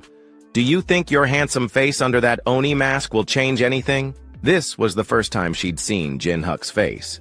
He always wore the mask. She continued, "My current weapons are more than enough to kill you. Just admit defeat." But Jin Huk, holding one of Hendrik's scales, menacingly declared, "It's not over until it's over." Biting the scale, he revealed his plan to gain dragon powers by consuming it. The scene left Shane stunned. She couldn't believe he had eaten the scale. Suddenly, Jin Huk's aura shifted dramatically. He began to sprout wings and horns, resembling a dragon, and declared that he desperately needed the information she possessed. Fully transformed into a dragon hybrid, he insisted on knowing the truth, even if it meant going to extremes. Shane's eyes widened in shock, recognizing the dragon's power in Jin Huk's current aura. Internally, Jin Huk acknowledged why dragons were known as masters of mana, feeling invincible with his newfound abilities. Utilizing this vast mana, he opened multiple portals in the sky. Shane watched in horror as Jin Huk summoned his weapon, Gungnir. This time, numerous Gungnirs emerged from each portal, raining down upon her like a relentless storm of destruction. Fortunately, she managed to dodge the attacks while flying. She cursed, realizing that this spell rivaled the dragon's power. She wondered if Ghostface could also be a dragon, but dismissed the idea, noting that Jin Huk's energy only changed after consuming Hendrik's scale. This led her to suspect that Jin Huk might be able to harness the power of what he eats. Jin Huk, having overheard her thoughts, taunted her for realizing it too late. He approached her from behind, ready to strike. Shane barely managed to block his attack with her beam saber. Grinning, Jin Huk mocked her, asking what had happened to her high spirits and where the great bounty hunter had gone. Continuing to taunt her, he only fueled her frustration. Annoyed by his words and now furious, she pushed him away and declared that she would end this in the manner he desired. She then prepared her chimera railgun, charging it to shoot. Meanwhile, Jin Huk laughed and challenged her, preparing his dragon breath. She was startled to realize that he could also use dragon breath. After fully charging, Jin Huk launched his attack, destroying her weapon and hitting her simultaneously, sending her flying and rendering her unconscious. She fell to the ground as Jin Huk gracefully landed. He then coughed up blood and spat out a dragon scale as his dragon form dissipated. Inwardly, he acknowledged that mastering this power was still beyond his current ability and resolved to try again later. Brushing it off, he surveyed the area, contemplating the extensive damage their battle had caused. A few moments later, Shane slowly opened her eyes and got up, complaining that her entire body hurt. She then heard Hendrik asking if she was awake. Jin Huk stood nearby, and Hendrik mentioned that they had been wondering when she would regain consciousness. She felt a mix of shock and frustration that he had regained consciousness faster than her, but she expected that of dragons. Looking around, she asked where they were and what surrounded them. Jin Huk explained that it was a barrier, noting that both she and Hendrik had fainted and the entire area was destroyed, so he couldn't just leave it like that. She laughed and inquired if they had enjoyed their fight too much. Shrugging it off, she admitted it was her complete defeat. Despite believing she had a chance of winning, she acknowledged that there was a monster capable of stealing the power of the 4 royalties, leaving her no opportunity to succeed. She was clearly referring to Jin Huk, who could wield the powers of dragons. Jin Huk chuckled, remarking that she had seriously underestimated them. Hendrik chimed in, asking why they had made this bet in the first place. Facing them with a smile, she explained that she wanted to fight a dragon and couldn't pass up such an opportunity. Jin Huk and Hendrik were taken aback by this revelation, with Hendrik feeling frustrated that they had gone through all this effort for that reason alone. She stood up and declared that whether it was her or the dragon on the 50th floor, she wanted to know who was stronger. Hendrik, having been a dragon slayer in his past life, responded by saying he couldn't comment on that. However, Jin Huk urged him to say something, and added that he had used all the mana stones he had collected from the monsters he defeated to maintain the barrier. With his hand on his head, Jin Huk noted that now that she was awake, she needed to fulfill her promise and reveal who had sent a bounty hunter after them. After a brief silence, she said with a serious expression that it wasn't just one person who had targeted them. The bounty had been placed by a guild association. This information angered our protagonist, who inwardly questioned if it was the person he suspected. Hendrik was puzzled and inquired about the guild association. In response, she explained the concept of penalties, stating that a high-ranking climber faces restrictions on how much they can achieve on a lower-ranking floor. To bypass this, they support and defeat a low-ranking guild. These guilds then take control of guilds on lower floors, which in turn conquer guilds on even lower floors. This chain reaction helps them solidify their power, which is the essence of a guild association. Hendrik mentioned that there weren't many such powerful entities in the tower, so with some investigation, they could identify the culprits. However, Jin Huk interrupted, saying it was unnecessary because only one person could amass such power. He revealed that this person was Kan Pilon, a member of the 9-star guild association called the Holy Kingdom, and one of the individuals responsible for his death in his past life. Klain stood in a sinister-looking building, thanking everyone for attending. We were then introduced to those he had thanked, the current 9 stars. The Sword Saint, Donth Taylor, spoke up, saying he knew why Klain had called them together.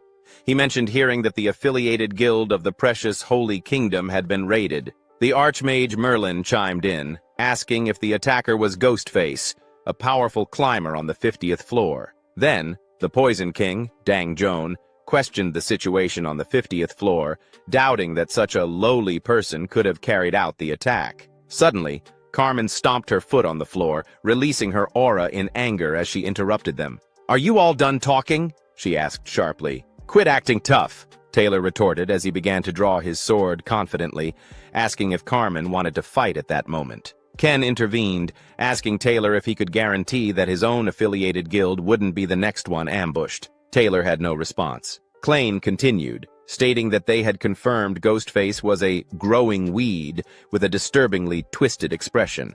He suggested that they should pluck the weed, meaning they needed to kill Ghostface, then asked for their thoughts. Taylor responded by asking how they would get rid of him.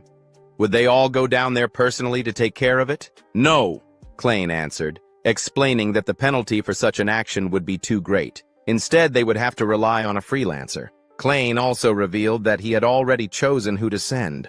Meanwhile, in a village engulfed in flames, Shane was seen badly injured, as though she had just been in a fight. With a smirk, she remarked on the difference in skill, saying it was unexpected for it to be so vast, even though she and her opponents were all climbers from the 300th floor. She acknowledged that king-ranked climbers were truly on a different level, referring to the 2 individuals standing before her. One of them, wearing a skull mask, told her that she had failed in her mission to kill Ghostface and had even leaked information. The other, who had a snake, added that because Ghostface's party had become hard to track after parting ways with her, it indicated that she had allied with him and his group. The man's snake suddenly grew larger and wrapped itself tightly around Shane, causing her intense pain as her bones began to crack.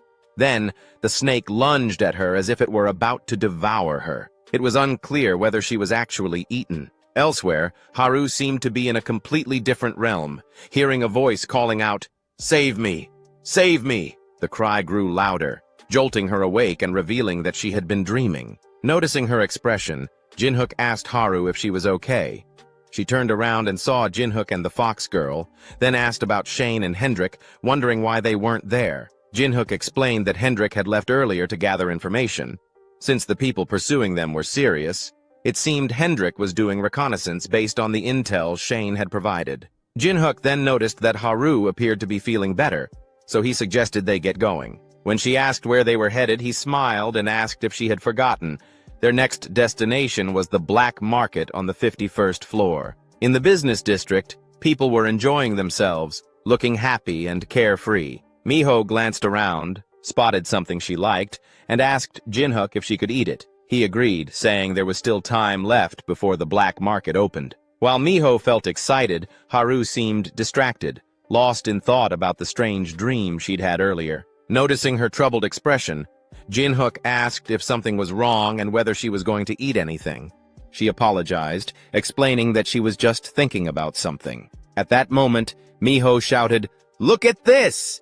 as she carried a large amount of food, inviting Haru to eat together. Haru agreed and joined her, but Jin Huk noticed that something still seemed off about her. As night fell and the moon rose high in the sky, Jin Huk said that before entering the black market, Haru needed to hide her identity better, because she was too noticeable. With a snap of his fingers, he changed her clothes, making it easier for her to blend in and, most importantly, concealing her horns. He also told Miho to transform into her fox form and hop onto his shoulder, which she did. When they reached the entrance of the black market, two guards were deciding who could enter based on their identities. When it was Jin Huk's turn, he showed his card. The guard was surprised to see that it was a black card, which granted access to all black market auctions, meaning Jin Huk had a powerful sponsor, as obtaining one without connections was impossible. Seeing the guard's hesitation, Jin Huk asked if there was a problem. The guard nervously shook his head and said he would escort them to the VIP seating area. As they made their way there, some bystanders recognized the mask Jin Huk was wearing. They realized it was Ghostface. They also noticed that he had a woman with him, and some wondered how he'd gotten VIP access. When they arrived at their private seating area, the guard explained that this was their reserved spot, and that they could press a button whenever they wanted to place a bid. Jin Huk acknowledged this and instructed the guard not to enter the room unless called. The guard agreed, wished them an enjoyable time, and respectfully exited, closing the door behind him. Moments later, the auction began. The auctioneer presented various items, and the crowd eagerly placed their bids, competing intensely for each one. Today, Jin Huk made a purchase.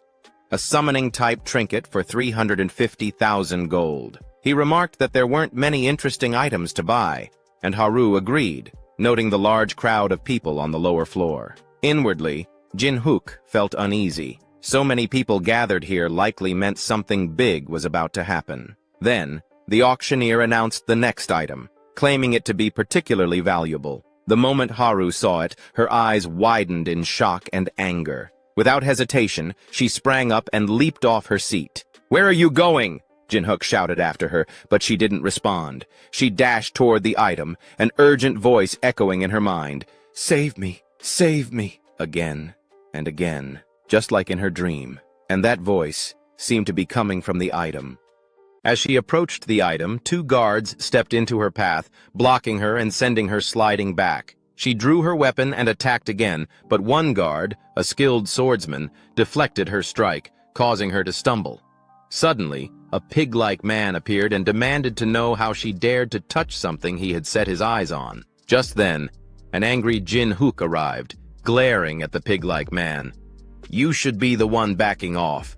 Do you even know who you just laid your hand on?" he said menacingly. The man and his bodyguard recognized Jin Huk as Ghostface, putting the bodyguard on high alert, though the pig-like man only grinned widely. Concerned, Jin Huk asked her if she was okay, and why she had jumped down so suddenly. Haru pointed to the item and said she had heard a voice coming from it.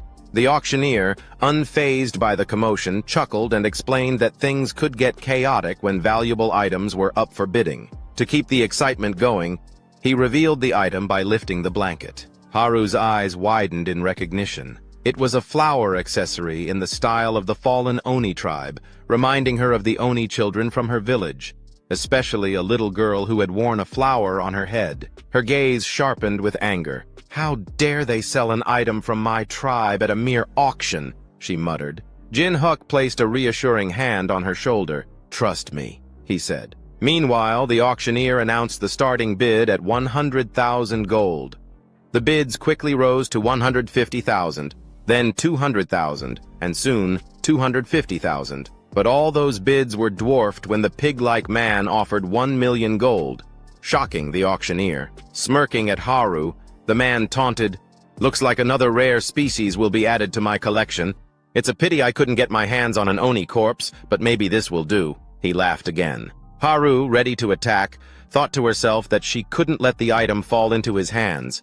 But Jin Huk stopped her just as the auctioneer was about to declare the item sold. Jin Huk interrupted, raising the bid, not to 2 million, but 3 million gold. The entire room fell silent in shock. Even the pig-like man was taken aback. Jin Huk stood next to the item and said firmly, "If you're not willing to spend 3 million, then back off." After a tense moment, the auctioneer finally announced, "Sold for 3 million gold." As murmurs spread through the crowd, someone remarked that they never knew Ghostface was that wealthy, while the pig-like man muttered curses under his breath. Inwardly, Jin Huk worried. Had he drawn too much attention by ending a bidding war that hadn't even started that high? It was best for them to leave quickly. Jin Huk glanced at the auctioneer and firmly stated, "I'll take it. Pack it up as quickly as possible." The auctioneer nodded in agreement, promptly setting about the task. Outside, Haru held the item in her hands, a look of gratitude crossing her face. "Thank you, Jin Huk," she said. "This must have cost you a fortune." Jin Huk shrugged, a faint smile on his lips. "It's not my money, so don't worry about it. If you want to thank someone, thank Gold Rich." Just then, the flower began to emit a faint glow, and suddenly, an Oni soul emerged from it, embracing Haru. "Thank you," it whispered, leaving Haru momentarily bewildered. As realization dawned upon her, tears welled up in her eyes. "For everyone's salvation," she murmured, "I will have my revenge." Inwardly, Jin Huk understood now why Haru was so fixated on the item. It wasn't just an ornament. A deceased Oni soul was bound to that hairpin. Without warning, the bodyguard from earlier leaped into the air, appearing behind Jin Huk, ready to strike. But Jin Huk's reflexes were sharp. He swiftly turned around, parrying the blow. "Haru!" he shouted, sensing her concern as he repelled the attacker. "Who are you?" Yet recognition struck him almost immediately, for standing beside the man was Piggy Fatty. Jin Huk sneered. "Your timing is as obnoxious as ever." Piggy scoffed, a sly grin spreading across his face. "How rude," he replied mockingly. "I was generous enough to let you have that item. If you truly wanted it, you should have bought it at the auction," Jin Huk retorted. "But let me be clear, I won't let you lay a finger on this accessory." He took a step forward, his tone turning cold. "Leave now before you get hurt." Piggy's grin only widened as he pointed at Haru. "The hairpin doesn't matter anymore," he said. "I've set my sights on the real Oni now." Fury flared in Haru's eyes. "Try it," she challenged, dashing toward him. Piggy hefted his giant hammer and brought it crashing down onto the ground, but Haru nimbly evaded the blow. "Don't be reckless!" Jin Huk shouted, his voice filled with urgency. But before he could do anything, a sword thrust toward his face, forcing him to dodge at the last second. The attack came from the bodyguard, who grinned wickedly. "I'll be your opponent," the man declared with a sinister glint in his eyes. Jin Huk's thoughts raced. This guy is on par with Hendrik, maybe even a more skilled swordsman. He activated his battle foresight, determined to gain the upper hand. Haru, too, tapped into her battle foresight. She analyzed Piggy's movements, noting his strength but also his sluggishness. "I can win if I counter him just right," she thought. Seeing an opening, she lunged for the kill, but Piggy's smirk only grew wider as black smoke suddenly poured out from his hammer. Realizing the danger, Haru quickly covered her nose to avoid inhaling the smoke. "It's poison," she realized, her heart pounding. I need to hold my breath. Noticing an opening, Piggy swiftly grabbed her face and shoved her forcefully to the ground, sneering as he told her, "Remember this when you reach the 50th floor? You'll realize that all climbers have a trump card." He continued, "This is the numbing poison from the goblin bastard's poison needles. But I've refined it and turned it into a gas." He grinned, adding, "You won't be able to move a finger for a while." Struggling to speak, Haru declared, "I won't be finished by mere poison. As the last Oni, I will have my revenge." But Piggy merely scoffed. "I don't care about the onus," he said, his tone cold and dismissive. "But don't be too upset. Your life isn't ending, it's just starting anew. Of course, to make you obedient, I'll need to cut your ligaments." As he menacingly raised his knife, he sneered, "Consider it an honor to begin a new life as one of my prized collector's items." Just before he could follow through, Jin Huk arrived at the scene with an air of menace, moving with such swiftness that he blew Piggy's arm clean off. "Curious how I'm able to move despite your poison?" Jin Huk asked mockingly. "Well, unfortunately for you, your poison doesn't work on me," he smirked. "And you're far too ugly and worthless for taxidermy, so I'll just kill you." Piggy clutched his severed arm, screaming in agony, while Haru breathed a sigh of relief at Jin Huk's sudden intervention. Jin Huk glanced at Piggy with disdain and said, "Stop being so dramatic. I only cut off an arm. If you keep whining, I'll have to cut off the other." In the blink of an eye, the bodyguard appeared out of nowhere, slashing at Jin Huk. Fortunately, Jin Huk reacted swiftly, blocking the attack with his magic. He knew well that if his reaction had been even a moment slower, the situation would have turned dire. The bodyguard, puzzled by what had just transpired, narrowed his eyes, trying to comprehend what Jin Huk had used to block the attack. Magic? He deduced, though uncertainty lingered in his gaze. Jin Huk retaliated with a 5-finger soul bullet, sending a series of explosive blasts toward the bodyguard. The bodyguard managed to dodge the assault, but couldn't help but feel bewildered. He can wield both sword and magic, he thought, his expression tightening. If he's proficient in both, could he have a hidden class? The pressure emanating from Jin Huk made the bodyguard feel as if he were standing before a seasoned high-floor climber. Before Jin Huk could launch another attack, the bodyguard appeared at Piggy's side. "The situation has changed," he said sternly. "Retreat and tend to your injuries." Piggy, seething with rage, shouted back, "Are you joking? I'm not retreating when there's a living Oni right in front of me." The bodyguard's gaze darkened as he pointed his sword at Piggy's face. "Have you forgotten the terms of our contract?" he asked menacingly. "In exchange for my protection, you agreed not to interfere when I'm in the middle of a fight." He told Piggy to disappear at once, or else. Without a moment's hesitation, Piggy began to flee, declaring that if he couldn't claim the Oni, he would settle for the item. As he rushed toward it, he viciously shoved Miho, who was standing nearby, to the side and snatched the item with a smug grin. "I'll be adding this to my collection," he shouted over his shoulder. But just as Piggy started to make his escape, Haru got to her feet, determined. "I won't let you get away," she yelled. The bodyguard spotted Haru and was taken aback. How was she still moving? He wondered.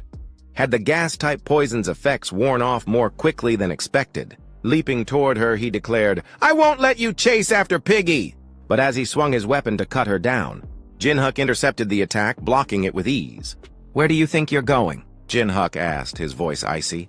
"If you start a fight, you should see it through to the end." For a brief moment, the city seemed peaceful. Then, suddenly, hundreds of slashes filled the air, followed by the complete destruction of nearby buildings, all caused by the fierce clash between Jin Huk and the bodyguard. Observing the bodyguard's furious expression, Jin Huk commented, "No matter how I look at you, your skills are wasted in a filthy place like this." The bodyguard scoffed. "Being in a place like this lets me encounter strong people like you," he retorted. Jin Huk, however, was unimpressed. "You're just a rat who ran away because you were too scared to climb the tower," he shot back. Those words seemed to strike a nerve. The bodyguard's anger flared, and with a powerful blow, he sent Jin Huk sliding backward.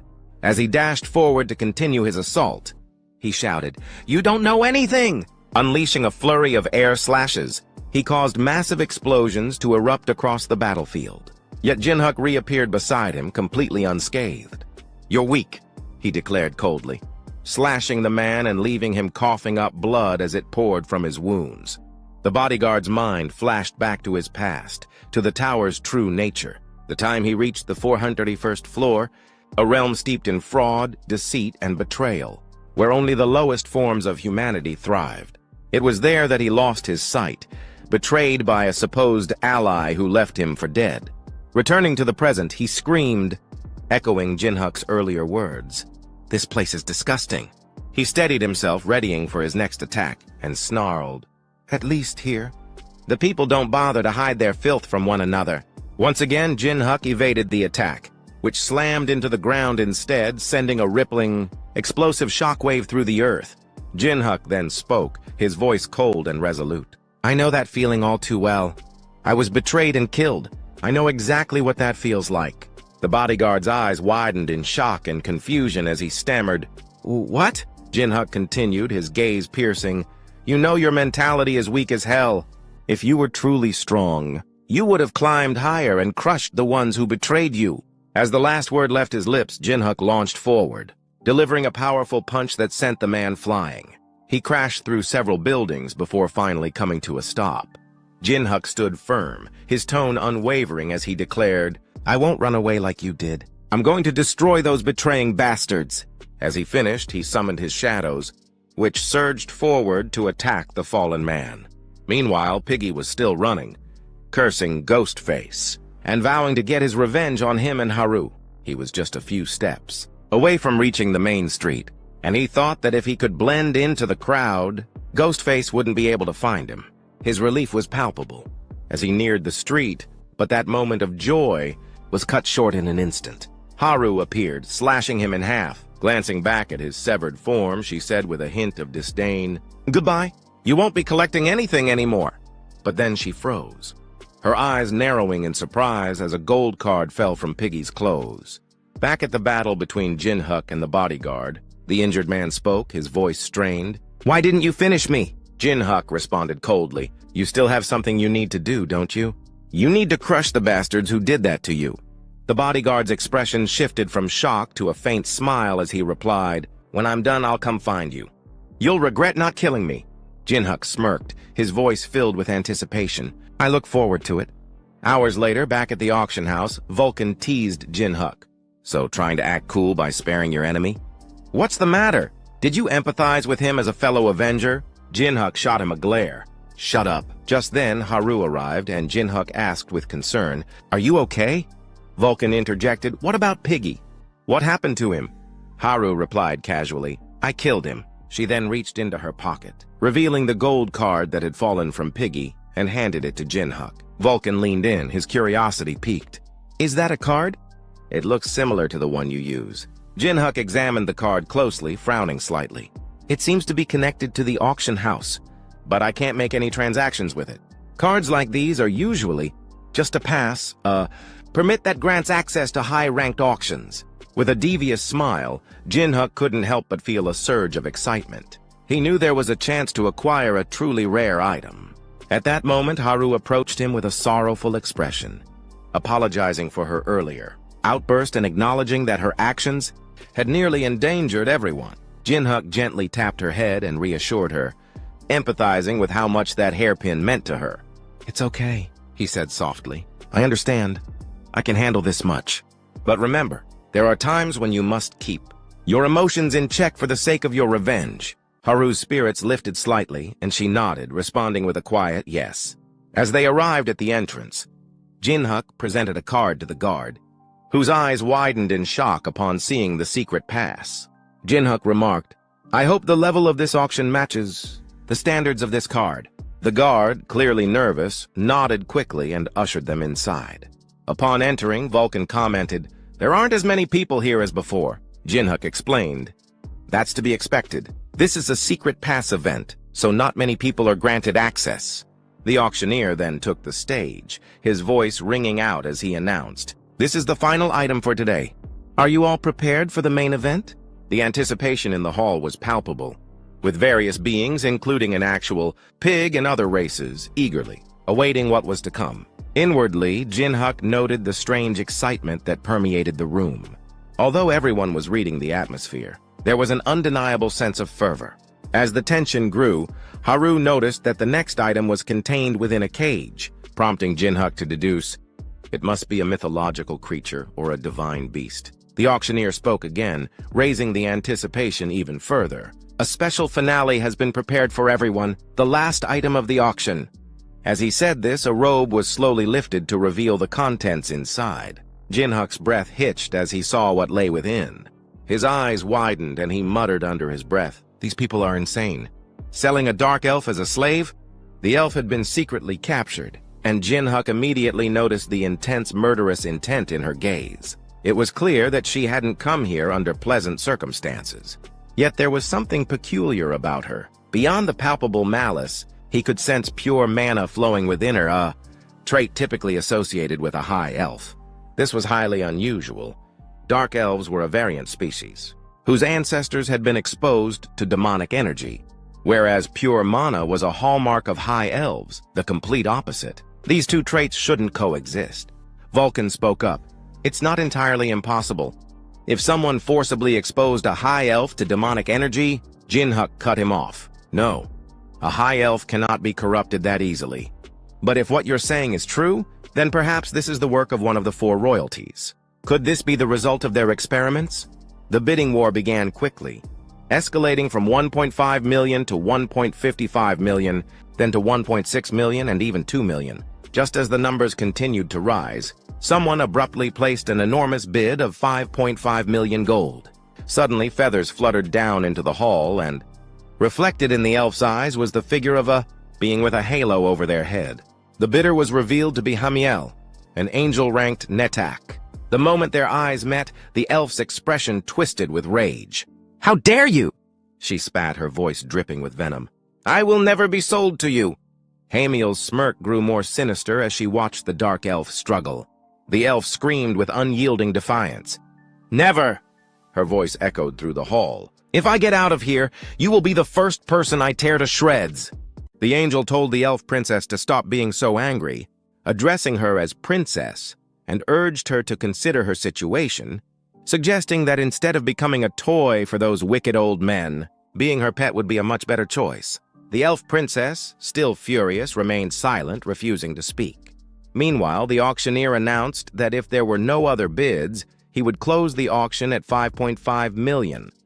He called out, 5.5 million going once, going twice.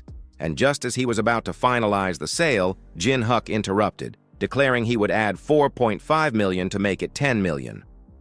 The elf princess was stunned, and even the angel around her was jolted in shock, asking in disbelief who would pay such an insane amount. Her eyes darted up to where Jin Huk was seated, and their gazes met. Jin Huk then remarked with a smirk, "For a pigeon, you sure know how to cause a scene."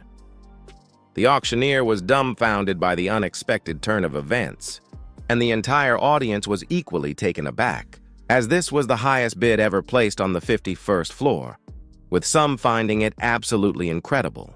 The elf princess was bewildered, wondering who Jin Huk could be, but the angel seemed to recognize him, her face twisting with anger as she muttered his name. Ghostface. Seething with rage, she thought, "How dare he touch my things?" and began to channel her powers, aiming them directly at Jin Huk. Seeing this, Jin Huk raised his hands mockingly and said, "Oh no, it looks like she's using her powers to make me give up the bid," before asking aloud, "Is that even allowed?" The angel, glaring at him, shot back, "I should be the one asking that. Stop trying to divert attention and tell me how exactly do you plan on paying that amount."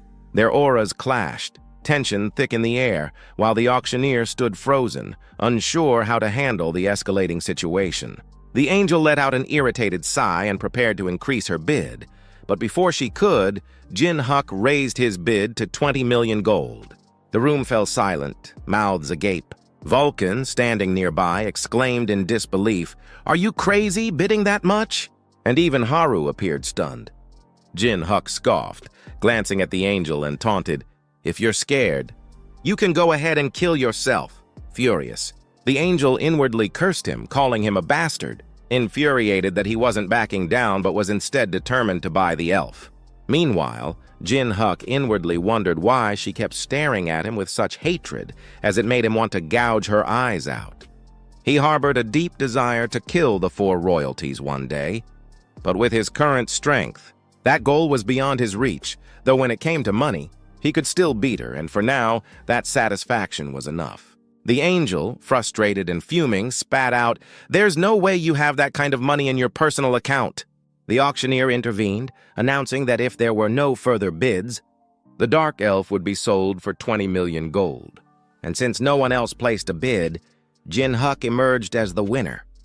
Moments later, in the hallway outside the auction room, the auctioneer approached Jin Huk and asked him to wait for a moment, assuring him that they would bring the item right away. He handed Jin Huk a magic key, explaining that it would unlock the chains if used near the elf's cage, and then, trying to be business-savvy, asked Jin Huk when he would be visiting next. However, Jin Huk cut him off and snapped, "Get lost and hurry up with the elf."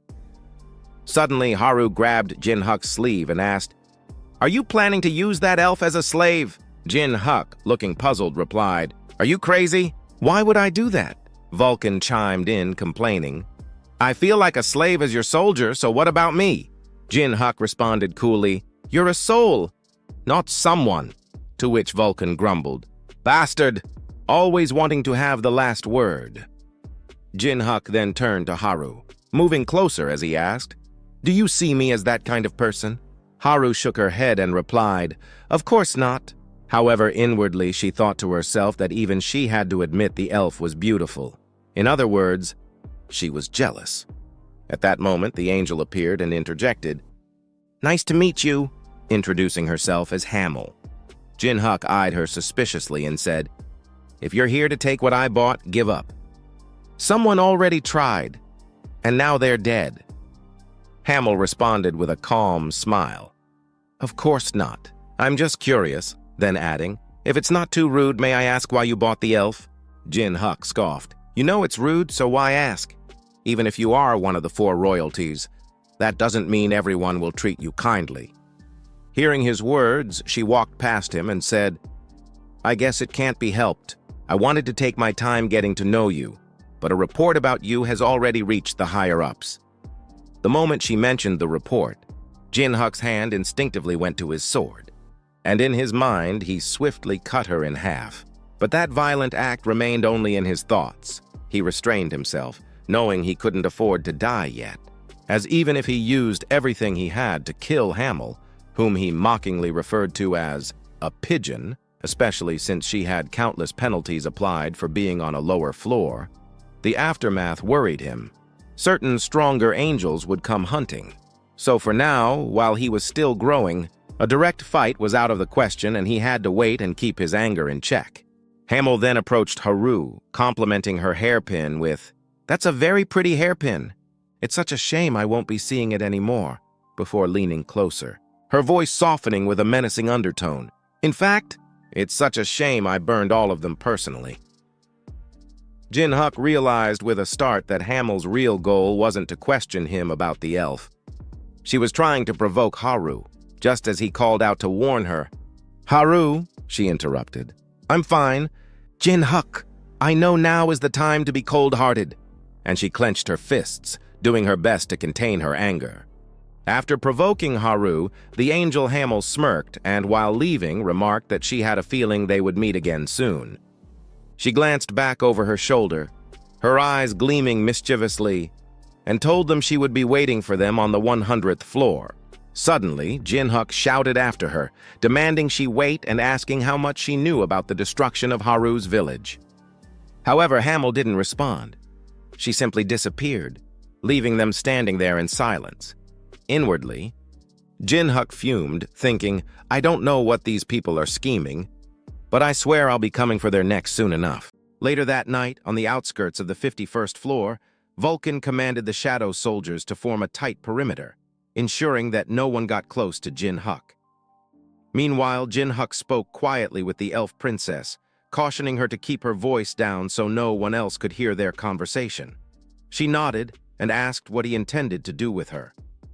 He assured her not to worry, explaining that if he had planned any harm, he wouldn't have brought Haru and Miho along. She scoffed, replying that it made no difference whether they came or not. They were all in this together. Jin Huk shrugged and replied that it was up to her to trust him or not. Then he asked for her name and she responded, "Eleanor von Yggdrasil." Hearing her surname, Jin Huk's eyes widened in shock. He recognized von Yggdrasil as the royal surname tied to the elves' divine tree. This meant she was elven royalty. It seemed he had missed it when the angel addressed her as Prince earlier at the auction house.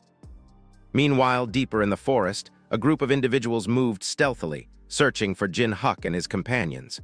Realizing their pace was too slow, they chose to split up and cover more ground. Back with Jin Huk, he was still reeling from the revelation that she was truly an elven royal. More than that, a high elf, which meant she still had room to grow stronger. He mused inwardly that the demonic energy she gained from becoming a dark elf would only grow more potent over time. Come to think of it, he pondered, she seemed to bear a grudge against the four royals. This was clear from her reaction when Hamel had tried to buy her. Considering her apparent alignment with his guild, Heaven's Defiance, he thought she might be a perfect addition to their ranks. While he was lost in thought, Eleanor was quietly plotting her escape. She knew her powers were currently suppressed by the chains, and even if freed, she wouldn't be able to wield them for a while. But suddenly, something entirely unexpected happened. Jin Huk opened the door of her cage without hesitation. Shocked, her eyes widened in confusion as she stared at him, unsure of his intentions. He then instructed her to get up, saying he had something to ask her. She saw this as a perfect opportunity to escape and bolted, but with remarkable swiftness, Jin Huk tripped her, thwarting her attempt at freedom. "Give it up," he told her firmly. Elves are skilled in mana and spirit magic, not in physical strength. Realizing her escape was futile, she looked up at him and asked, "What do you want from me? You bought me for 20 million gold." "Why," standing up, she continued, "if it's here, then it's fitting. No one will know what you do to a powerless dark elf, like those other bastards who tried to buy me. Are you planning to use me for your lust?" As the words left her mouth, Haru immediately blushed, quickly covering Miho's ears and pleading with the elf to stop talking that way in front of a child. "A child?" Eleanor questioned. Haru then defended Jin Huk, assuring her that he wasn't that type of person. Just then, the peak of all evil chimed in, lecturing him about how it was far too early to engage in such behavior. The nine-tailed fox followed suit, offering a detailed explanation of sexual education, and Makak added that if Jin Huk was a hero, he would eventually need one wife and 4 mistresses. Jin Huk's patience snapped. He exploded in frustration, shouting at them, "You crazy bastards! It's not what you think, now get lost!" Suddenly, an explosion nearby caught their attention. Telepathically, he reached out to Vulcan for a report on the situation. Meanwhile, at the site of the explosion, the climbers from earlier were locked in a fierce battle against shadow spirits, determined to eliminate them. Their objective was clear: locate the millionaire who had bought out the entire auction. Vulcan informed Jin Huk that it seemed their location had been compromised and that a large group of climbers was approaching. This revelation made Jin Huk wonder if Hamel was behind it all. Jin Huk quickly instructed Haru and Miho to go assist Vulcan and prevent anyone from advancing. Miho eagerly accepted while Haru, casting a suspicious look at Jin Huk as she left, asked, "It's really not that right?" With an exasperated expression, he shouted back, "I said no." Once they were gone, he turned to the elf and asked, "Do you want to talk?" To his surprise, she replied, "Do you have any alcohol?" Meanwhile, Haru and Miho dominated the climbers who had invaded, holding them off long enough for Vulcan to ready his soul spike ability, which could eliminate all the intruders in a single strike. With gratitude, Vulcan acknowledged their efforts, and without hesitation, unleashed his power, filling the entire area with shadowy spikes that eradicated the enemies in an instant. Back with Jin Huk and the elf, she had already finished 2 bottles and finally felt like talking. She looked at him with a steady gaze and said, "Your comrades are powerful and you're even stronger for commanding them." She paused, then added, "You possess such immense power. So why did you let the angel go back at the auction house?" She continued, "If it were you, you could have killed the angel." Especially since she was weakened by the tower's penalty. Jin Huk responded calmly, "There's nothing for me to gain by fighting now." The elf regarded him thoughtfully and remarked, "So you're suppressing your emotions for a greater purpose. That makes you different from someone like me." Then, with an unexpected intensity in her voice, she asked, "Have you ever had to slice open the stomach of someone dear to you?" Jin Huk was stunned. Blurting out what? In a brief flashback, she recalled a haunting memory. She was stabbing someone, her father. As the blade entered, he urged her to press harder to cut through to his chest. She did as he asked, though her expression was one of deep sorrow, her heart heavy with grief. Her father, breathing heavily, looked at her and whispered, "Good job. This could only be taught through my death." With his last words, he entrusted her with the Yggdrasil seed, telling her that he would leave their legacy and the future in her hands. As she held the seed in her blood-soaked hands, tears streamed down her face, unstoppable, as she mourned the loss of the only family she had ever loved. The flashback continued as other elves, mounted on horseback, pursued the elf princess. This moment was their chance. Their father was gravely injured, meaning she and her father couldn't have gone far. Leading the chase was her elder brother, Eleceed, a traitor who had sold out their race to the four royals in exchange for power. Hearing them approach, her father urgently told her, "Hurry, eat the seed." But before she could act, a sudden slash struck her father down, decapitating him. Stunned, she rushed toward him, only to realize the seed had been sliced in half as well. Looking up, she spotted Hamel hovering above, the architect of this attack. As the princess stared in shock, dark energy snaked its way into her body, catching her off guard. Approaching with a sinister smile, Hamel taunted her, saying that he had thought long and hard about a fitting punishment for the aloof elven princess who refused to join them. Hamel revealed what he was holding, a vial containing pure, potent demonic energy gifted to him by a friend. "Just a drop of this is enough to corrupt even a high elf," he explained, his expression devious. He continued sneering, "I'll start by shattering your pride and plunging you slowly into despair." As the demonic energy invaded her body, the princess writhed in agony, overwhelmed by the corruption. Eventually, she was sold into the slave market, where her fate led her to cross paths with Jin Huk. Back in the present, Jin Huk reflected inwardly, finally understanding the situation. Even the elves, he realized, were being eradicated by the four royals, much like the onus. However, the elves on the 300th floor were far too powerful to be eradicated outright. Their mana and summoning magic were too formidable, too vast, even for the four royals to handle. In cases like this, the most effective tactic is to exploit a traitor from within, just as they had used the 9 stars to attempt to kill him. The elf princess finished her story saying, "This is the end," explaining that she had spent her entire life living to help others. "The end," Jin Huk exclaimed, shaking his head. "Those bastards turned you into a slave and took over your kingdom, and you're still alive. This story doesn't end until one side falls." He then extended an offer, asking her to join his guild, Heaven's Defiance, and promised to help her exact vengeance on her enemies. Meanwhile, Haru, exhausted from prolonged battle, found her mind drifting to Jin Huk and the Dark Elf. She wondered if things would truly be okay with just the two of them together, a troubling thought gnawing at her. What if the Dark Elf stole his heart? Lost in her musings, she failed to notice a red orc stealthily approaching from behind, ready to deliver a devastating blow, the ultimate backshot. Realizing it too late, she wondered if the orc had been drawn by the noise of their fight, but at this moment, dodging was no longer an option.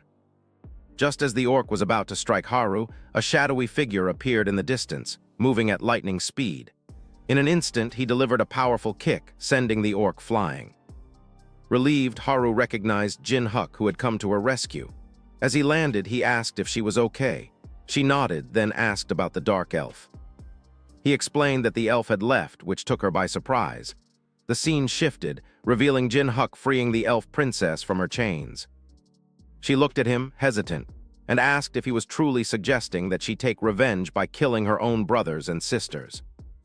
Jin Huk met her gaze, asking, "What did your brothers and sisters do to you?" He added with a dark smile, "Trust me, they could do far worse. Make sure your revenge is flawless. Make them pay several times over, no, 100 times more. That's what I intend to do." She was intrigued, then asked whom he sought revenge against. "The 9 stars and the 4 royals," he replied without hesitation. Hearing this, she grinned and remarked that compared to his reasons for revenge against such powerful enemies, her story might seem like mere complaining. She suddenly leaped away from where she was standing, prompting Jin Huk to ask if this meant she wouldn't be joining his guild. She shook her head and replied, "No, not yet. I'm leaving to gain the same level of power as you. When I'm strong enough, I'll return." Jin Huk gave a faint smile, and she then asked for his real name, not just ghost face. Without hesitation, he revealed, "My name is Cha Jin Huk, or Death Star Jin Huk." At that, recognition flashed in her eyes. "The Spirit Master Jin Huk," she murmured, recalling tales of his supposed death and realizing why there had been doubts before. Leaving, she told him with a smirk, "If I die, you're free to use my soul or body however you wish." With that, she shot into the sky at tremendous speed, her destination unknown. Back in the present, Vulcan, holding Miho, approached Jin Huk and said, "If you're done here, we should move. More climbers will swarm this place once the rumors spread." Jin Huk nodded in agreement, stating, "It's dangerous to stay on one floor for too long. Let's prioritize reaching the metropolis on the 60th floor." He recalled that Gold Rich had also mentioned he would be waiting on the 60th floor. The scene then shifted to Gold Rich, who appeared to be in the midst of battle. Gold glimmered in the air as he manipulated it, directing streams of molten gold toward his attackers and dispatching them with ease. A pile of corpses lay scattered across the ground. Inwardly, he cursed. First, he hadn't expected such an ambush, especially not one involving military forces. To think they would confidently bring soldiers into this area was beyond anything he anticipated. On the 60th floor, chaos reigned. Many buildings were ablaze, and guards were overwhelmed, unable to keep intruders out as wave after wave broke through the defenses. The front line had already fallen. Gold Rich's shop, operating under a borrowed name, was located in this district and was crucial for supporting Jin Huk's guild, Heaven's Defiance. As the enemies attacked, Puppet Man muttered to himself that this shop was essential for their cause.